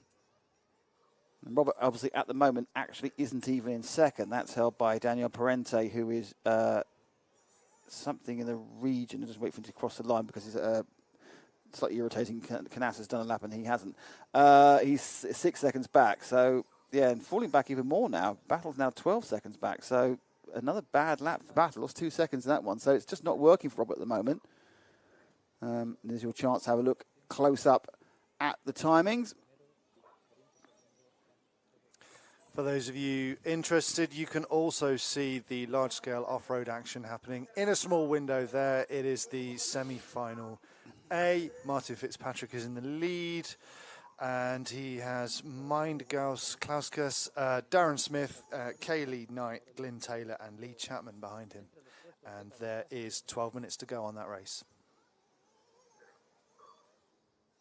Okay. So just picking up again now in Spain. Just see, I'm not quite sure who Miguel's with at the moment. This one, the disadvantage of being 1,000 miles away from the event. My guess is that might well be Parente again, the white car. I haven't quite got my... he hasn't given us Brian Baldo driving the broken arm yet, which is very disappointing. But they have begun to separate out a little bit. Can we go full screen on Spain, please? As they...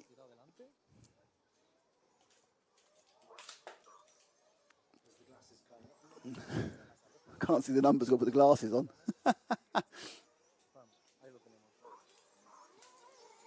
So now we're picking up, I think we're picking back up with Canas, but I can't put money. Yeah, it looks like Canas out there. Are these sliding around?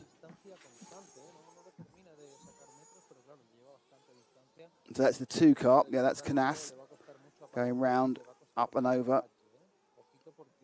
It's the back of the AstroTurf environment. Feeling is he's probably absolutely blooming miles away at the moment. His lead is up to, he's only 4 seconds actually ahead of Parente. He's putting up a pretty good effort really in staying ahead of him. Not doing quite so well is Robert, who is a long way further back.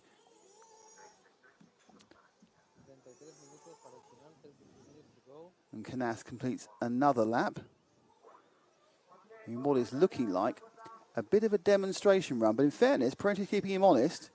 Not really sure what the effect of Parente winning this by some fluke and upsetting all the apple carts would actually be to hand Battle the championship, because it wouldn't be possible for Juan Carlos Canas to win 2 rounds.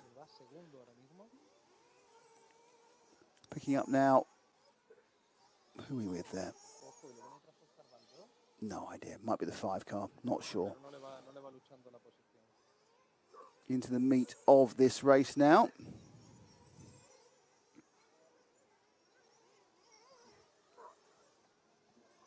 So yeah, it's not looking particularly good for Robert. As we watch, 4 seconds the lead is for Juan Carlos Canas. We're 12 and a half, 13 minutes down, 32 to go. And Robert is back 13 seconds, so that's not doing anyone any good, is it? 13 seconds off the lead. That's who we're with at the moment. So this is Robert again. But he's been losing effectively half a second a lap. So, obviously it's a long race. Who knows about tyre strategies? Is this a high tyre wear track? I mean, AstroTurf on the whole can be a little bit high wear. Dirt, you can't really tell. It can, sometimes it looks like it's very abrasive and doesn't do very much. And other times it just wears the tyres out. No word at all. Because whilst mud looks like mud, it's often very, very different in its composition. Is it clay? Is it limestone? Is it whatever? I need Ash here now to give me some more types of mud, don't I? I need his geology degree. Not that he can identify anything. We show him a cliff, he doesn't identify anything. It's useless.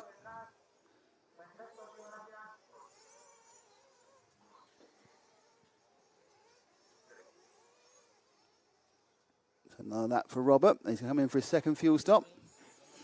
So we're probably around 14 minutes. He's stopped early again. We only just hit 14 minutes now.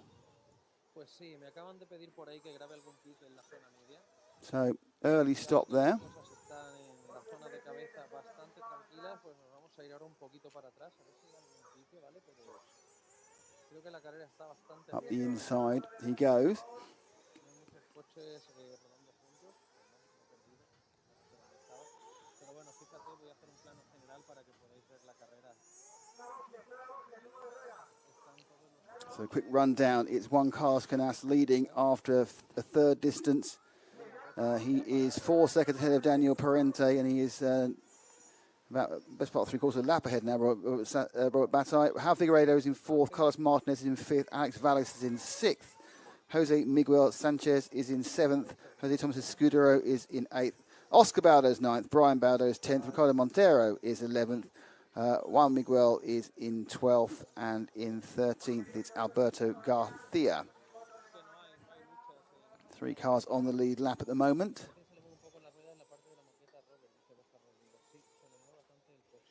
This race has settled down a little more than we would have hoped it to do.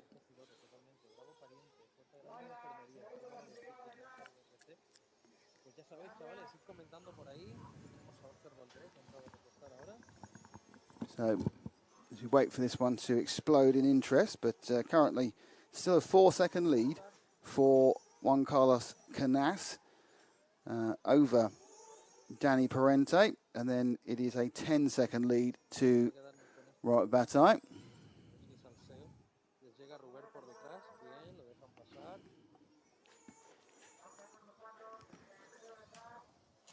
So I think what we'll do is we'll leave this one for a second and go and visit and see what's going on in Lincolnshire, where we have the semi-finals for the two-wheel drives, and see if young Frank can give us an update or tell us what's going on, or carry on commentating on that semi-final in two-wheel drive, and we'll carry on keeping an eye on this Spanish championship. Bueno. Se le ha venido chica a la pista.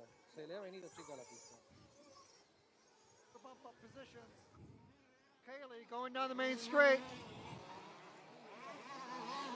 Around the hairpin, sees if she can get past. Is that Zach Whittleston, I think, as she's passing. Yeah, that was Zach. Zach passed now by Mindaugas, who has a clear shot now to Kaylee. Kaylee now has to put the hammer down, make up some time to catch Darren, and we'll see if she tries to put the pressure on, because Darren certainly doesn't seem to be trying to put the pressure on Martin. He's maintained about a 5 to 10 car pace gap to Martin, and now they're almost all in the same frame, 1st through 4th. Kaylee, clear shot to Darren now. Very little lap traffic left. 6.5 minutes remaining. Plenty of time for her to put the pressure on the lead 2 cars.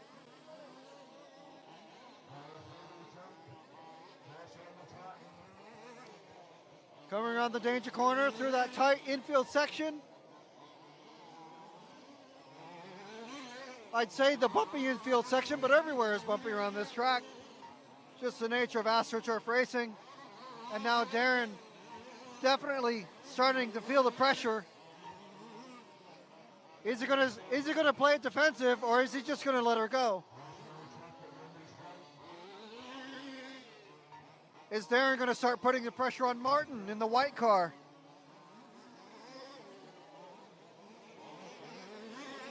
Through the tire chicane, around the hairpin, keeping it clean and tidy.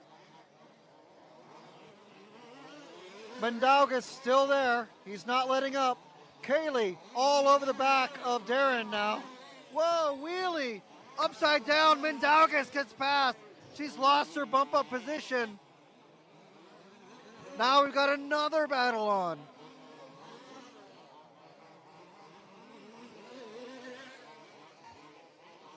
Kaylee got to keep it clean. Mindaugas going to 2 wheels up again. Clipping. Oh, Kaylee stuck on the kart tires. That's okay. We've got about 5 minutes left.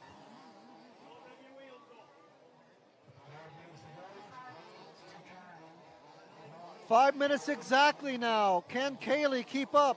Where's Mindaugas?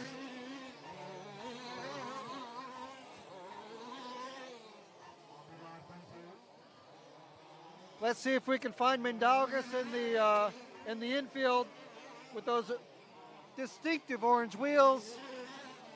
As you can see, just ahead of him is Darren, and just ahead of him is Martin. They're still in the same position. Is Mindaugas going to try and get second now? So he has a bit of a buffer between himself and Kaylee, because Kaylee's certainly going to catch up once again. Darren already let Mindaugas pass once.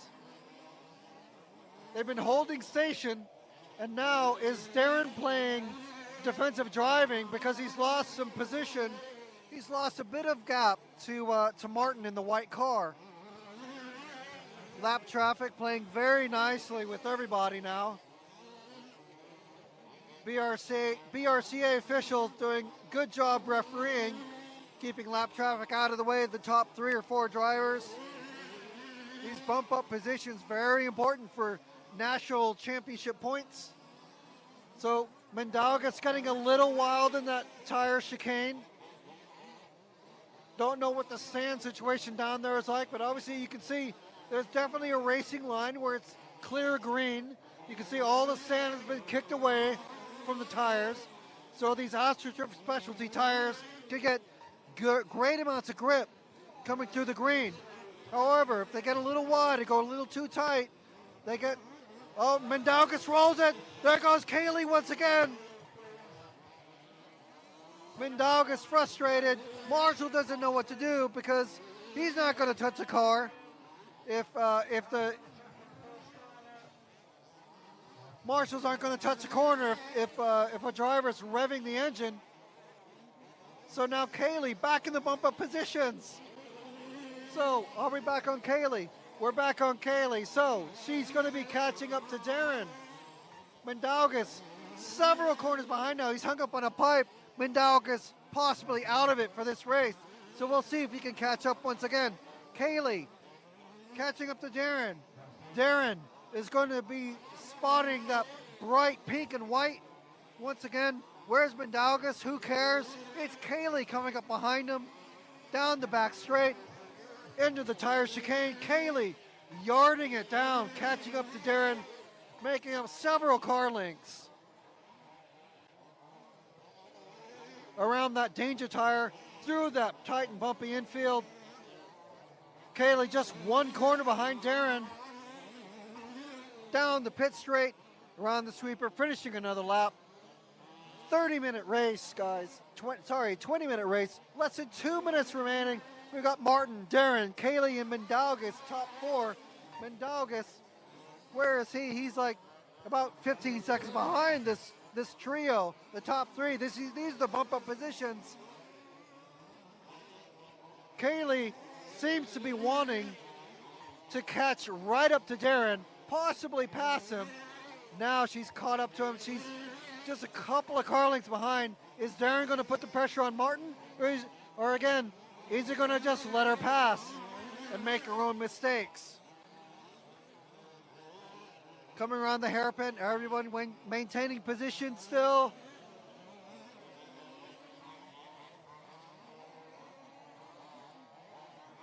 What's going to happen here? Down the steps, around the S's, very tight.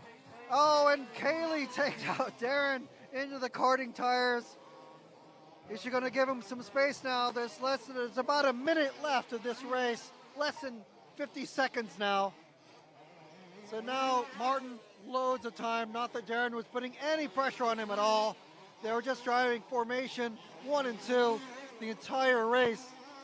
Top 2 positions haven't changed one bit for this 20-minute race. There's about 20 seconds left in this race.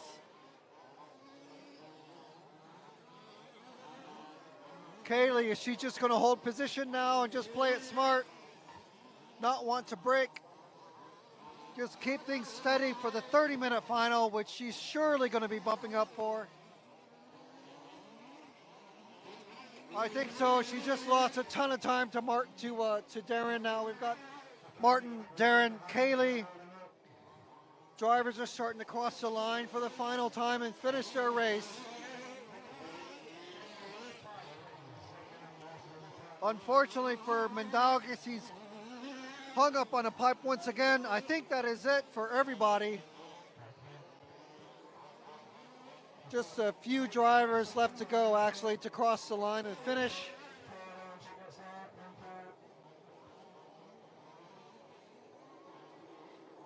And that is going to be it, folks. So bumping up, we've got Martin, Darren, and Kaylee bumping up into the A final. Great race in the end. Really, really good. There So in some the great finals. battles there. Yes, indeed. Good stuff, Harry.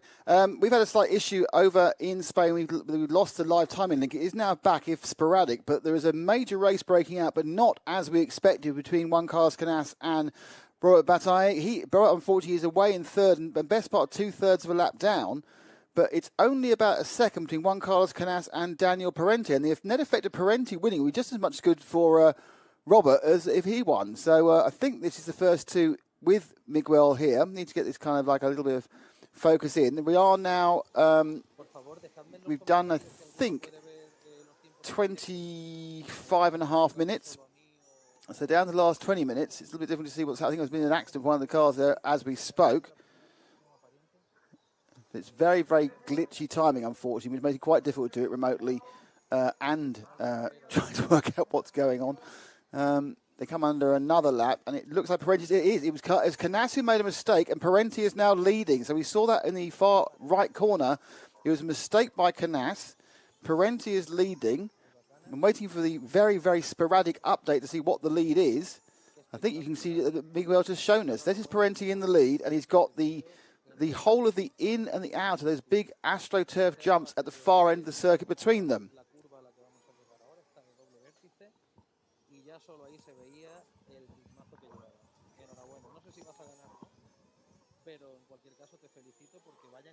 Looking for the times to go. Just get the rest of the run up. Yes, no, the lead is 3 seconds. So it's Parente leading by 3 seconds from Juan Carlos Canas. Robert Bataille is back about 2/3 of a lap. Hal Figueiredo is in 4th. Alex Valles is in 5th. Jose Thomas Escudero is in 6th. Oscar Baldo in 7th. But obviously the key point about this is that I think the winning of Parente winning this should actually almost guarantee that, or make it a lot easier anyway, if he does, for Robert to win the championship.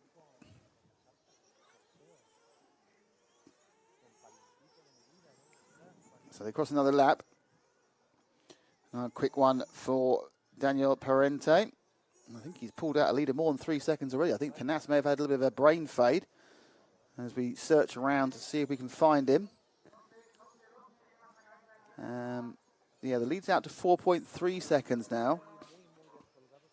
So Parente, so totally unfancied by Miguel, but sort of mentioned a little bit by Robert and also by Carlos Gomez, is the man leading at the moment.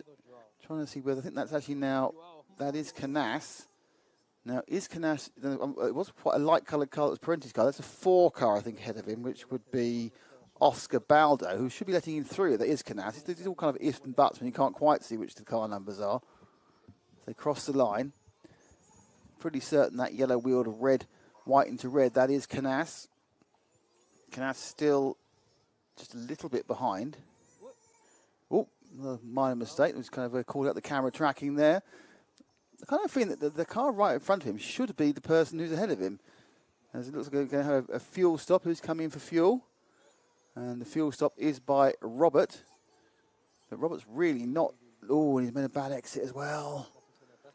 So Robert's championship... Well, chances of winning it today are looking quite limited. There's 3 out of 4. He's got 2 wins already. So if anything does go horribly wrong here, he's still got the final round. But that is at Canas's home circuit. Picking up the other way, that is the 4 car. That's definitely the 4 car of Oscar Baldo. Let's pick up little numbers occasionally. So the old eyes doing the best they can. Into the pits now. Comes Juan Carlos Canas. Fuels up. Away he goes. Oh, makes a mistake on the exit. That's another second gone. So just a little bit of an unravelling from Canas in the last few minutes. There's a dead car there. I'm not sure if it's a car that's important or not. But Canas keeps going. And dropped to 5 seconds behind at the end of the last lap. I think there may have been. It may have taken a little bit of the pit stop run into it in count as well. Canas at the far end. So just tell you, there is 15 minutes to go.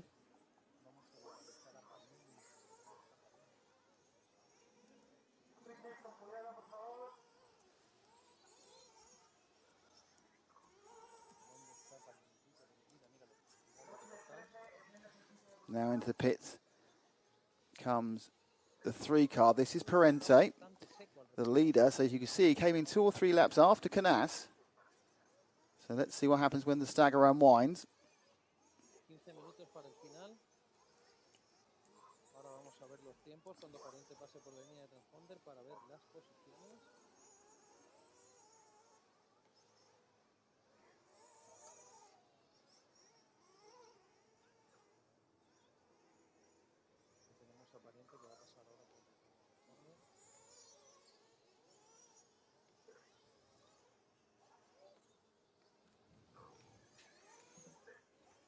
So this one carries on going. I'm trying to find out where we are time-wise in...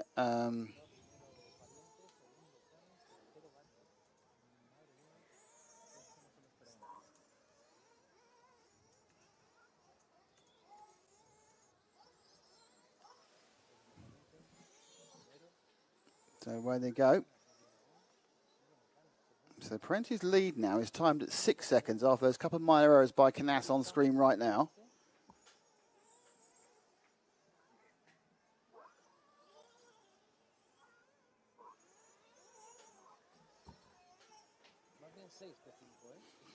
We do have some finals underway in large scale, which we'll record for you.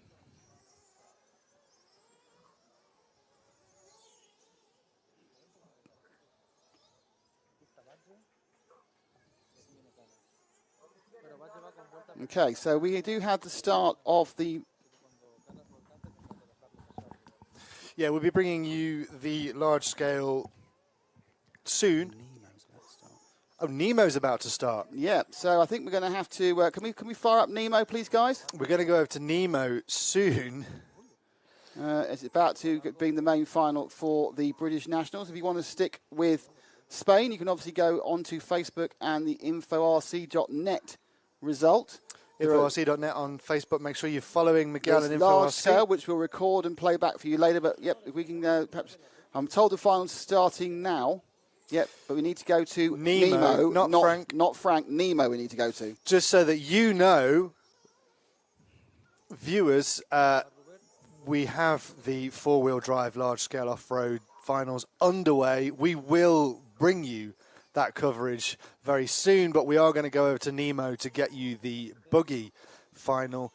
But just so you know, Stu Wood is in the lead after 4 laps with Dave Parrish and Guy Page after him. But we can watch all of that very soon with commentary by Frank. But first, we're going to get over to the final with James Stewart at Nemo Raceway for the BRCA 1/8 Nitro Buggy off-road round 5. And they've just started. Johnny Skidmore is leading at the moment. Neil Cragg second, Bloomfield third, Martin fourth, and William Skidmore fifth. James Stewart, take it away. We're running with, at the moment, we're watching Johnny Skidmore leading out in front from Neil Cragg. Neil all over the back of Johnny, trying to find his way through.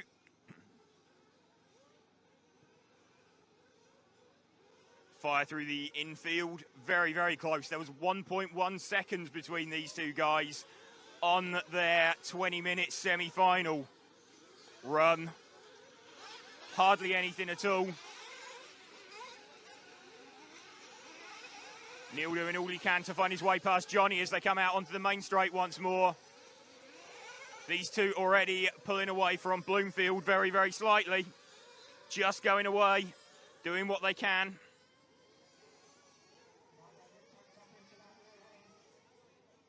Really, really close out in front. Bloomfield actually looks like he's transversed the gap between them and has to check right up there to avoid running in the back of Neil Cragg. But Johnny Skidmore leading from Neil Cragg. Darren Bloomfield going with him. Top three have made a bit of a break. Lee Martin currently holding 4th place. Skidmore still leads down the main straight. Cragg pulls a slight wheelie as he just catches the hose coming out onto the straight. Little back off the throttle, gets the nose down. Doesn't really cost him. Skidmore still leads from Cragg, from Bloomfield.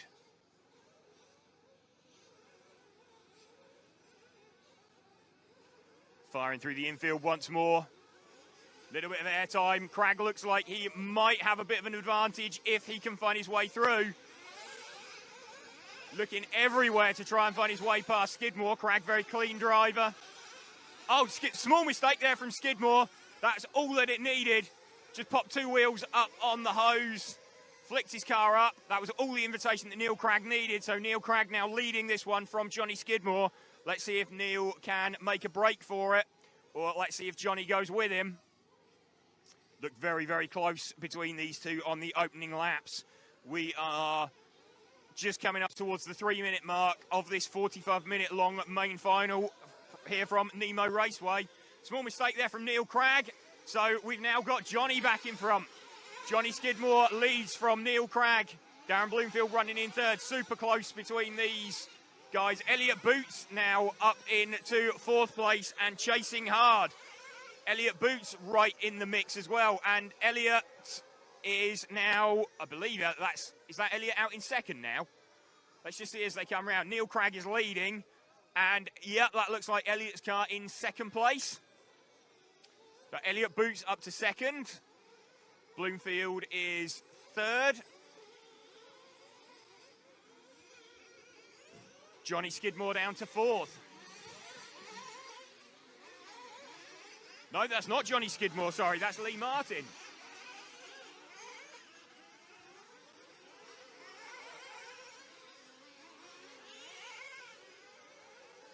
So Johnny Skidmore getting involved in a bit of a tangle there, dropping down the field. He's running in 3rd place currently.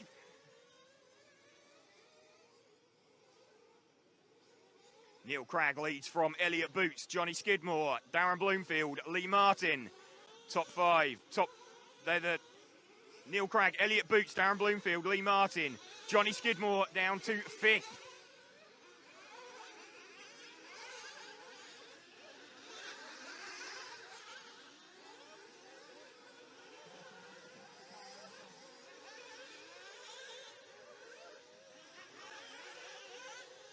Neil Cragg's lead is just under 0.4 of a second from Elliot Boots.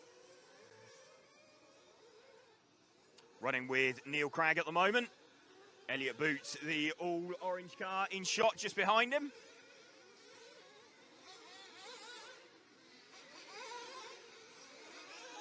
Darren Bloomfield running 3rd, Lee Martin 4th.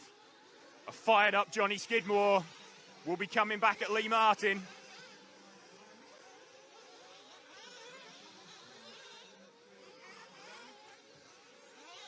Running order 2-7-3-4-1 at the moment. So that's Neil Cragg leading from Elliot Boots, Darren Bloomfield, Lee Martin, Johnny Skidmore. Running with Neil Cragg at the moment. We are around 5 minutes 20 into this final here at Nemo Raceway. Just saw Elliot Boots disappearing through the back of your shot. Let's stick with, oh, small mistake there from Neil, gets away with it. Let's run with Neil till the first round of stops, then we'll go back and pick up the chaser, whoever that happens to be at the time. Currently Elliot Boots. Neil still leading this one from Elliot Boots. And then there's a gaggle of cars behind him. Looks like Lee Martin's up to 3rd now. Johnny Skidmore up into 4th. Darren Bloomfield dropped back to 5th. Oh, there's a mistake there from Lee Martin, so that's promoted Skidmore back up into 3rd. That's happening off shot in the back of, just out of the back of things. Cragg still leading. Like I said, we'll stick with him till the first round of stops, which should start really within the next couple of laps. We're just coming up towards 7 minutes.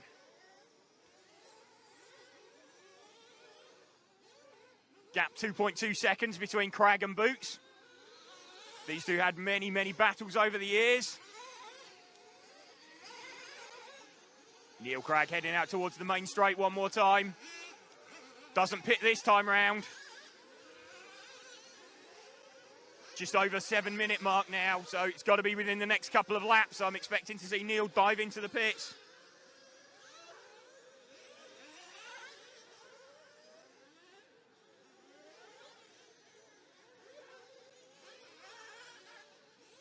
Boots still giving chase, so he's not pitted either. Still running with Cragg as he comes underneath us. Neil Cragg leading. Drops through the bomb hole, out towards the main straight once more. Here we go, Neil Cragg pits. Let's see if Elliott Boots follows him in. Elliott Boots does follow him in. So Neil Cragg has pitted, Elliott Boots has pitted. Neil is released, Elliott is released right into the path of, trying to see who that was. Was that Skidmore? No, it wasn't Skidmore, I think it was one of the Hall brothers he was released into the path of. Could have been Darren Bloomfield. Cragg maintains the lead then from, or in fact, I think Skidmore might have gone through into the lead temporarily. Let's move one car back to Elliott Boots, the orange-coloured car. There we go. So this is our P2 man, Elliott Boots, or will be net P2 man. He is still P2 man.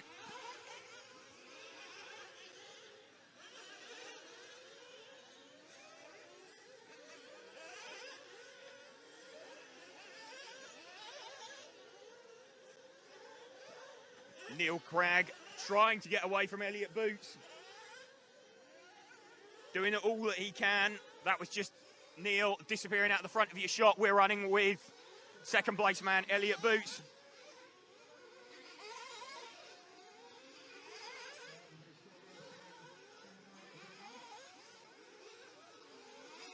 Elliott Boots makes a small mistake coming out onto the main straight. Johnny Skidmore given a sniff. Johnny will be fired up after that earlier incident.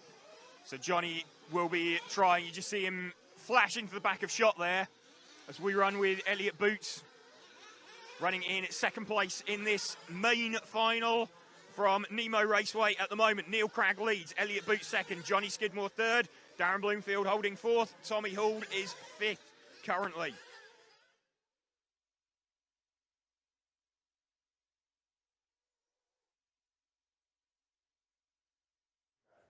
And we are back in Spain for the last couple of minutes, the last 2 minutes, 37 seconds of action from their national championship. Still Daniel Parente who's leading. He's leading by a reasonable way, but I think there might even be a smash and dash required there by one car's Canas. He was right behind and now he's back 9 seconds.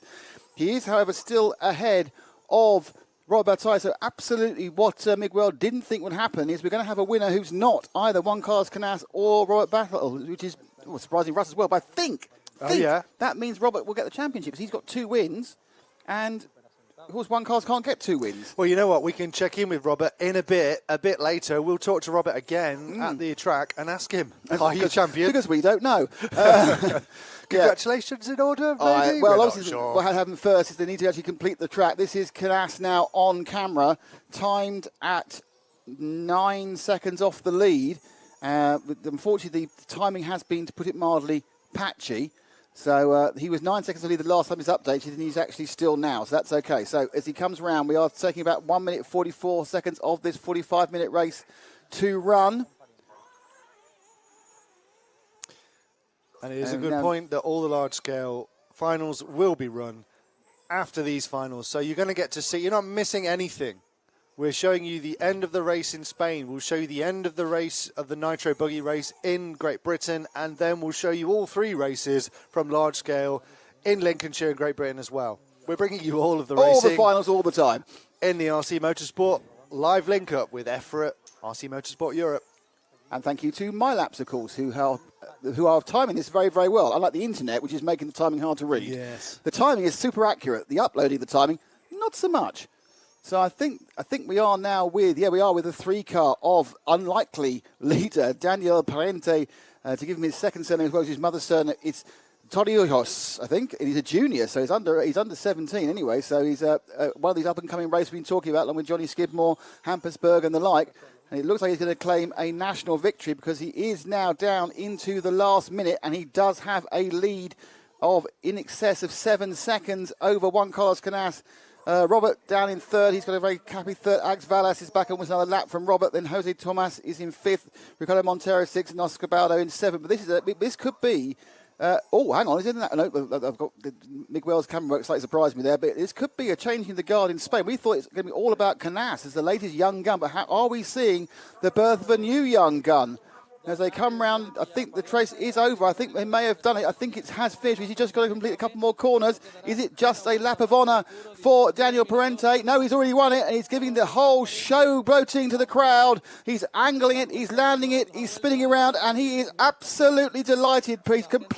He's taken the rule book. He's not just torn it up. He's thrown fuel over it, 16% nitro, set fire to it, gone, ha-ha, that's you, Miguel. Think I haven't got a chance. And suddenly we have a winner in Daniel Parente. He takes the championship race. Canas is second. This could be for battle champion. We'll find out later. But until then, let's switch our focus back to Nemo Raceway. Let me tell you, Neil Cragg is leading by 3.5 seconds. Darren Broomfield is in third. William Skidmore is in fourth. Johnny Skidmore was second, Darren Bloomfield third, William Skidmore fourth, Lee Martin fifth, Elliot Boots is in sixth. And let's go back to James Stewart from the muddy loveliness of the Nemo Raceway near Coventry. That's our leader, the 2-car of Neil Cragg. Johnny Skidmore's just gone past us now. So there you go. You've just seen, as Neil Cragg entered the main straight and disappeared off down the main straight, you just saw heading back out onto the straight, or heading back towards the main straight, Johnny Skidmore. That was the gap between them, and that's a valuable tool as a racer. You start in your mind judging the size of the gap, where you're passing someone, where you're crossing over against someone else on the track. Neil Cragg still leading this one from Johnny Skidmore. He'll be measuring that one each time he goes past that point. In his mind, he'll know where Johnny's car is as he crosses that, and so will Johnny. Johnny will notice that too. And this time round, Johnny's going to notice that he's very slightly closer. But Johnny, in his haste, makes a very tiny mistake coming onto the main straight. It's not much. It's just 2 wheels up in the air, a little bit too much hose. It just meant he couldn't get the power down. All of that work that he spent the last couple of laps doing and gaining very, very slightly and getting that gap down from 4.2 seconds to 3.2, he's just lost it again. So all of that work. So Neil and Johnny both going hammer and tongs at this, and both of them pushing each other into tiny, tiny mistakes. To most people, they wouldn't be classed as mistakes, as errors. But Neil pits for the second time. Johnny follows him into the pits. Mick Cragg being a little bit more circumspect with the pits. I heard something about car 2 pitman just having a bit of a warning last time while they were in. I don't know exactly what it was for. He certainly hasn't had to stop-go for it, but there was some minor transgression there, I believe, with it. Still watching Neil Cragg leading this one. Let's see what his gap is now, this time round. It was 3.5 seconds before they headed for the pits. It's going to be something pretty similar now. If anything, I'd say it's probably just under 3 seconds. So Skidmore and Cragg going away at the front of this field. Darren Bloomfield having an extremely lonely race. Feel a bit sorry for him in third place. He's watched 2 people disappearing into the distance. He's watched the rest of the field disappear behind him. And he's out for a lonely, lonely Sunday afternoon drive. Neil Cragg leading this one. We're running with Neil at the moment, leading from Johnny Skidmore. 2.88 seconds. I said we thought it was just going to be under 3. Cragg on 2 wheels. It's who's that? The 12 car. That's Jamie Clancy. So Cragg's lapped him. In fact, Cragg's got 2 bits of traffic in between him and Skidmore. Was 2.88 seconds. Let's see what the gap is this time round. Still running with Cragg. He's got to be careful through this. Well, everybody's got to be careful coming through this traffic. the traffic are going to know who it is. Very distinctive colour scheme on Neil Cragg's car. He just needs to keep this one clean. How long in this final are we? We are about 17 minutes in, so we're just over 1/3 distance of this 45-minute final, turning into a bit of an epic final. Last lap round from Neil Cragg, 37.73. I think that's the first time we've seen someone go sub 37. No, Johnny Skidmore had already done had gone sub 37. He'd done a 37.82. So Neil Cragg, having done the new fastest lap so far, 3.6 seconds the lead, 3.7 seconds the lead. Really, really close between the front two here at Nemo. Neil Cragg over on his roof, lands back on his wheels, but that's going to have given Skidmore a sniff. Where's Skidmore? He wasn't one car behind. Oh, Cragg's got tangled up with someone else. Who was that? The gap's come right down now. So that gap, as they come out onto the main straight, that car that you saw entering the main straight immediately behind Cragg, and we'll see in the back of your shot, that is, there we go, just in the back of your shot, that is Johnny Skidmore. Neil Cragg, Johnny Skidmore. On the computer, it's showing as 3.76 seconds. It's nowhere near 3.76 seconds at the moment. Neil Cragg, Johnny Skidmore delivering an epic final between them. Meanwhile, there's all this chaos going on around them. 1.68 seconds. There's a car there, car 14. Who was that? That's Callum Nibbler. He gets out of the way. Johnny Skidmore can smell blood now. Neil Cragg's got his internal monologues playing the Jaws music.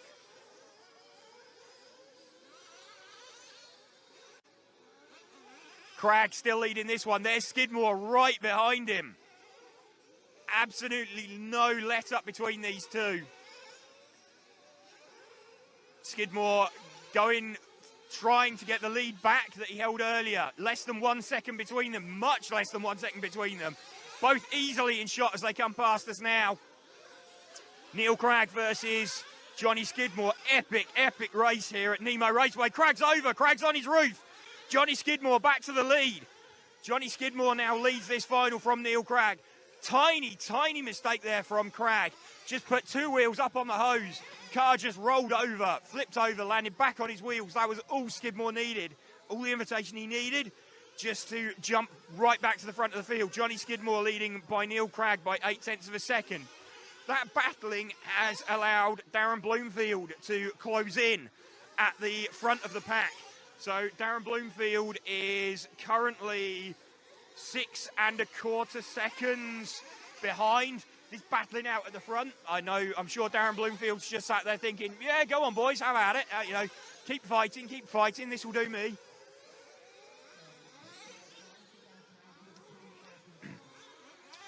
So there's still this really tight battle going on.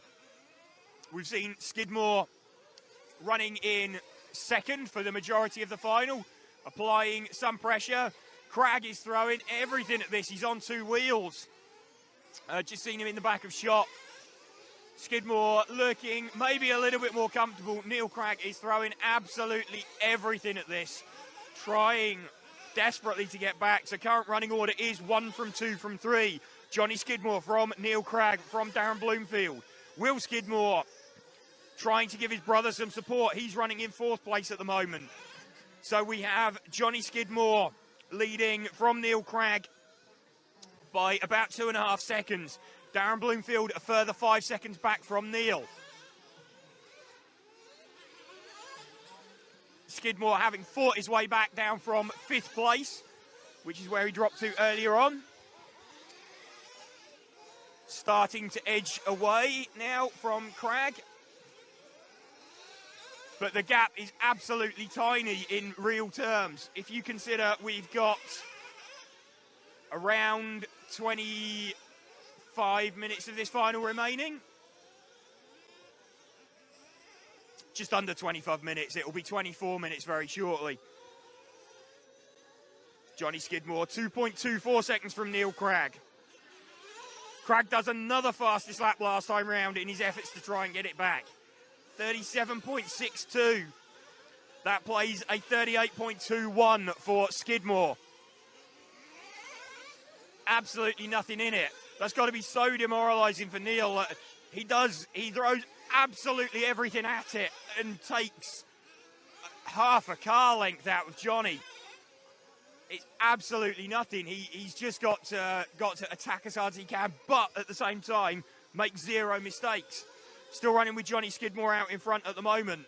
Darren Bloomfield still only 7 seconds off the lead.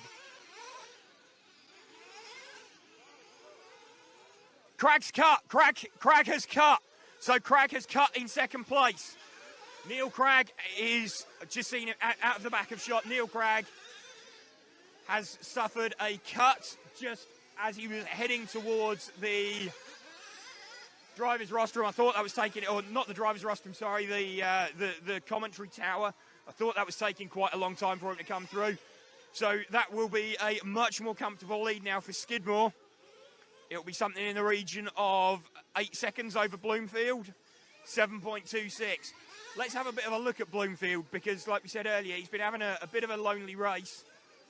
Let's find him when he comes through. A little while till he comes through. He's a sort of bluey, whitey coloured car, the number 3 car. Let's pick him out. I think this is him coming towards us now. There he goes, the number 3 car. This is the now second place man of Darren Bloomfield. Keeping half an eye on where Johnny Skidmore is. Just make sure no disasters befall him. Cruel luck there for Neil. Involved in a bit of an epic battle out front. Johnny Skidmore, though, driving absolutely fantastically. Dropped down into 5th place early on. And then coming all the way back up into the lead. Very, very slight mistake from Neil coming out onto the main straight was all it took. We're over the halfway point of this final.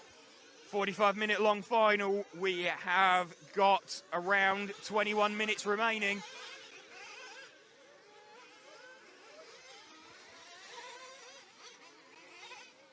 Still running with Bloomfield in second place at the moment. Heading back towards us now.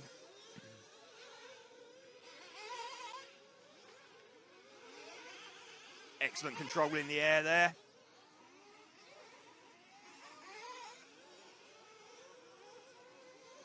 I think that might sadly be a retirement for Neil Craig.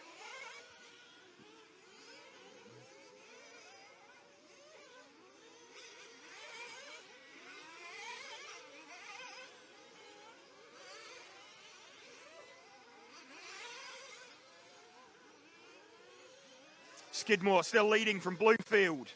Will Skidmore up into 3rd place. So running order is 1 from 3 from 6. Lee Martin currently running in 4th place. Elliot Boots in 5th. Graham Alsop running in 6th place at the moment. Darren Bloomfield unleashes his fastest lap of the final last time round. Gap is down to 3.87 seconds between Skidmore and Bloomfield. We're running with Darren Bloomfield at the minute as he tries to chase down Johnny Skidmore.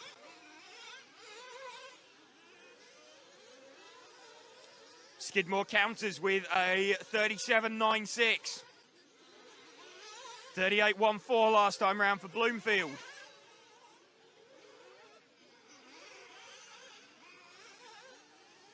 Skidmore just coming out onto the main straight now. Let's pick him up as he heads off down the main straight once more. There we go. That is our leader. Johnny Skidmore leading now by 4 seconds from Bloomfield. Will Skidmore 18 seconds off the lead currently, so that would put him around 14 seconds back. Just over 1/3 of a lap behind Darren Bloomfield. So front two, relatively comfortable, 4.91 seconds, just under 5 seconds now, the lead. What do we got? 19 minutes left. This our leader, Johnny Skidmore, we're running with. From Nemo Raceway as he heads out onto the main straight once more. Opens the throttle. Car looking really clean. He can relax very, very slightly. Not a huge amount. He's still got quite a lot of the final to run, but the one driver who's shown to have consistently similar Okay, so we are currently still with the main fun at the Nemo Raceway. You've just seen a bit of a problem for Neil Cragg. He's fallen back out a few laps ago. So it's Johnny Skidmore who's leading by 6 seconds of Darren Broomfield. William Skidmore back the best part of a lap. We are going to go from this. No, we're going to follow the last 18 minutes. We're hoping to get a chat with Robert Basal from the Spanish Championships. And after that, we will begin the large-scale off-road finals with the four-wheel drive. No fear, they have all been recorded. And it's, and just on there, Eddie Paez. Oh, what a lovely man Eddie Paez is. Oh, he's on my Christmas card list. Your headphones aren't on. Sorry, I was manning the typey thing. I was doing the text talk. The text talk thing. Yes. So just so we're going to try and speak to Robert after this race, and we'll probably try and speak to someone, hopefully Lee or Johnny at the end of the race as well. But after this, next action will be the four-wheel drive large-scale final from North Ings, which will also...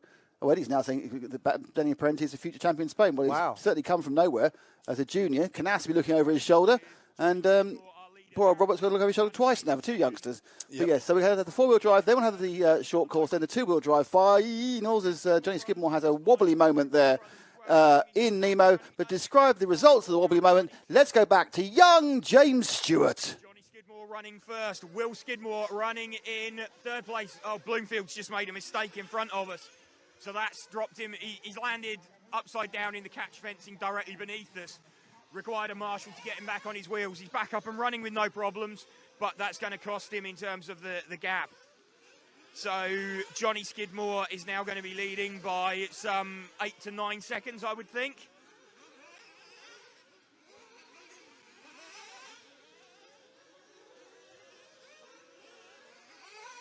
Just trying to spot if there's any other close battles going out on circuit. Johnny Skidmore now slightly... No, he hasn't checked out. Bloomfield not a million miles behind him. So Johnny making a bit of a mistake there. Dropping back very slightly into the clutches of Darren. That'll give Darren some hope. 3.24 seconds, the gap at the front between Johnny Skidmore, who we're running with, and Darren Bloomfield in second place. I'm not sure if I'm starting to feel a bit of moisture in the air here. It does look a little bit overcast. I mean, that would completely change the dynamics of the final if we were to get a rain shower.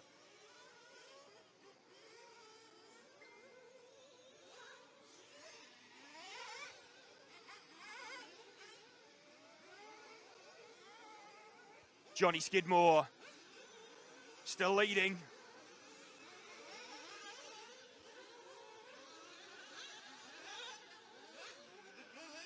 Oh, I think we've had a retirement for the 6 car. So Will Skidmore's retired from third place. Just pulled up at the feet of a marshal next to us. So that's really unfortunate there for Will Skidmore. We're running with his brother, Johnny. Johnny still running in first place as he pits. Fuel in. Exits the pit lane. Wasn't particularly clean, that exit from the pits.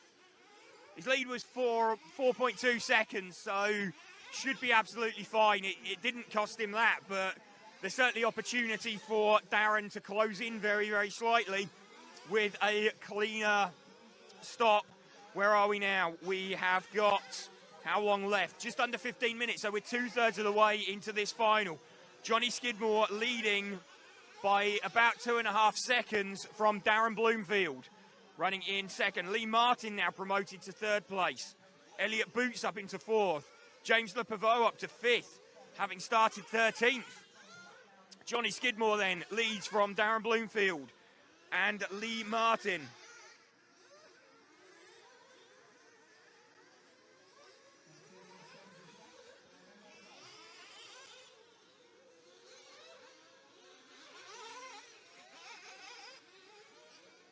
Running with Skidmore as he cuts through some traffic. Just saw... In fact, we're running with Bloomfield at the moment. as he's heading off down the main straight. 1.1 seconds, the gap between Bloomfield and Skidmore.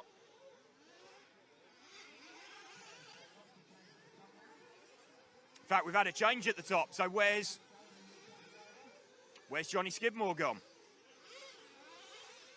Darren Bloomfield is leading.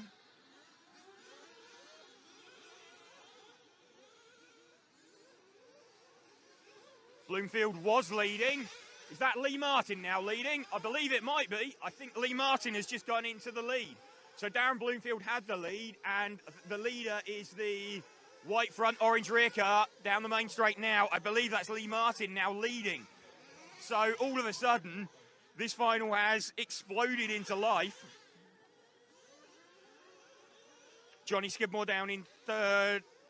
That's going to update again. Something... Just waiting for the timing to update to get an exact catch on where we're at.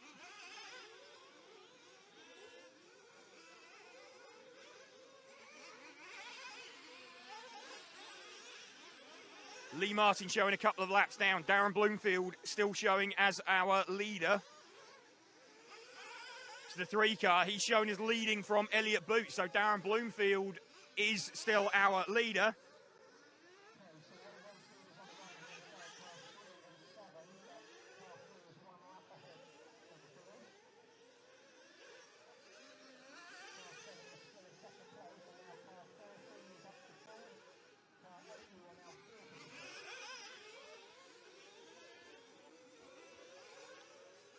I think someone's missed a lap out there because this timing's gone. It doesn't look like what we're seeing out on the track.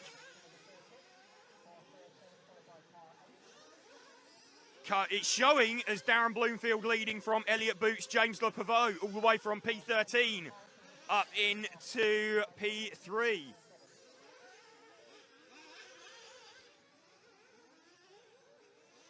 This has gone a little bit haywire. We've got 12 minutes left. Bloomfield still leading. We're running with him at the moment. That's Lee Martin directly behind him. And then Elliott Boots.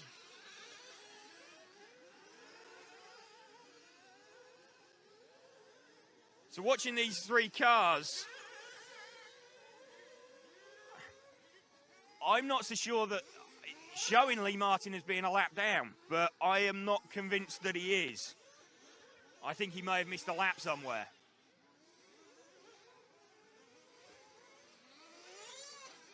He certainly looks to have the pace of those. He's not jumping out of Elliott Boots' way, and he's not being, importantly, he's not being called out of Elliott Boots' way by a referee either, which you would expect. Having said that, he's just rolled out of it. So I think we can fairly safely say now that Bloomfield is leading from Boots.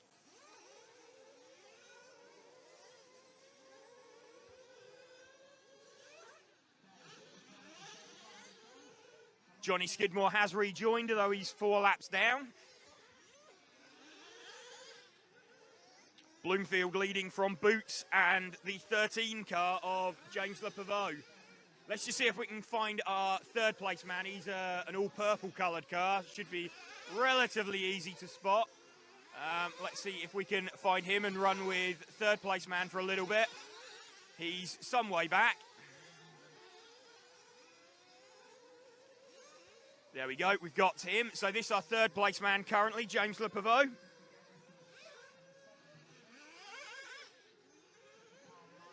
That'll make the journey home much, much nicer. If he can hang on to that position. Bloomfield still leading this one from Boots. We're into the final 10 minutes now. There's 9 minutes remaining. Coming up to the point where everybody's going to be heading in for their final fuel stops. Or certainly in the window where everybody can afford to start heading in for their final fuel stops.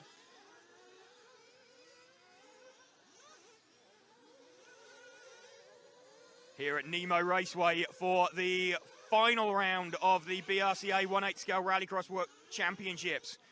Saw an epic battle at the front between Johnny Skidmore and Neil Cragg.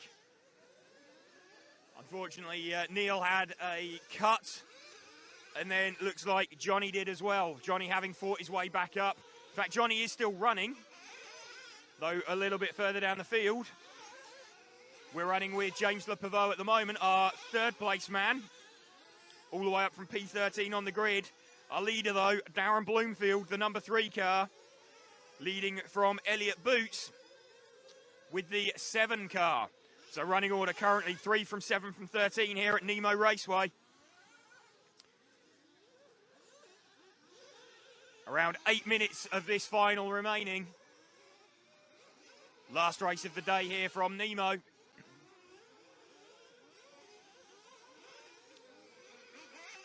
To see if we can spot our leader again. Our leader's just gone through now. Car number 3, he's just heading out. The second of the cars about to go out onto the main straight now. And he pits. So Elliott Boots will now take the lead. Elliott Boots now leads as we have seen Darren Bloomfield pit and rejoin. I want to see, because Boots was within about 2 seconds of him. So that wasn't a scruffy stop by any means for Bloomfield, but Elliott Boots could, with an epic in-lap and a super fast stop, might have an opportunity to take the lead. So I'm just keeping an eye on where Elliott is on the track now. We're running with Bloomfield on track. Just going to see if Elliott chooses to pit. Oh, Elliott's up on 2 wheels. Elliott has pitted, so I'm just going to see where he pops out. No, Bloomfield takes the lead again. Boots just leads the pits now. So you can see that has probably extended Bloomfield's lead. We're running with him now just over 6.5 minutes of this final remaining. Darren Bloomfield leading. Just coming past us now. Elliott Boots, 2 cars back. Elliott's just gone past us now.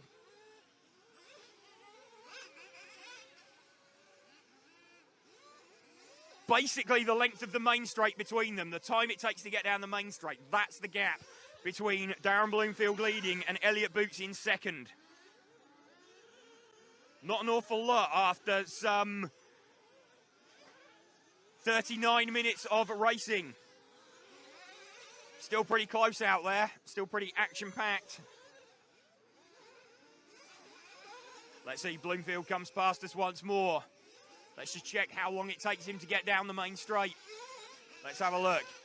It's 1, 2, 3. It's around 3 seconds, the gap between them. Hardly anything after such a long distance of the final.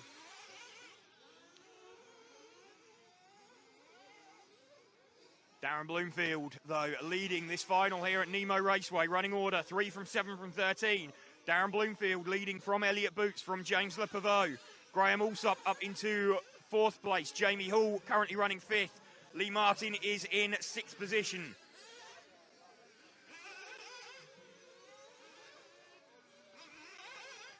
Bloomfield still leads.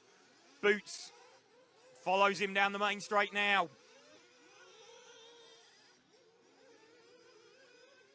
These two got a fairly massive gap. They've got about half a lap over 3rd place man James Le Pivot.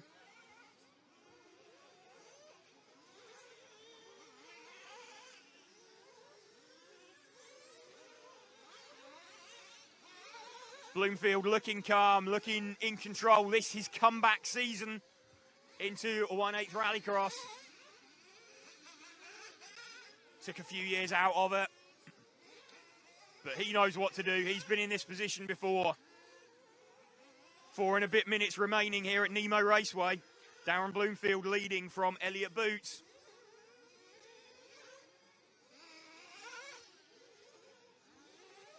Darren with a comfortable looking lead. He wouldn't really want to make any mistakes here, but I don't think on pace Elliott's going to catch him. He's just gone past us now. I'll let you know when Elliott goes past us. Elliott's just past us now. So somewhere in the region of 3.5 seconds between these two. Bloomfield leading then as we come in towards 3.5 minutes of this 45-minute long main final.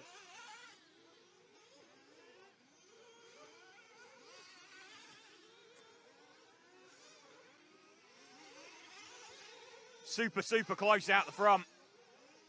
Still, when you consider that they've been running for about 42 minutes, and still there is only somewhere in the region of 3 to 4 seconds between the two leaders. Only 8 cars circulating on track at the moment. Darren Bloomfield still leads this one from Elliott Boots. James Lepaveau running in 3rd place, Graham Alsop in 4th.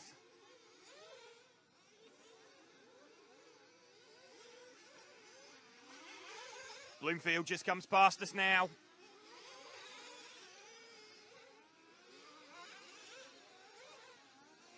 Boots just hops past us now, somewhere in the region of 4 seconds still. 2.5 minutes of this 45-minute long main final here from Nemo Raceway remaining. Darren Bloomfield leading. We are watching him on screen now. Elliott Boots running in 2nd place. Darren's definitely brought it home from places like this before, from positions like this before, but this would be the first win of his comeback.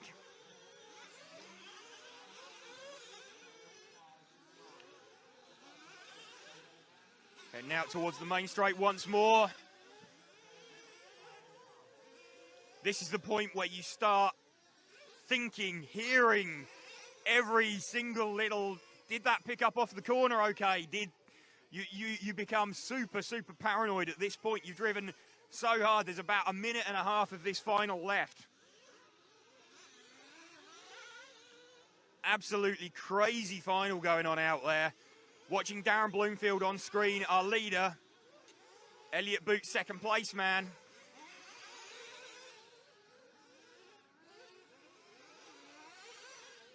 Elliott just coming past the commentary tower now, just to give you an idea now of how big Darren's lead is. I think Elliott has realised that he hasn't got a hope of catching the leader. Bloomfield just needs to bring this one home. We're just watching as we enter the final minute of this final. This is really the time you don't want any issues, any mistakes. Oh, Darren, that was... You could have done without that. You would have been fully clenched at that point, son. Darren Bloomfield, though, looks like he's got... This might be his final lap. He might have one more. Might, maybe. What have we got? 29 seconds to go. I think he might be the only person to make it through onto the extra lap. We'll have to wait and see. There's a very slight delay on the timing, so just going to have to wait and see as they cross the line. Who's done it? Darren Bloomfield leading, though, from Elliott Boots and James Lepaveau. Graham Alsop running in 4th place. Let's have a look. 15 seconds to go. So this, I think Darren Bloomfield is going to cross the line to take the win. Darren has taken the win. So Darren Bloomfield does take the win. Waiting for Elliott Boots to cross the line in 2nd position. There he goes. So Elliott is 2nd. Darren Bloomfield, though, our winner after 45 minutes. Obviously subject to scrutineering. But that is the end of that crazy, crazy main final here from Nemo Raceway. So thank you for joining us here this afternoon from Nemo. That was a awesome, epic final that we've just seen there. Great drive from Darren Bloomfield. Didn't really push the pace at the front. He knew that he couldn't quite run with Johnny Skidmore and Neil Cragg. Well, thank you to James for commentating on what was epic final. Also, I think James did a fantastic job because the timing at the track actually stopped working properly. It's missed several people a lap, but he visually kept where he was going. The timing in James's head was better than the timing there. Spectacular. Which is great, because the one thing missing from this display has been the timing, which would have been wrong anyway. Yes. So Can we have a guest. We need to get to him. He's a busy man. Well, we've just seen a great final in the British National Championships. And prior to that, we just saw a great final and a very unexpected winner, Miguel. You told me that only Juan Carlos or Robert could win that one. What happened? Nobody was expecting these guys. I mean, everybody's so surprised with the result. I mean, Daniel Pariente is an awesome junior driver, which, with lots of potential, but nobody expected him winning today. Overall, his teammate Juan Carlos Canas didn't expect that Pariente wins today, because with Pariente's victory has made impossible for Canas to have any option to the national championship this year. Now, automatically, Robert Badge is a Spanish national champion once again. So tell us a bit more about Daniel. How old is Daniel? Obviously, because we've not really been anywhere for 2 years, we don't really know anything about Daniel Pariente. Obviously, he's blooming good. How old is he? Tell us a bit about him. Well, he's one of the junior Spanish drivers at the moment, so I don't know exactly, but I can tell he's less than 16. So he's very small, maybe 14. I don't really know his age, but he's one of the junior drivers, and he has had such an awesome performance in today's final. I invite all of you, go and watch it, because it happened something that it's been a long time that I was not able to watch at a national championship, and it is that he was the first driver to go through the lap timer when the stopwatch was over. So he has had a full lap only for him. No one could catch him anymore. So he has made a crazy lap with crazy jumps, with a lot of drifting, going against the fences. He was so happy. He was so happy celebrating. And it has made me happy to see such a young driver enjoying so much and with one lap advantage in front of the rest of the drivers. So, yes, it's been really funny. Not so funny for, as I said, Juan Carlos Canas, his teammate, who was driving in first position, but then he was not able to keep up the rhythm with Pariente. He was faster. That's it. No engine stalls, no mechanical problems, no electronic problems. Pariente was faster. That was it. Was there a key moment, or was it just overtaking with pit stops and just things running out? Was there a key moment? Sorry. Okay, the first time that I remember, because I am filming, I am reading the comments, I am yes. speaking. So the first time I remember that Pariente overtook Canas was on the left zone of the track, the curve that goes right and then up. There's where Pariente for the first time overtook Canas. And since then, I think there has been like 1 or 2 position changes, but you could always see that Pariente was going to get the first position back, because he was so much faster and consistent that even with Canas on first position, I could see it, and everybody in the comments was saying it, that Pariente was faster. So there wasn't like a key moment or a refueling where Pariente could get that position, or a mistake from Canas. There was just speed. What was that with Robert? I'm looking at the results here, and the telling thing is his average lap time was half a second slower than Juan Carlos Canas and 0.6 slower than Daniel. Did he make was it a setup error? Why was there such a lack of pace for Robert after he TQ'd? He is very old. No, seriously, I was looking at Robert's car during a few laps, and I could see, I even said in the comments that the car was strange. It was not fine. You could see how he was too wide on every curve, and even on the straight, I could see him stopping, like making sudden brakes. And so I knew there was something wrong. When the final came to an end, I went to talk with Robert and congratulate him, because he's now the Spanish national champion once again, and said, okay, congratulations, but what happened? What was your problem? And he still has not opened the car because it's now on verifications, but he said he had some kind of trouble with the throttle servo. He told me some of the laps of this final, he was not accelerating. He was just using the brake because the car was accelerating on its own. And so oh, right, he was okay. just Right, that controlling explains the it, yeah. Yeah. Yes, and you can see it in the video. He was driving so bad that it was impossible that to be a setup problem or a tires problem. So, a very exciting weekend for you. Yeah, you've got a new young star. That means you've got to put an entire time writing about him for RC. You've got to get a complete profile on him on the website and everything else. Get those pictures on him. We want to find out more about young Daniel Parenti.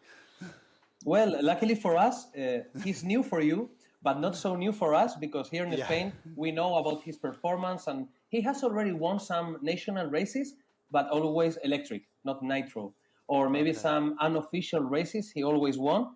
But on national championships, his performance, maybe he was a bit nervous or he didn't find the pace. But today, it was like all of a sudden he got everything on point and he took the victory. But I think it was just a matter of time. We have a very nice junior team here in Spain. There are like 6 or 7 junior drivers, which I know will be fighting for international races soon. Brilliant. Thank you so much for your feed. It was brilliant. We took most of it. We were commentating over a lot of it, and it was great to see it. It was a fantastic race and a really unexpected ending, which is just what you want, an unexpected finish. We've had another really strange race over in the Nemo, and we've still got 3 finals with large scale to show. But in the meantime, Miguel, thank you so much. Thank you to Info RC. Fantastic stuff. Really appreciate it. Thank you, follow Info RC. Thanks, Miguel. Cheers. We'll see you next time. Thank you very much, and thanks to you guys for doing this. Thank I think it's super good for RC around Europe. So keep doing it. I will be so pleased to collaborate with you. Thank you so much. Cheers, Miguel. Thanks, Miguel. Thanks. Cheers. Have a nice day.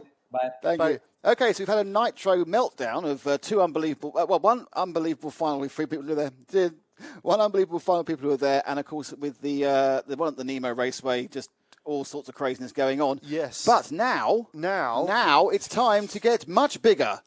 We go bigger and wider, times. and we go 3 times. Yes. And I believe, are in the chance we should start off with the A final in the 4-wheel drive in the large scale off-road series BRCA round 7. I reckon we're going to see an advert, but we'll find out when they queue it up. No, I think it's running. I think it's running. I Okay, think my advert take is it told all off back. for. Let's go. This is going to be, as it's an A final, it's a half-hour race.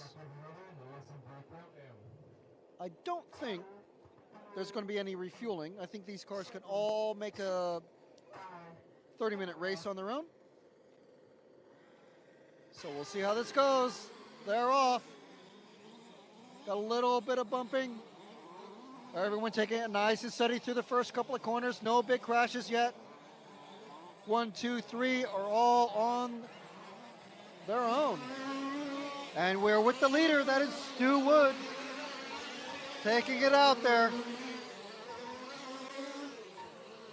Second place, Dave Parrish. He's by himself at the moment. Third place, Bicycles. He's got a battle on his hands now. It's at car 6 of Dave Ashton, I believe, is all over the third place car. So Stu coming around that danger corner through the tight infield.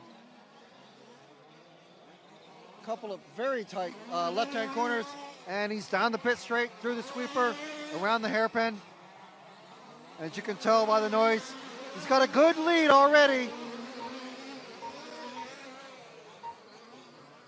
He's not taking it easy at all. He's heading off into the sunset, trying to say, see you later, guys. I'm going to take this win. Maximum points. Well, we'll see. There's still 20-something minutes to go, almost 30 minutes. They're only on the second lap.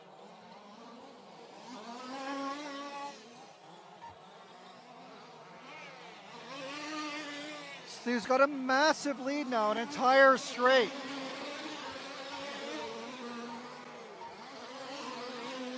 These guys are quick, and they're not making any mistakes at all.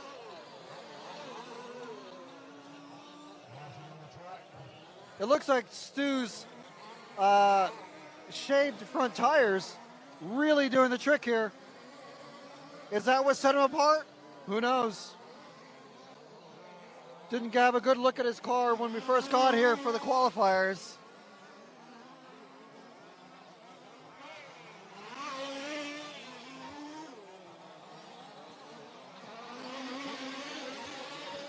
Quite a unique body shell shape too. He's got a top scoop on that thing.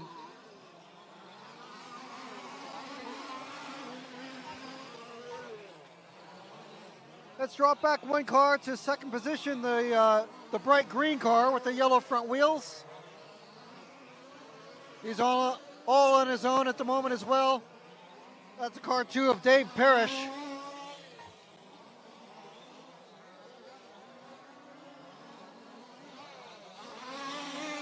He's got plenty of time behind him as well. Cars 4 and 3 of Guy Page and Tommy Chung battling together, holding each other up, letting Dave get away.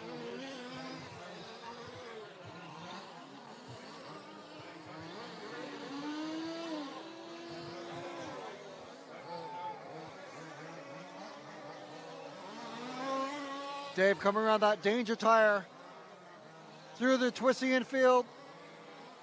Tight left-hand 90-degree corner, down the main straight, and through the sweeper once again. Stu is setting an absolutely blistering pace, but I think it appears that he's happy with the gap that he's got, because it doesn't seem to have grown.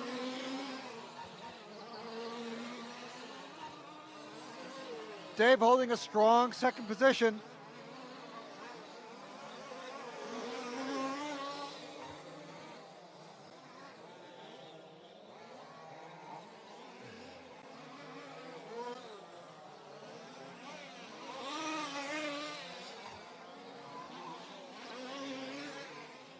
Tommy Chung in that car 3,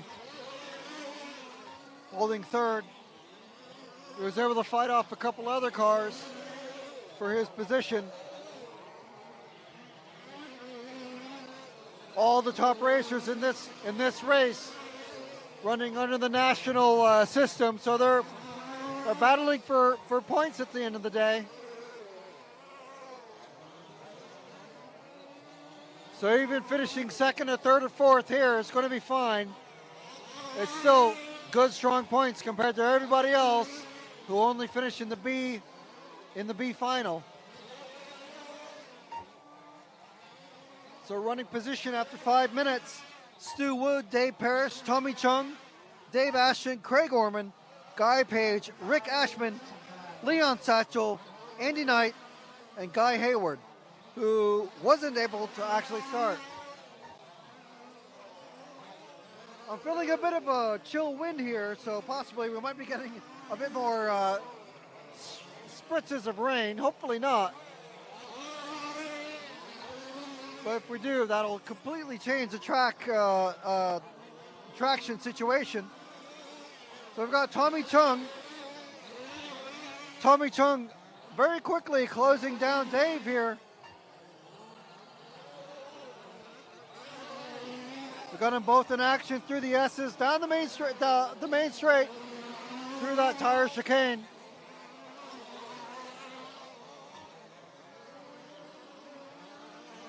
Through the infield. Let's see who keeps her cool.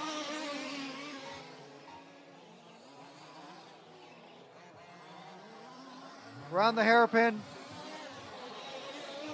Oh, Dave throws it away. Hits that big yellow tire. It's like a target.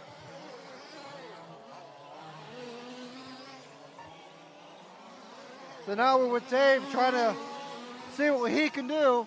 If he can catch back up to Tommy. Tommy goes off track a little bit. Only loses a little bit of time. Dave looks like he's got a little too much traction though.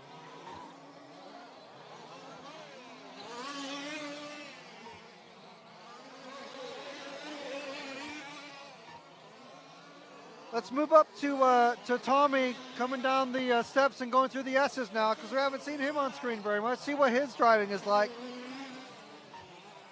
He doesn't seem to have too much traction anywhere. If he can keep things under control, he might even be able to catch up to Stu in first. but it's a bit doubtful. Stu's got still about a 20-second lead. Tommy had to do a lot of battling in the early part of this race to keep his third position and move into second.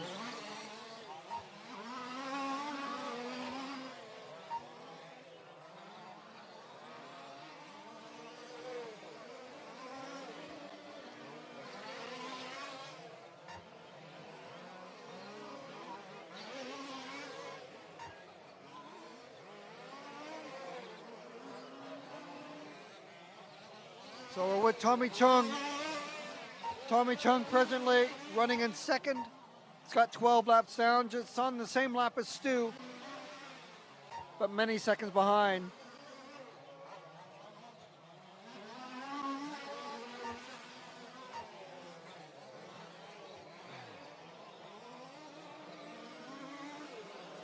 So let's see here. Let's go back to the danger tire just at the start of the infield and catch back up with Dave Parrish, because he's got two cars bearing down on him very, very rapidly.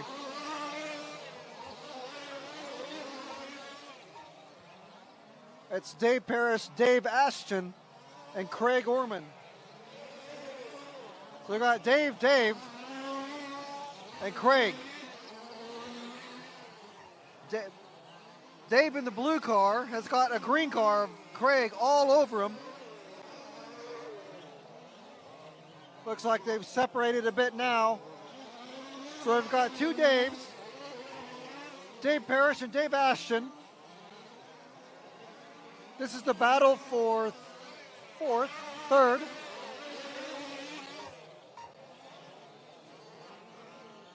This is the battle for third. The leader at the moment, Stu Wood, miles ahead, almost a full lap. So in a few minutes, Stu Wood's going to be catching these guys to lap them. So that'll be interesting. Could easily change the running order. But meanwhile, this is the battle for third between Dave Parrish, Dave Ashton, and Craig Orman. It's cars 2, 5, and 6.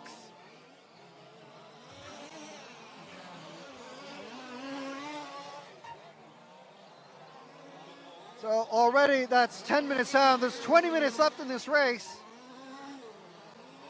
All kinds of things can happen. Let's drop back to the battle for fourth, because these guys don't seem to be able to get away from each other. It's Dave Ashton and Craig Orman in that order. Car 6, car 5.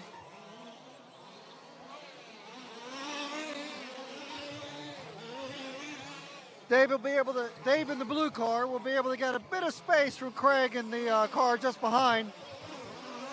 And then just run a little wide, just like that. And all of a sudden, Craig's all over his back wheels. Whoa, a little bicycle action.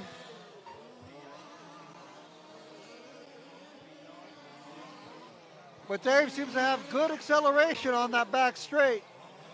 And then just makes a little bobbler or two here or there. Oh, and that lets a little crash. Let's catch up with this battle back here now. Moving forward one position. And now we've got the two Daves on each other.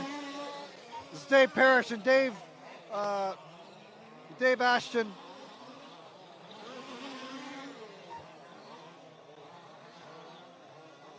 Little two-wheel action there from Dave Parrish. Started in the 2 spot, dropped back a few positions, or well, one position actually. Car 7 of Paul Land, car 7 of Leon Satchel. He's been in the pits for a while. He's had a couple of tire changes. Mechanics working feverishly on that car, see if they can get him back in. Got loads of action here, though. Got a lap car. Who's that? That is a familiar vehicle. I can't remember the name of the driver. I believe that is Guy. Is that Guy Haywood? It's not Guy Haywood, is it? It's Andy Knight. being lapped by these guys. Battle for third, fourth, and fifth. They just can't seem to get away from each other. They're all driving with about the same amount of skill and grip and speed. One will pull away and fall into the grips of the other, and then they'll make a mistake, and the gap will open up once again. The leader is the next car behind them, so the next car in white that you will see with an orange wheel, orange wing and white wheels, that's our leader, Stu Wood. We haven't paid too much attention to him except for the opening laps of the race. That's because he's so far ahead, he's actually about to lap these guys.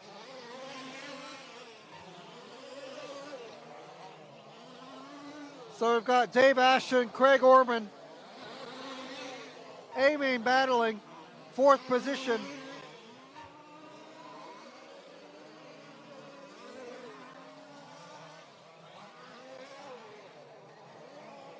Still not able to pull away from each other. Sometimes the leader coming through can really shake things up when a battle is this close. It's not tight. The battle's not tight, but it is definitely close. Stu Wood about to come through, maybe make an effect on things. BRCA referees haven't made any announcements yet, but I'm sure these guys are good enough to know that this is the leader coming through. And there we go. He's through on Craig. So we're following Dave and Dave. Dave Parrish, Dave Ashton. Next car behind is the leader. And then it's fifth pace. Someone falling off the track in front of him. That saves a bit of effort.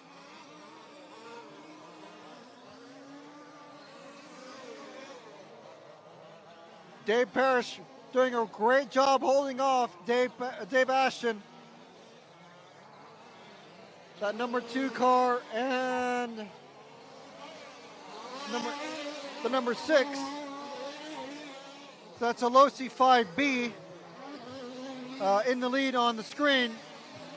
And then an NRP Ultron in the blue, letting past Stu Wood, who himself is driving an Elcon. There we go, Dave Parrish letting the leader through. So that's everyone lapped in this group. An amazing drive by Stu Wood. Again, is it the tires? Who knows?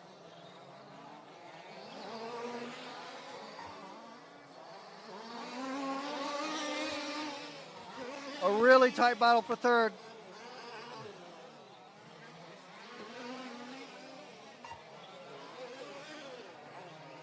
Tommy Chung about a half a lap ahead of these guys.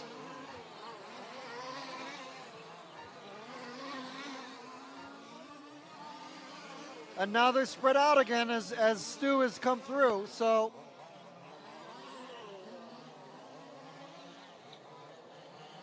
The leader coming through to lap everybody hasn't really changed things up very much at all.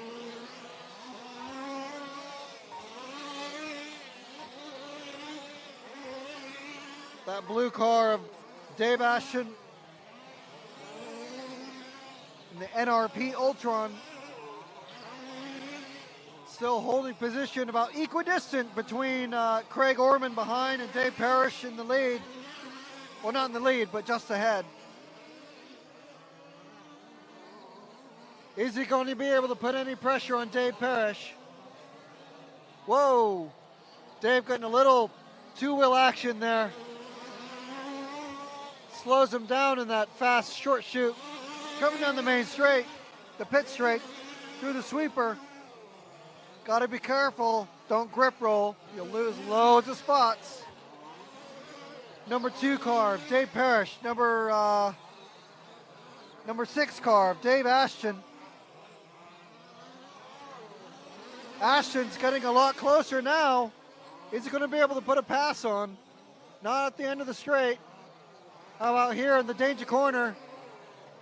As Craig Orman throws it away behind, loses loads of time now.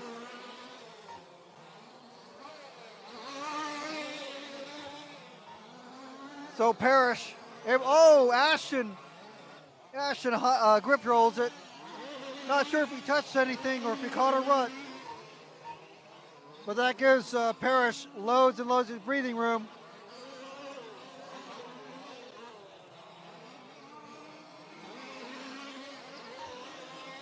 Tommy Chung now not far from lapping these guys as well.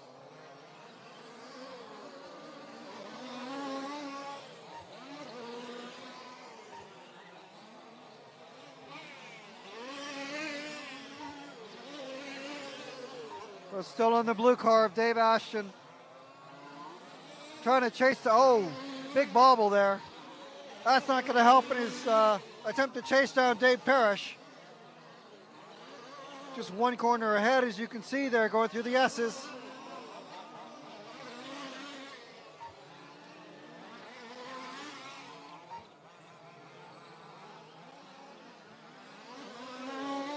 Coming around the danger tire.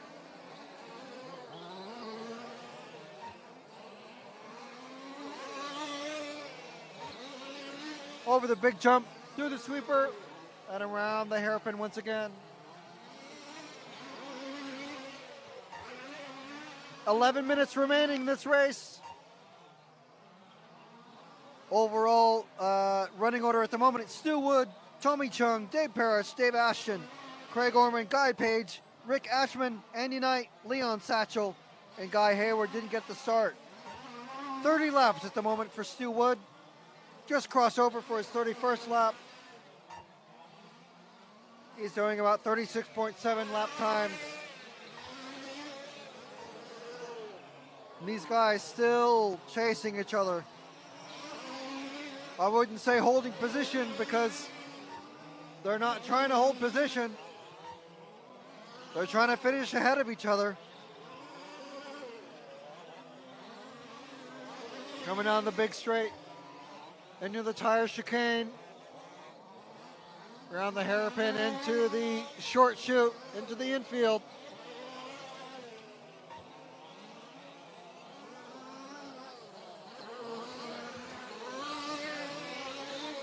Ten minutes remaining as a car goes end over end just in front of him.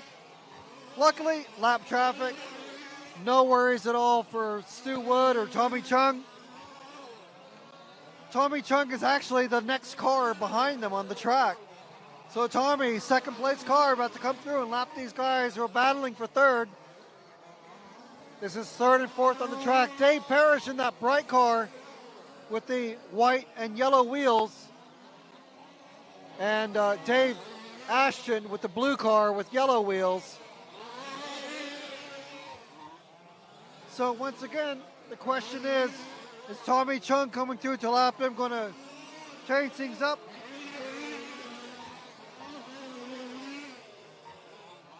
Because Dave Ashton doesn't seem to be making any significant inroads into Dave Parrish there. He's just maintaining the pressure, but not able to pile any more on to force a mistake or try to make an opening.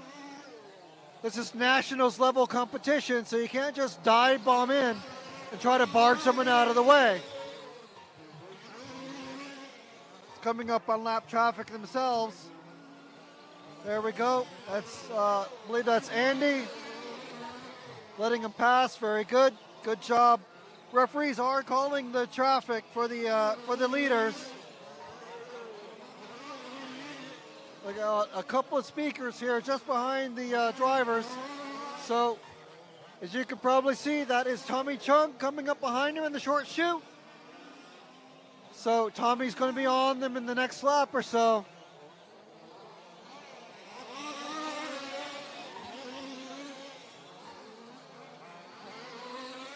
Ashton still not able to put any pressure, any additional pressure on Parrish. As Ashton lets Tommy Chung through.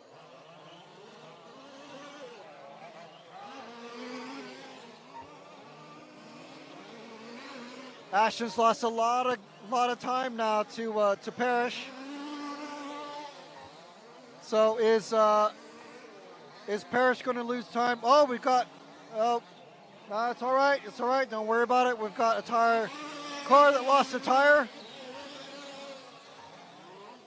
So you're going to see some remnants of tires. Oh, there goes Ashton behind as Parrish is letting Tommy Chung through. So all is A-OK with Parrish.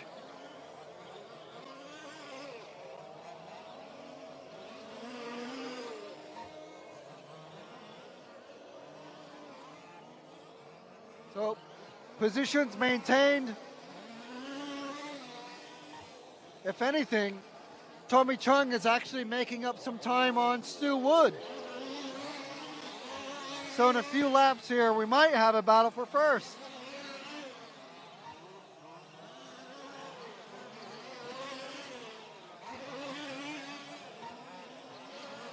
So where's everyone shaking out now?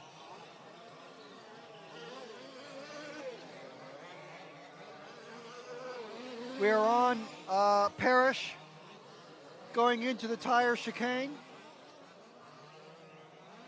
Let's move forward one car to the start of the pit straight to Tommy Chung. We can get a wide shot and maybe see if we can get, well, maybe not right now, maybe now, see if we can get Tommy Chung and Stu Wood in shot together, because this is actually shaping up to be a battle for the lead.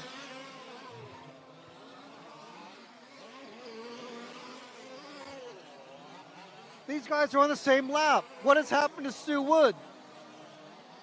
Have his tires gone off? This is what's going on with Stu Wood. Tommy Chung has just passed Stu Wood for the lead, I believe. He has. It's not showing on the screen, but on track, Tommy Chung has just passed Stu Wood. Let's stick with this for a little bit, see if we can keep them both on the in shot. Stu Wood has got some sort of problem with his car. We can't tell. I don't see a worried face. I don't see anybody in the pits. So not sure what's going on.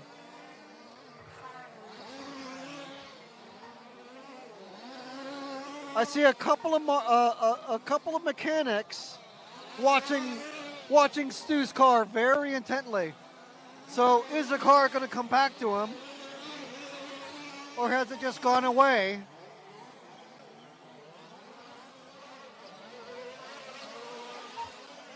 They can't actually physically come up and talk to him, so they're trying to figure it out between them, what is happening.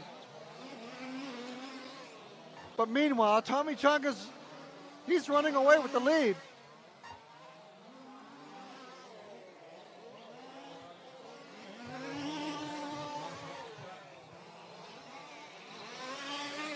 Somehow, quietly, Tommy Chung has just stolen the lead from not just the pole sitter, but the guy who's been leading it the whole race for over half the race. So the running order now is Tommy Chung, Stu Wood, Dave Parrish, Dave Ashton, Craig Orman, Guy Page, Rick Ashman, Andy Knight, and Leon Satchel.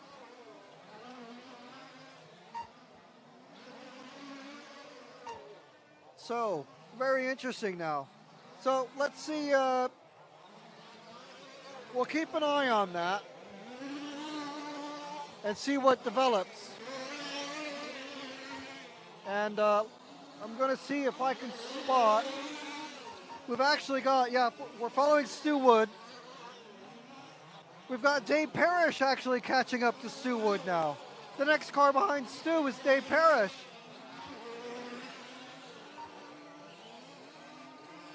So Parrish, who was previously battling for third, is now going to be imminently passing for second.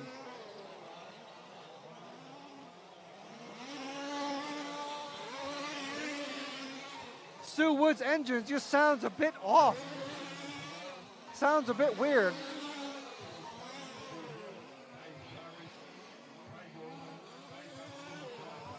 the car behind Dave Parrish, that's Guy Page. He's not in the picture. Guy Page is at least a lap down. So don't worry about the yellow and blue car with the white wheels behind. Stu Wood has let Dave Parrish past. So he's not putting up any fight at all. Wow. So if I were Stu Wood, I would maybe let Guy Page just let him pass so he doesn't crash him out or anything, because there we go, just like that. Because there's 2 minutes left, Stu Wood is about to get passed by David Ashton. And Parrish, he's going to get second. Oh, Dave Ashton has just flamed out. He's run out of fuel in the infield. So that lets everybody off the hook. So, okay. Wow, reposition. So much happening now. We're on Stu. Let's move forward one car to Dave Ashton, who's now certainly going to get second. Dave coming around the hairpin into the infield. He's like Guy Page, who's on a much faster pace for somehow. Although he's a lap down, he's let Guy Page pass, but there's only a minute left to go. We're at about 38-second lap times, so no bother at all. Dave Ashton is also driving very erratically. It sounds like his engine's about to go. So let's go back to Tommy Chung just coming into the infield just here.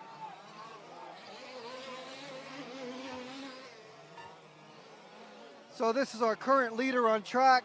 He's going to take the A final. And absolutely no one challenging him for the lead. He's drove a really smooth and consistent race, completely on his own most of the time. We've got 5 seconds left. He's on his last lap. That is time, and he has finished his race. So everyone's going to keep going until all the cars are finished.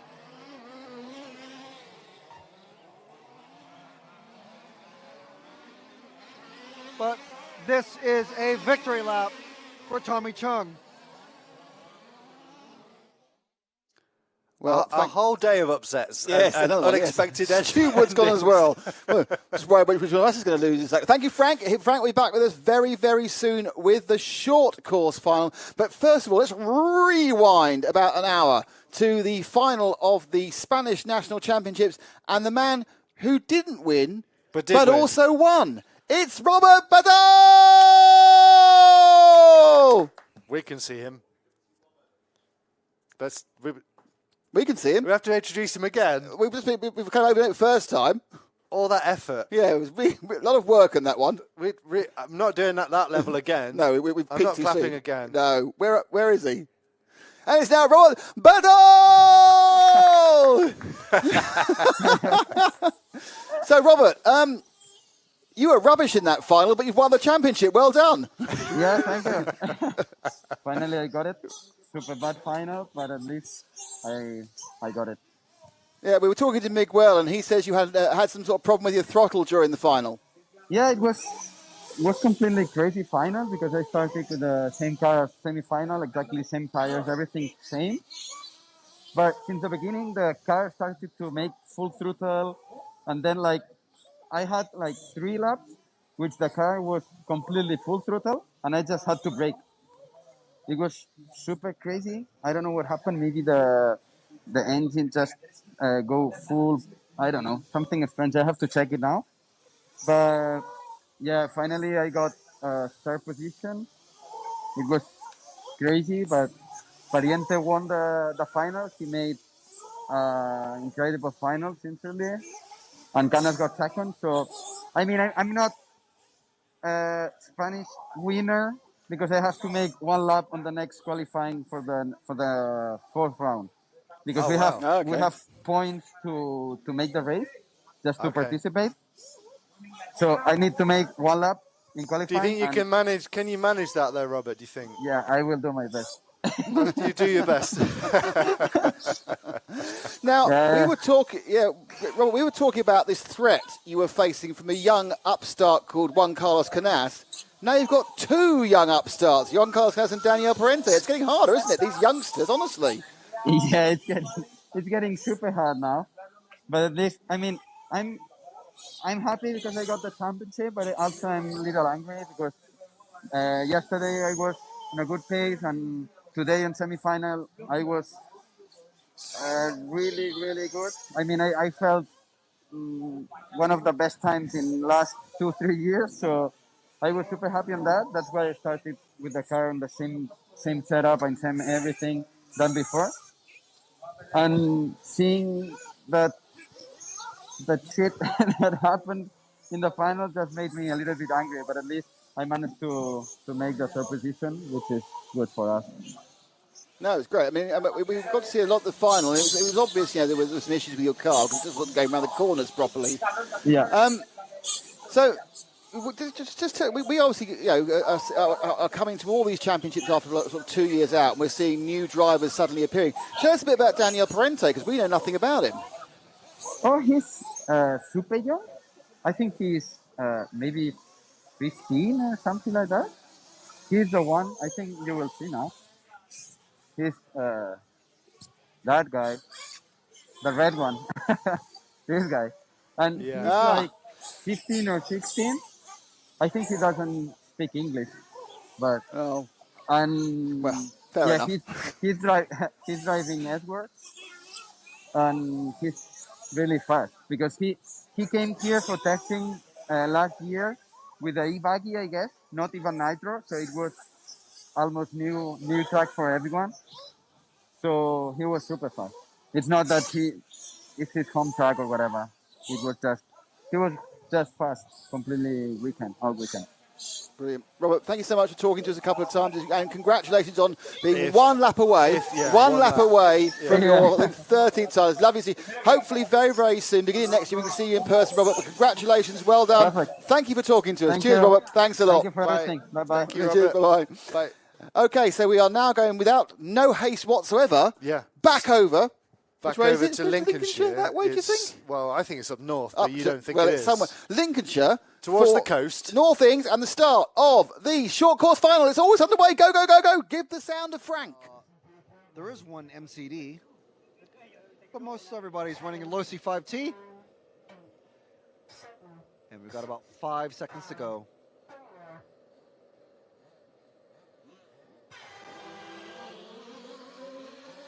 Clean starts for everybody. Yes, very good. Ian is off to a good start. The white truck of Taylor and the white and gray truck of Charles Butterworth not too far behind. Oh, Butterworth has a bad bobble off the sweeper. He's got cars all over him. First and second are away. Got a good gap. That's Ian and Taylor.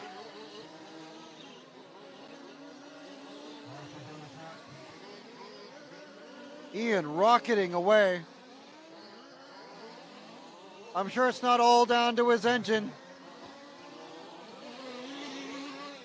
But he wouldn't tell you that, I'm sure. So Ian around the hairpin, around that sweeper, the inside sweeper, over the big jump in the middle, up the big step, down the two little steps. Whoa, some big crashes all over. These guys taking no prisoners, large scale. It's bumping and barging. And closed wheels means that they can ride sideways.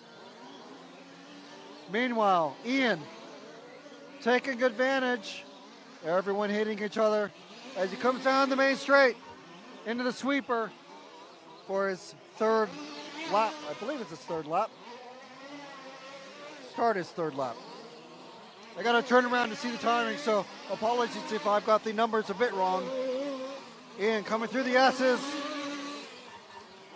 Down that back straight. Hard braking. Look at see the nose diving on that red truck. Ian drives a big red van to all the national and international races. So of course he's going to be driving a red truck. As it goes around the sweeper. Tight line through that hairpin. Not too tight actually. Over the big jump. And again, over that step section. Taylor Letchford in the white truck behind, falling further and further behind.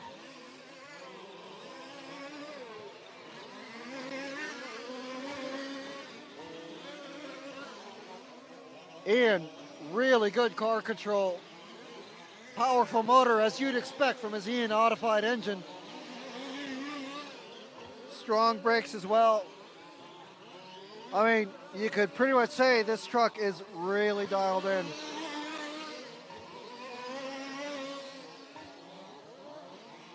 Doesn't seem like anyone's going to be able to lay a finger on him. Let's drop back to the white truck that's behind. Just about to come over the step section. That's Taylor Letchford. You can see his truck is pretty dialed in as well.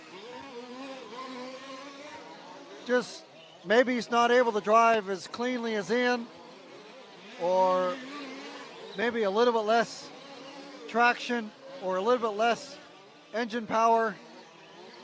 Really hard to tell at this level. The tiniest details make a huge difference. I'll keep an eye on Ian as Taylor goes bicycling around that corner, very tight. Is the grip level coming up? It's kind of hard to tell. But it certainly hasn't rained in quite a while. So maybe all the moisture has been driven out of the AstroTurf.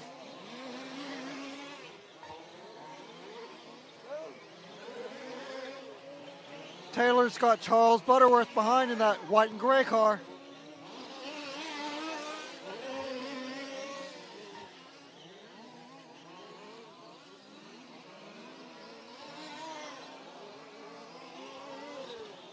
Let's see what Tyler and Charles can do.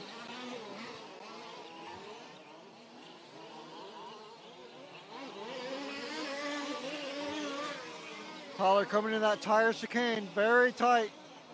Don't go too wide there. Gets very messy. Going through that tight infield, tight hairpin, and tight 90-degree corner over the big jump in front of the pits. Charles not able to get a good drive off the big jump, landing it with a wheelie. 5 minutes down, 25 minutes remaining. Land anything very cleanly, just like that big jump there. So you can see why, oh, Taylor's flipped it. Now we got a battle for second. Okay, so is Charles going to be able to do anything and capitalize on this additional pressure that he can pour onto Taylor as they come through the tire chicane? Oh, Charles gets hung up. So that gives Tyler some breathing room. Gets it a bit wrong around the danger corner. So, unfortunately, Charles not able to capitalize. But is he going to be able to put any pressure on here? Charles just doesn't. Oh, there he goes. Oh, massive mistake from Tyler. So that puts Charles ahead. So this should be very, very interesting.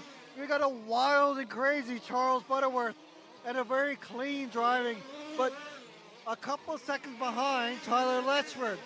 So can Charles keep it on the green stuff, keep the shiny side up, rubber side down, or is Tyler going to be able to make up all this time and get ahead of Charles once again?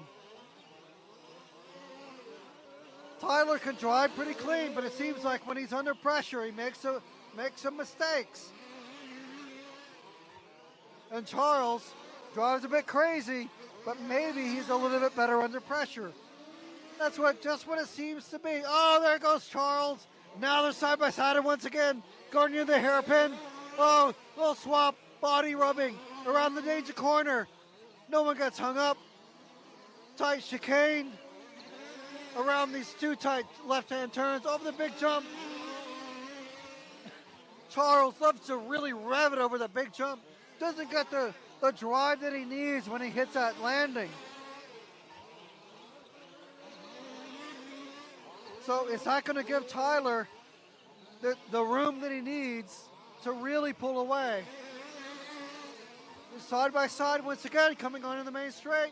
Both have the same amount of drive, it looks like. Tyler just pulling away a car length or two.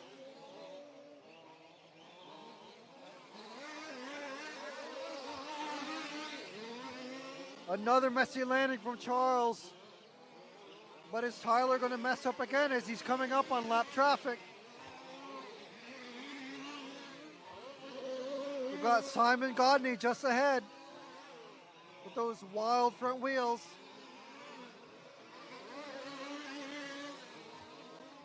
Let's see what happens. Let's follow the white truck as he's trying to put a lap down on Simon Godney. Coming around the danger corner. Simon lets him pass. Very good. Didn't even have to be warned. You just let him pass. That's great. Great driving. National levels competition. And he lets Charles pass as well. But Charles gets a bit wild into the sand and loses loads of traction. Loses a few more car lengths to Tyler. So Tyler now coming up on Sophie. Coming around that danger corner. Oh, gets it wrong there. Tight chicane.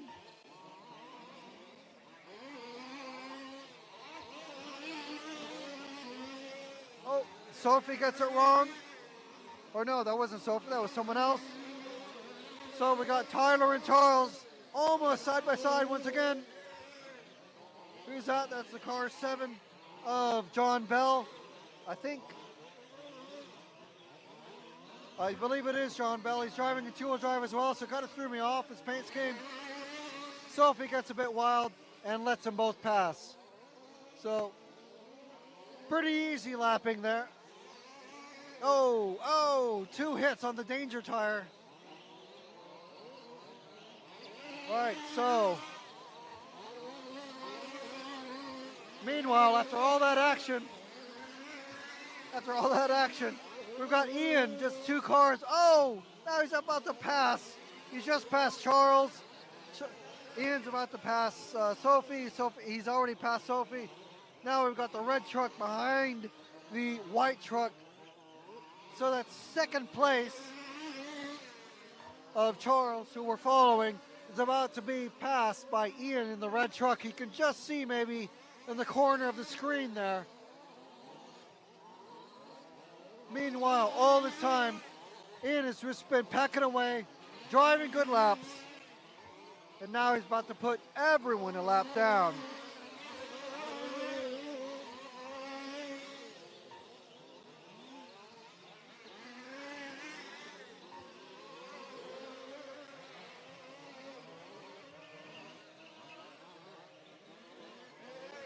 So the running order at the moment, Ian Audi, Taylor Letchford in that white truck, Neil Young now, and then Andy Spence, Charles Butterworth way behind. Let's see if we can find Neil Young, because somewhere off camera, the car, truck 4, has passed to truck 3 of Charles Butterworth. Let's see, car 4 is that yellow, the orange. This is our new third place car. So, somewhere, Charles Butterworth has been passed by this orange truck and the blue and white truck behind him. So let's stick with this and see if Neil Young can catch up to Taylor Letchford as Ian has lapped Taylor. So that's Ian has lapped the entire field. Neil Young has stepped away from his guitar. Oh, and he gets hung up. So now we have another battle that's developed now. So the blue and white truck, truck 6, has passed Neil Young. Or is that car 8? Andy Spence. So let's stick with the orange truck because car 8 just ahead has just passed him. I believe they're both MCDs. They look like MCDs. I don't know, maybe not. According to the BRCA listings.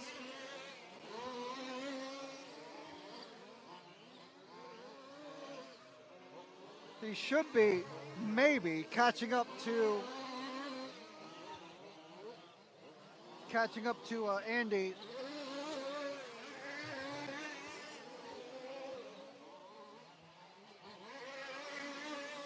Andy Spence, who is not at all on my written listing here.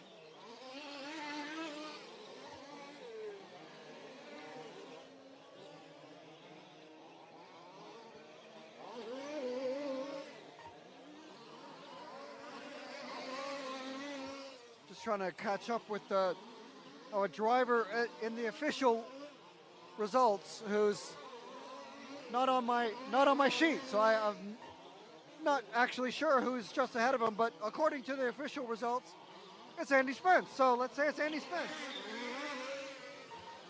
He actually raced in the C, so I'm not sure how he actually got into the A. But be that as it may, Neil Young is catching Andy Spence with Charles Butterworth just behind. So Neil Young in the orange. Oh, there goes Andy Spence, end over end. There's the pass for position. So now let's stick with Neil Young here in the orange, because I think he's going to be catching Taylor Letchford, who's still in second. And we'll see what develops here. We've got, we're halfway through this race, 15 minutes done, just about. We've got Ian Audie, Taylor Letchford, Andy Spence, Neil Young, Charles Butterworth, Martin Williams, Sophie Finch, and Simon Godney, and John Bell taking up the last position. Matthew Buxton has fallen off the track after just a couple of laps. So Neil Young in that car 4, something really weird is going on with Andy Spence because can't really tell. He was just ahead of Neil Young on the official timing, but now he's not. So not sure if the officials took a lap off him or what. Neil Young currently running third in that orange truck. Still trying to catch up to Taylor Letchford. So you can just see maybe in the white a few corners ahead.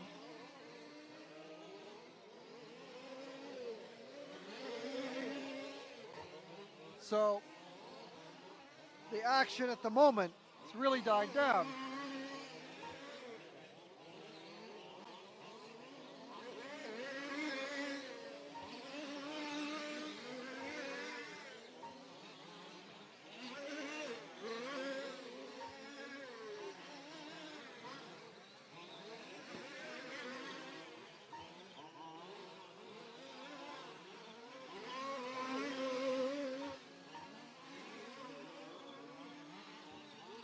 So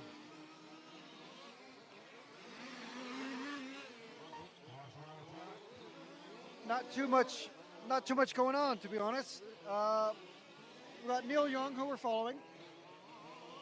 The white car you can maybe see just there is second position. Everyone on the track has been passed now by Ian Audi in first in the red car and the red truck. Oh, there goes! Wow, he almost went into the pits there by accident. So top three positions, very, very spread out, almost equidistant, literally equidistant across the track.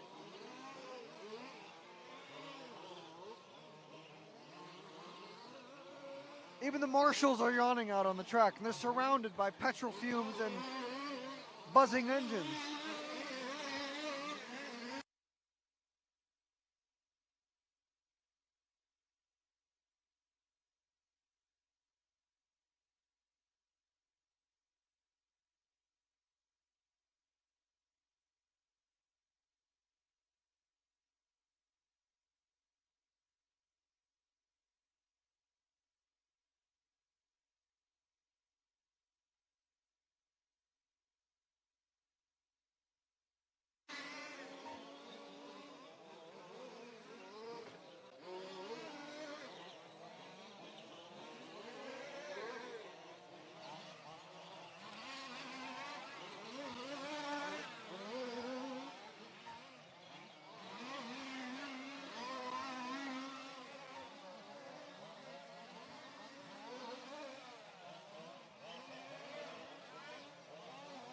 Let's drop back a few cars and to the red car, the red truck of Ian Audi.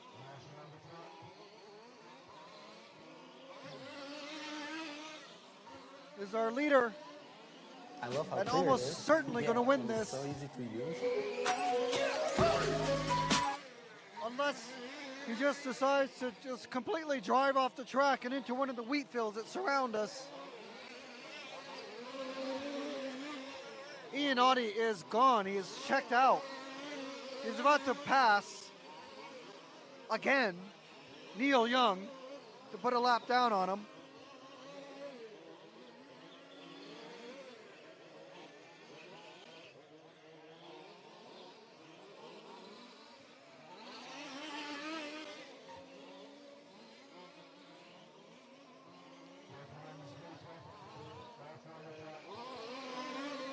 Neil was trying to catch Taylor Letchford, but for whatever reason, Taylor was able to pull away. But Ian just in a race of his own, basically now. Ian just completely alone.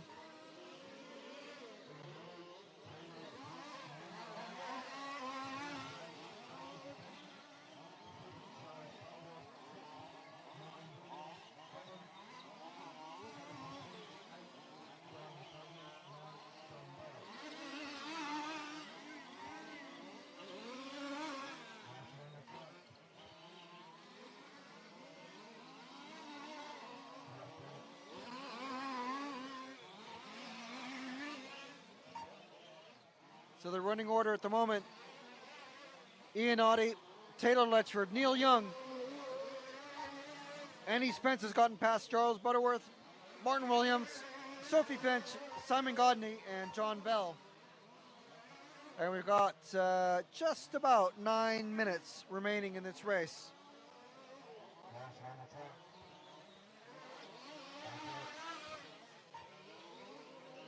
So it was quite hectic for quite a while. The first 5 or 10 minutes or so, following Taylor Letchford and Neil Young. But Ian, who you can see on track, set pole position and has absolutely run away with this race. So let's see if we can find the white truck. In the infield, it's Taylor Letchford. He was threatened early on by Charles Butterworth, but Neil Young came along, stole Charles's thunder. We'll catch up to Neil Young in a bit. Well, from Ian has not dropped off at all. But as far as the general racing pace and action, if you weren't watching earlier, you've really missed quite a bit of action actually. So third place is our yellow truck of Neil Young at the infield. Sorry, not yellow, the bright orange. This is third. Neil Young. He doesn't always make music or play with model trucks or model railroad sets. Sometimes he comes out to a field in Lincolnshire and races large-scale Radiocontrol trucks.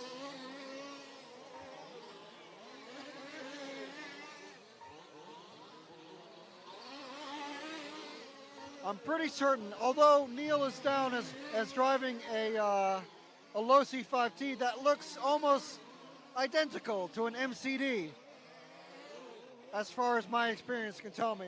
So feel free to correct me if I'm wrong. Number 8, car number 8, Andy Spence, one car behind. So if Neil makes a bunch of mistakes, Andy Spence is there to pick up the pieces.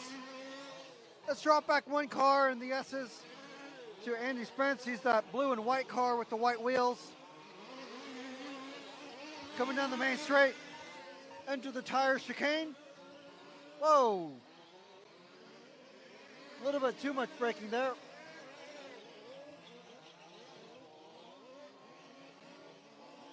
This is Andy Spence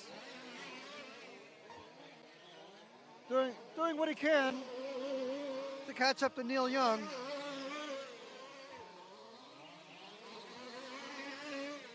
But unless Neil makes several mistakes in a row,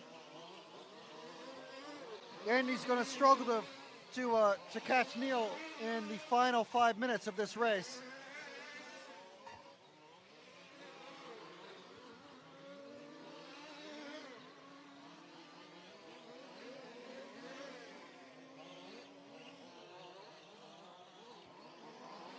Meanwhile, Ian Audie has lapped Taylor Letchford yet again. Has absolutely not slowed down his pace at all. Just driving 100%. So this is the A final of the short course, large scale off-road from North Ings Raceway in the middle of Lincolnshire, somewhere in the UK.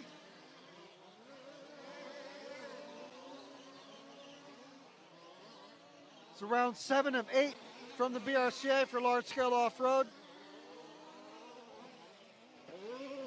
Some very dedicated racers driving up and down the length of the country to make as many of the points races as they can. Started racing in July. Whoa! That's definitely not the fast line around that corner.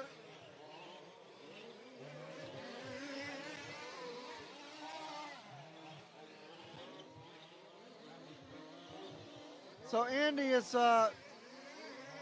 if he could just keep it on the green stuff, he might be able to pull it off. It's just under 4 minutes remaining.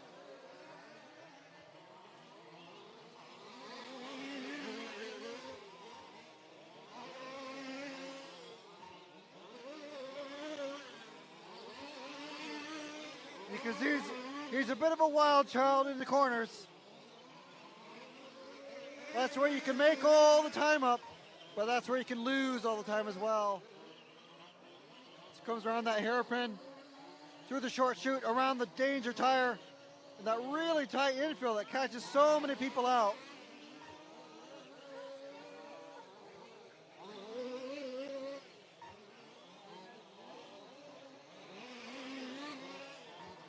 Coming through this short chute here.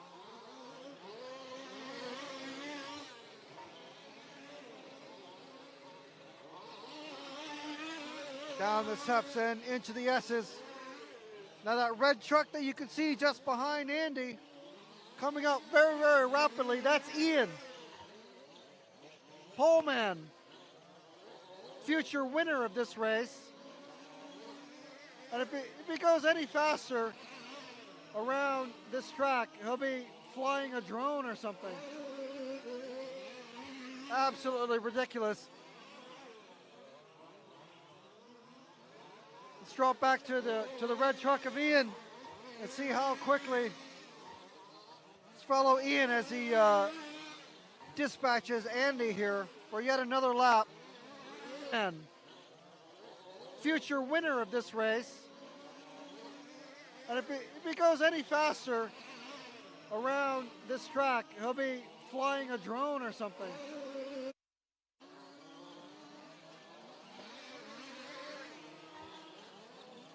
As he comes down the pit straight, crosses the line for one more lap around the sweeper. A half decent line around the hairpin, over the big jump in the middle of the track, up the steps and down the little steps, through the S's, down the main straight, into the tire chicane. One more time. There's a minute and a half remaining. And there he goes. Another lap down on Neil Young. That's third place.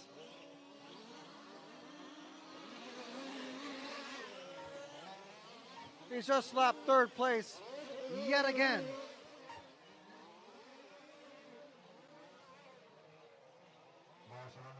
Ian should be getting a couple more laps here. 1 minute left. As you can see, Ian's on his 45th lap. Actually, this is lap 46, so he's just a few seconds away from completing. We'll get one more lap of official time as it crosses the line there at the end of the pit straight.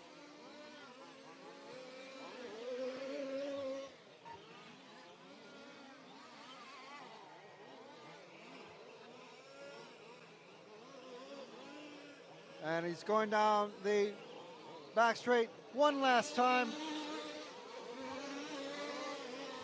The two-wheel drive buggies are already getting started and set up in the pits. As Ian's going to come around to lap Simon Godney in that black truck with the red and white pinwheel front wheels.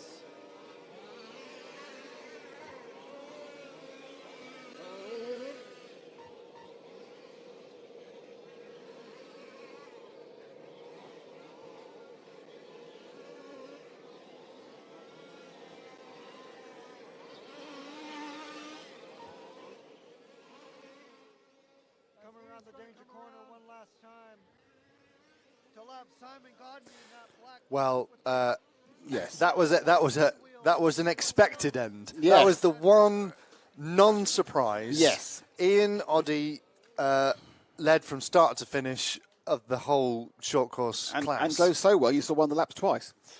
It was worth seeing twice. It was so twice the driver you'd professional. expect. Yeah. Unexpected ends in so many of the classes today. But not this one. Which has been good. But no, well done, Ian. Yep. Thank you for watching this live link-up. It's been a fantastic day. There's still one more to go. More race to go. Potentially we have one last guest to talk to, our large-scale aficionado, Connie Svensson, although there's some connection issues happening, so we may have to bail on that and just check in with the final race. I'm pretty impressed with the way this has gone, because there's a lot of wet string around, which has managed to hold together. So we've managed to bring in people from all around Europe. We've spoken to the great and the good. We've spoken to who's a man who's one lap away from being the new Spanish champion. 1 lap away. We've spoken to a top Spanish journalist, doesn't know what he's talking about.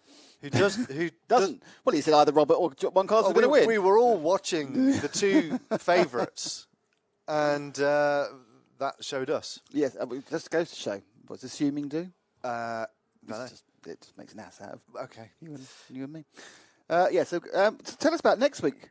Next week we're back. We've got a bit more on-road. Yes, we're going to go to Halifax. Halifax for 1/10 Nitro on road and GT8. There's 2 classes up there at Halifax. Okay. And we're going to go to Bedworth for electric touring cars. 1/10 touring car. Which is going to be interesting. I'm surprised they run 10th touring car electric and 10th touring car nitro on the same day, because you'd think there'd be some of the same very people. little overlap. If you like nitro cars, you like electric cars, never the twain shall meet, even though the scale's the same.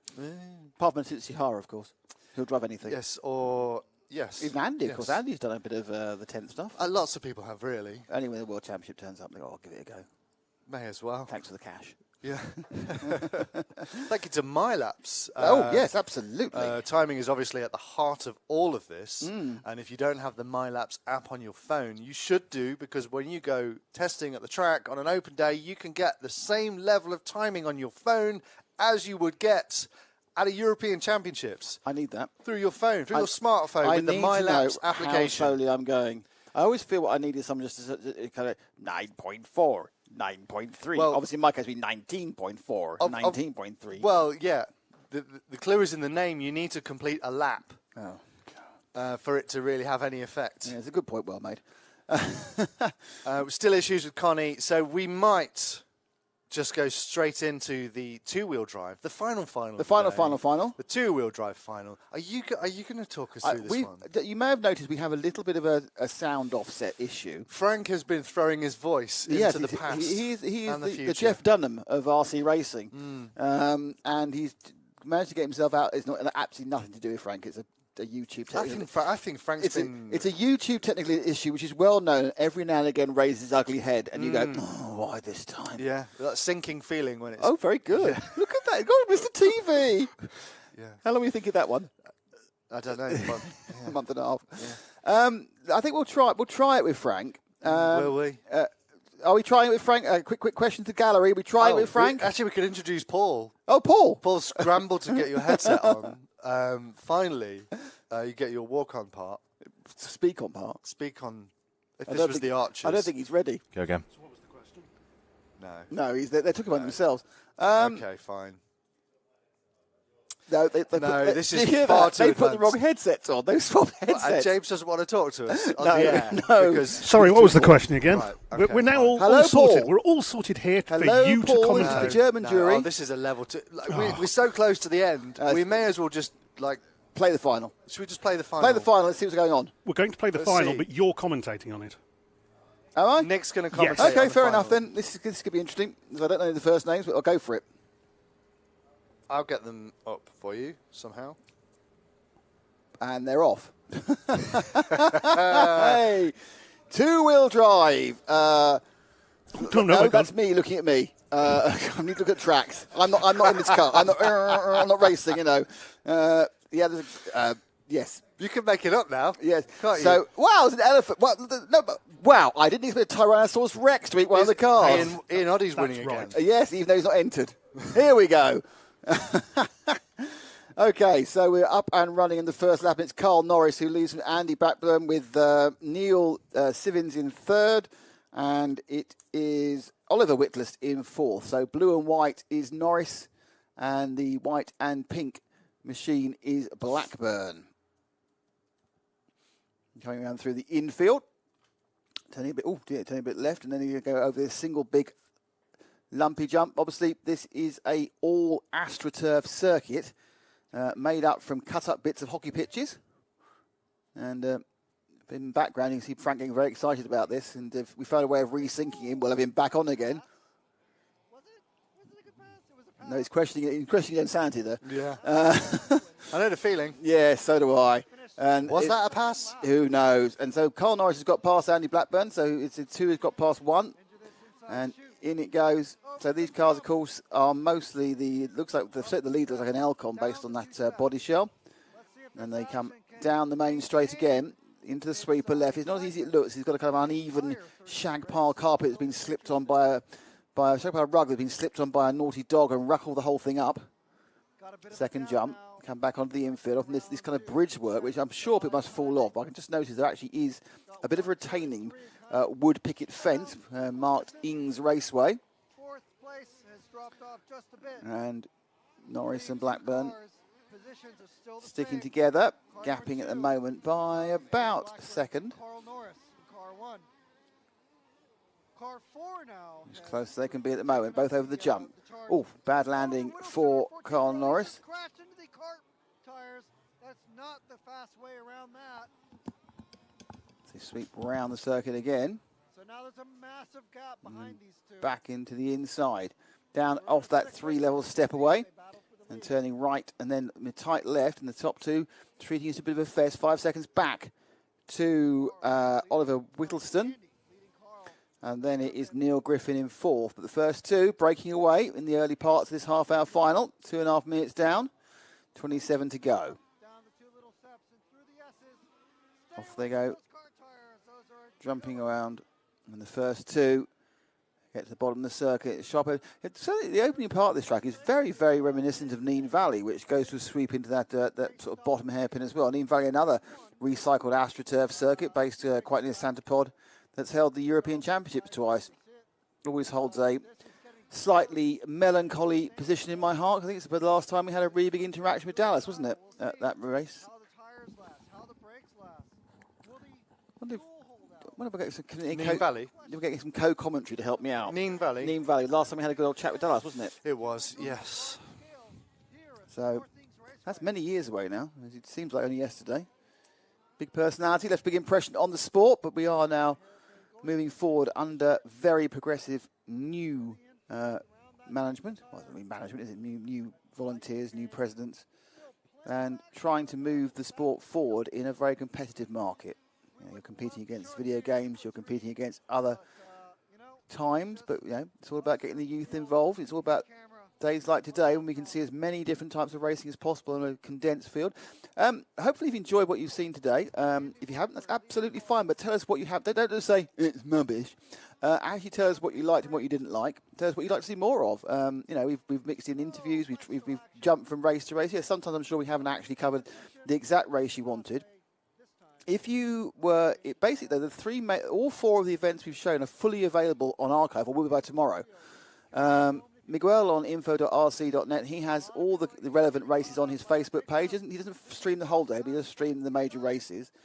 Paul Start will have all the racing available as well. They'll be there for their event in Lostallo ended yesterday, and we will be publishing the full day of both here in the large-scale off-road National Round 7 from North Ings, and also the whole day from Nemo Racing. I did need to first do a sanity check. There wasn't a large amount of swearing off camera we didn't hear.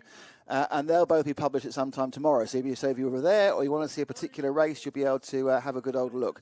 Oh, and an error there by our leader. And back goes Norris there. So Norris has dropped back into second. So Blackburn and Norris, I'll start again. So Blackburn now should be in the lead. And Norris is in second. Just wait till they go. I've been trying to struggle which one's which, but I'm pretty sure that's now Norris leading and Blackburn second. Waiting for them to go over there. Yep, Norris in the lead, Blackburn second. So they say Norris is blue, Blackburn is orange. Been a mistake there by Andy Blackburn. But as I say, yes, if you can be able to see everything we've printed down. We've released onto the our YouTube page and linked obviously heavily within our Facebook under the, oh dear, that's a mistake as well, under the title of RC Racing TV Raw. Raw. RAW, just not roaring like the Tyrannosaurus Rex, which ate one of the cars whilst we had a blank screen earlier. Or raw as in the Federation. In America, no. In America, no, very good point, well made. But more as in the wrestling. Yes, absolutely, as in it's not quite as well produced, but it still covers the action. Yes. You get what you need. You get what you need. You'll be able to see your mates or yourself. It's just not that well cooked. No, we haven't. We just, it's almost blue, isn't it? Yeah. You know, yeah. Not even rare. Cordon. Yes, exactly. Gordon Blue. Yeah, so this is where we're at. So we're going to mix and match more next week as well. We told you we were at Halifax and at Bedith. I believe we're going to be someplace in Europe as well, but that's still a little bit up in the air, isn't it? We would love to be in France because they have a Nitro Buggy national. That would be lovely. And if we can work with Circus RC to make that happen, we will, because we love working with Chris, RC. and Circus RC. So we try and make that happen, and potentially some more large scale from Germany with the Mastership taking place. Is that a pull start thing, or is it? It is no. Okay, and there's also pull starts up we can probably find. Who knows? Who knows? We will fill your day with RC action of various types, and we'll cut away from the bit you want at an annoying point to show something else. We guarantee that. We'll bring in some guests. I'm sure there'll be more roadie-based guests rather than the off-roady-based guests we've had this time. Yes, it's been an off-road heavy episode. And we're hoping to bring you some, well, it's not so much exclusive, because obviously it is launched, but some really big information on a major new product within the electric touring car field.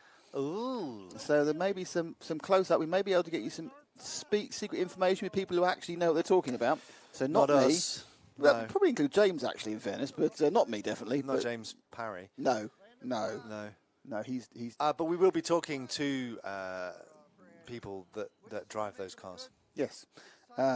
Exclusively. Yes. I mean, just have to work out how we get James to stop driving in the event and do all our work for us. Yeah. That's a job for this week. Well, isn't it? James has already agreed to not make the A final, which is quite. That's very giving of magnanimous. him. Very Thank you, magnanimous. James. And he's also said he's going to get someone else to do his tyre chemistry. Right, yeah, with the chemistry set. Well, you look at that now. Oh, up on two wheels for Andy Blackburn, and up on two wheels again. I think he's auditioning for Strictly rather than racing these cars. Dun, dun. So next week, which will, of course, be the 26th of September. And if all goes well, then we may well do it all over again a couple of weeks after that. You never know. You never know. And if it all goes well, we might do it next year. We just don't know. Who knows what's going to happen? If you are streaming any racing in Europe, yes, then get in touch. Potentially, we could shed a bit of a light on your race and bring it into the RC Motorsport live link-up. Yeah. So get in touch if you're streaming a race. We want to hear from you.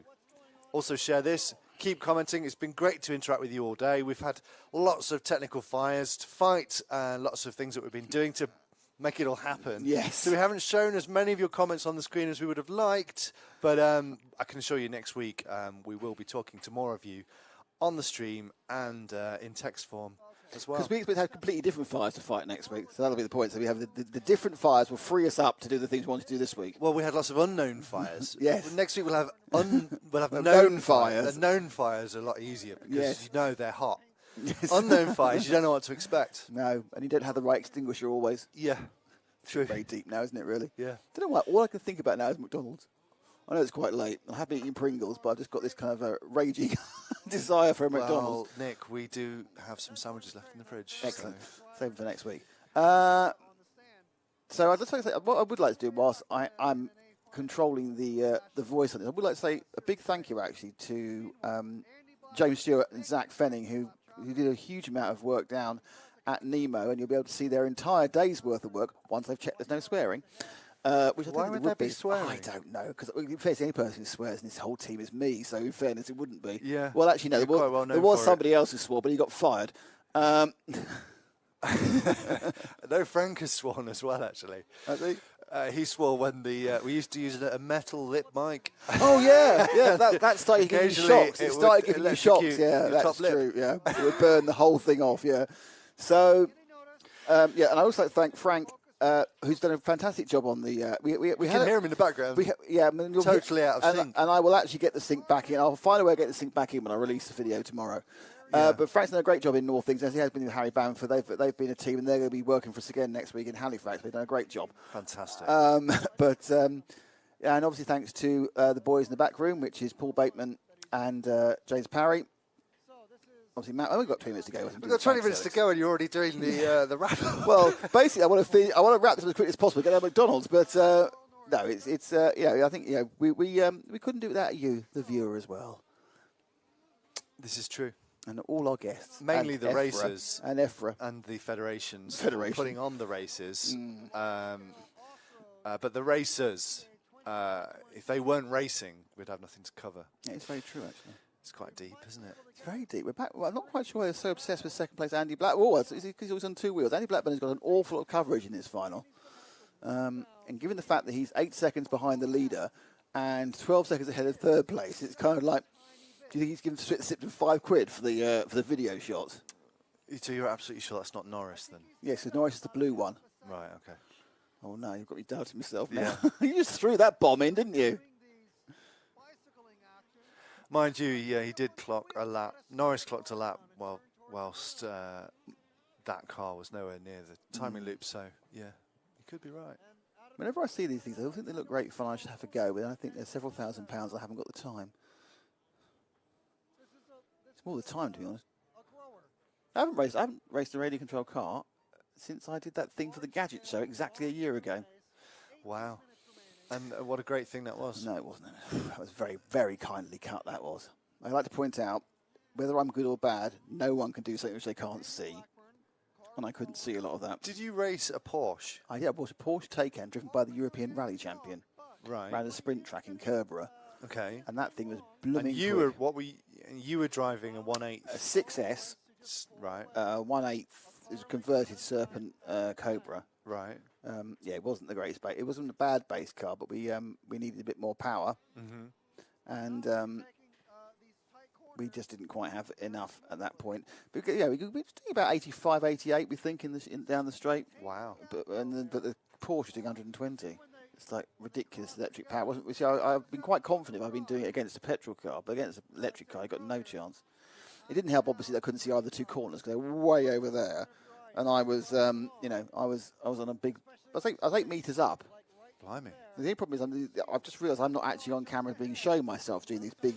Just imagine a man with his hand above his wide head. apart, and then imagine me now with my hand above my head. Now you know what 8 meters looks like. 8 meters, exactly, that's right. And we're painting pictures with words. Oh, go for us on the radio. And I couldn't see the corners. So I loused in my fastest lap. I loused one of the corners. How did you turn a corner then if you couldn't see it? I guessed, and I got on the one far left. I got it right, and the one far right I didn't get it quite right at all. And lost about a second and a half. Did you fake it then? Did you go and stand on the corner and take the corners, and did they edit it really cleverly? No, they did it. The lap time I was given was a real lap time. Right. But the composite lap, which they showed, was 3 or 4 different laps and close-ups.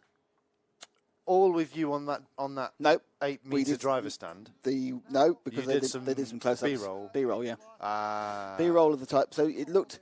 It looks like you drove well. Well, I did drive well, really, in my opinion. I think if I'd been absolutely perfect, I'd have been about a second and a half faster. If I'd been Ronald Volker, I'd be another second faster. Right. So, because there weren't that many corners. I've just seen it was the issue. So I reckon I was 2.5 seconds off of the ultimate pace it could have gone, and we lost by 6. And is that how many? Was that true to air? Is that what they showed on the TV show? Yeah, they showed the time. They didn't muck the timing about. They said, right, you lost by 6. Okay. And I knew, and they showed that I got it slightly wrong on one of the corners, but they didn't make it look a lot Usually better. enhance the drama. It looked a lot better. The good thing about it was the lucky. Did it make you look really forlorn or angry? I acted forlorn. It was fine. I knew my job. I knew my job. Forlorn. Okay. The interesting thing was though that it was very, very lucky in one way because just as we were finishing filming, it began to rain. And as soon as the lightest piece of drizzle on the track, all the oil from the sprint cars came up, and I had no grip. I couldn't turn or anything. But surely that would have also affected the guy in the Porsche. No. A Porsche, bit. yeah. So, okay, the Porsche would have been a couple of seconds slower. I'd have been about a minute slower. Oh, wow. It turned an ice rink. That's a big deal. There's no weight on it. And the tyres weren't exactly right. I've got many excuses, but basically, the Porsche Taycan was particularly impressive. And I think what they should have done is have like Otis driving the Taycan rather than a European rally champion. Yes. Because I'm not a European champion. No. Might be a European traveller. No. No. Yes. Just under 14 minutes left to go on this, the two-wheel drive A final. You're watching RC Motorsport Europe's live link-up. This is EFRA bringing all the nations together to cover all the racing, and this is the last race of the day over in Lincolnshire at North Ings. This is a BRCA round 7 Mr. Blackburn's large scale. Mr. Blackburn's still getting. They've got 3 classes. And this is the 3rd class. The biggest winner of the day. Well, we could discuss the winners of the day. I mean, the biggest winner of this class has to be Ian Oddie, who won by another round. A country mile in short course. But for me, for my money, the biggest winner of the day would have to be Daniel Parente because. Wow.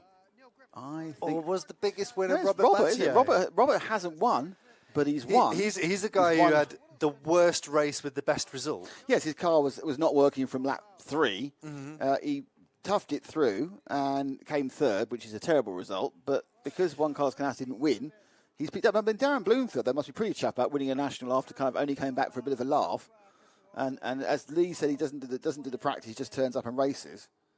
Yeah. Then of course, Darren is next European champion. And where did he win the European Championship? Fairing. And was he the first? And he was the first British driver to win. British driver to win the European Championship. But then obviously Elliot won twice. A couple of years after that.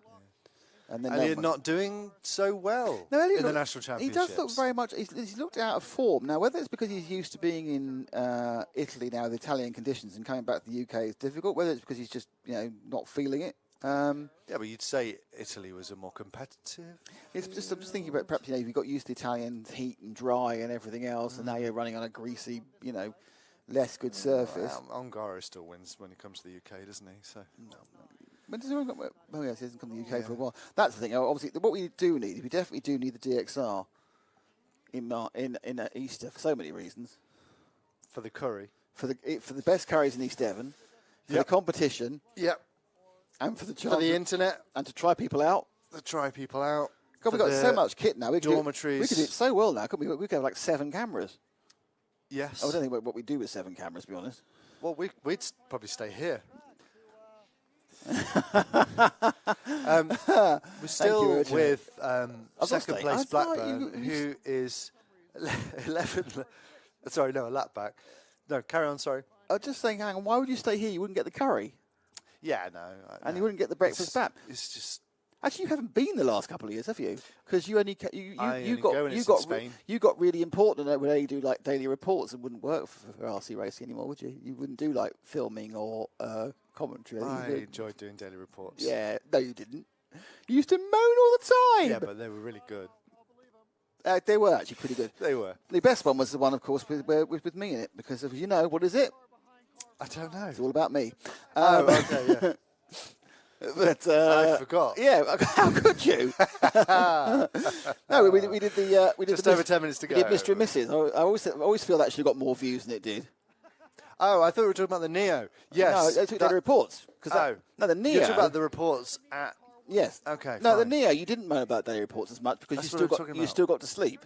Whereas in the Euros, you had to stay up late and then get up early. Yeah. Whereas you used to hang around in the dorms like a normal student and go up at 11. Mm-hmm. Yep. And then say, what's going on? Okay. I've done 3 hours already. Oh, are we? Oh, Norris. That's not Norris. Who's That's that? not Norris. Just so you know, the current order is Carl Norris from Andy Blackburn, from Mark Higgins, from Neil Griffin, from Darren Smith, Dean Coulson, Darren Smith, probably, and then it is Kaylee Knight in 7th. The 3 car, which has dropped right down, which is Neil Sivins, is in 8th, and then I think Oliver Whittleston has pulled out, and Martin Fitzpatrick is struggling. Mr. Lil Chili, good question. What's the major chassis brands in 1/5 2-wheel drive? I think there are a lot of Elcons in 1/5 2-wheel drive. Certainly that design there is an Elcon. The car behind isn't. I think MCD might do one now, but yeah, it's always been Elcon, isn't it? Really, there's a lot more competition in 4-wheel drive. It seems. You've got Ultron, where we and you've got started, MCD. it was all FG. Yeah, I think you're right. I think there are a few FGs and a few Hornemans still as well, actually, in 2-wheel drive. But Elcon, but in the UK, the Elcon distributor has been very proactive, and I think is kind of whenever anyone says to me, "I want to do this. What car should I buy?" I always say, "Go to the club and buy what they're running." Because then you can use their spares. And they've got setups and they know what they're doing, and someone help you out with it. So, yeah, if you turn up a club and they're all running, say it's a touring car club, and they're all running Associated, they're all running X-Ray, or they're all running Schumacher, then just buy whatever it is that everyone else has got. There's no advantage being out on your own. Whereas if you are, you come to this national situation, someone starts really supporting the national side of things. It's we've got Frank's now listening to us, and there was 8 Elcons and 2 Hornemans in this race. There you go. So, an accident there. So 8 Elcons, 2 Hornemans. So you were no FGs. No. Well, I did say that. That was towards the beginning of when we started doing this, and obviously we did cover the first European Championship in this class, which was at Fairing. 2010 with Mr. Ali Maggot, and Ian Oddie did quite well there as well. He won that, was European No, champion. he didn't win, but he made a podium. Or maybe he did win. He did win. He did. I've just robbed him of a European Championship. And that was when it was just two-wheel drive, and now it's spread, say, to two-wheel drive and four-wheel drive and short course. Yeah. And we've been, well, to Fairing a lot, really. We went to the fly-ridden Valladolid. We went to the completely blown-out track in France, which turned into a lunar landscape. You weren't there. That was me, and that was Zach's Nîmes first Valley trip. with Dallas. Nîmes Valley with Dallas. And Croatia. Oh, yeah. No. Yes, early on Croatia, right. Yes, one of the first ones was Croatia before we did live. We didn't do live in Croatia. True. The thing I remember about that Croatian one is, do you remember that we were doing Croatia the same time as Ollie, and I think... Well, that was when we did our first live link-up. That was it. Ollie and Paul out there, not able to say anything, he's got the wrong headset on, and Paul were doing the... well, when he does say things, it doesn't come in our ears anyway, so we don't know if anyone hears it. Who knows? We're doing the 1/8 from Luxembourg, and we were doing that, and you cut together a very clever little piece that made it look like we're both at the same place. It did, yes. At the same time. Yeah. By the magic of editing, not the magic of the internet. As I said to him, let's fix it all in post. Indeed. Are we... Well, is Frank on the right car now? I have no idea. Frank's listening. Can't say anything about Frank. Sorry, Frank. By the way, that's the point. I think this is the only reason we're talking over this is just because of the syncing issue. And what Frank is saying is great, but it's referring to things that happened half a minute after the pictures you're seeing. So... yeah.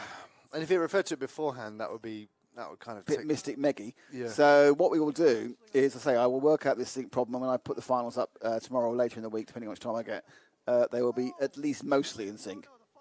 If it's a drifty thing, they'll start in sync, and then goodness knows where they'll end up. Yeah. Whoa, Frank's going for it now. Can you hear him? Frank's giving it everything. He's talking about the battle for sixth. Frank's giving He's it everything. so excited about the battle for sixth between Coulson. No, between Smith and Sivins. There we are. Smith and Sivins are only, a few tenths behind. Whoa, that's an accident and a half. Which you'll hear Frank talking about in about 30 seconds. Maybe that's what he was talking about. No, I think he's behind this. The sound is Maybe behind. we should send Frank a link to join us for these last few minutes. If Frank wants to join us, he's more than welcome to join us. It's only fair, really, because I'm just talking all over his very good work with wow, he's honestly. I definitely need to see this version when I put it back into, because this is Frank. I'm just wondering how much coffee he's had. It's remarkable. Frank says it's the only thing happening. Don't do yourself down, Matt. You're making a midfield back. You're effectively auditioning to be the new David Croft, trying to make a battle between 9th, 10th, and 11th exciting when it's just Lewis Hamilton or really exciting. I know. I wonder what's going on. Another one's upside down. Another one. There we are. A battle for a position, which happened, I think, half a minute ago. So at some point, there was a battle for the position. At this moment, not so sure. Here we go. There's Frank. Can we get Frank on, guys? Hang on for Frank. We're going to see Frank in a second, all the way from North Links in North Ings in Lincolnshire. Lings. We'll be on in a second. Go wait for a second, Frank, because they're still trying to... Oh. I think we can hear Frank, but he's not actually cut up. Hey, Frankie boy! Hello. Well done, Frank. How you doing, Frank? Great stuff. Honestly, you're obviously really enjoying this.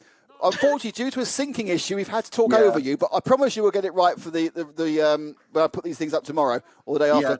How was your day? How was your day? My voice is gone, and I'm going to a concert tomorrow, so I don't know if I'm going to be able to speak on Tuesday. Are you performing? You're not the lead singer, Frank. It's fine. It's not. I'm sorry. I was going to be on a stage in Birmingham. What, is it hypnosis again? No, like a chicken. The racing was pretty good. There were some slow bits of some of the races, but most of them ended up. I think the only one that ended up not as exciting as it could have been was the Ian Oddie win he was off on the horizon somewhere when he finished and everyone else passed. The Ian Oddie benefit short course event. Yeah. So I have a very important British question to ask you. Yeah. Did it rain? It did, of course. Why else is there? Why else is this an Astro track? Is Harry with you? Not for too long. Not for too long. Is Harry with you? Yes, he is. Let's say hello to Harry. Let's get the whole team on. Hey, Hazard! How you doing, mate? Team of two. Do you not think that Harry actually should be in Deadliest Catch rather than RCTV? Yeah, he should be catching fish on a boat. He's going for Harry. He is, isn't he? Absolutely. Frank, I just want to say thank you so much for both you and Harry's work today. Loved your commentary. I genuinely I want to listen to this one when it's in sync because it sounds like you're having the best time ever. I'm sitting there thinking, my gosh. The first third and the last third. The middle third, nothing happened really. Oh well, like all good films. Yes. Yeah. All right. And we look forward to seeing you both at Halifax for Things on the Flat next week.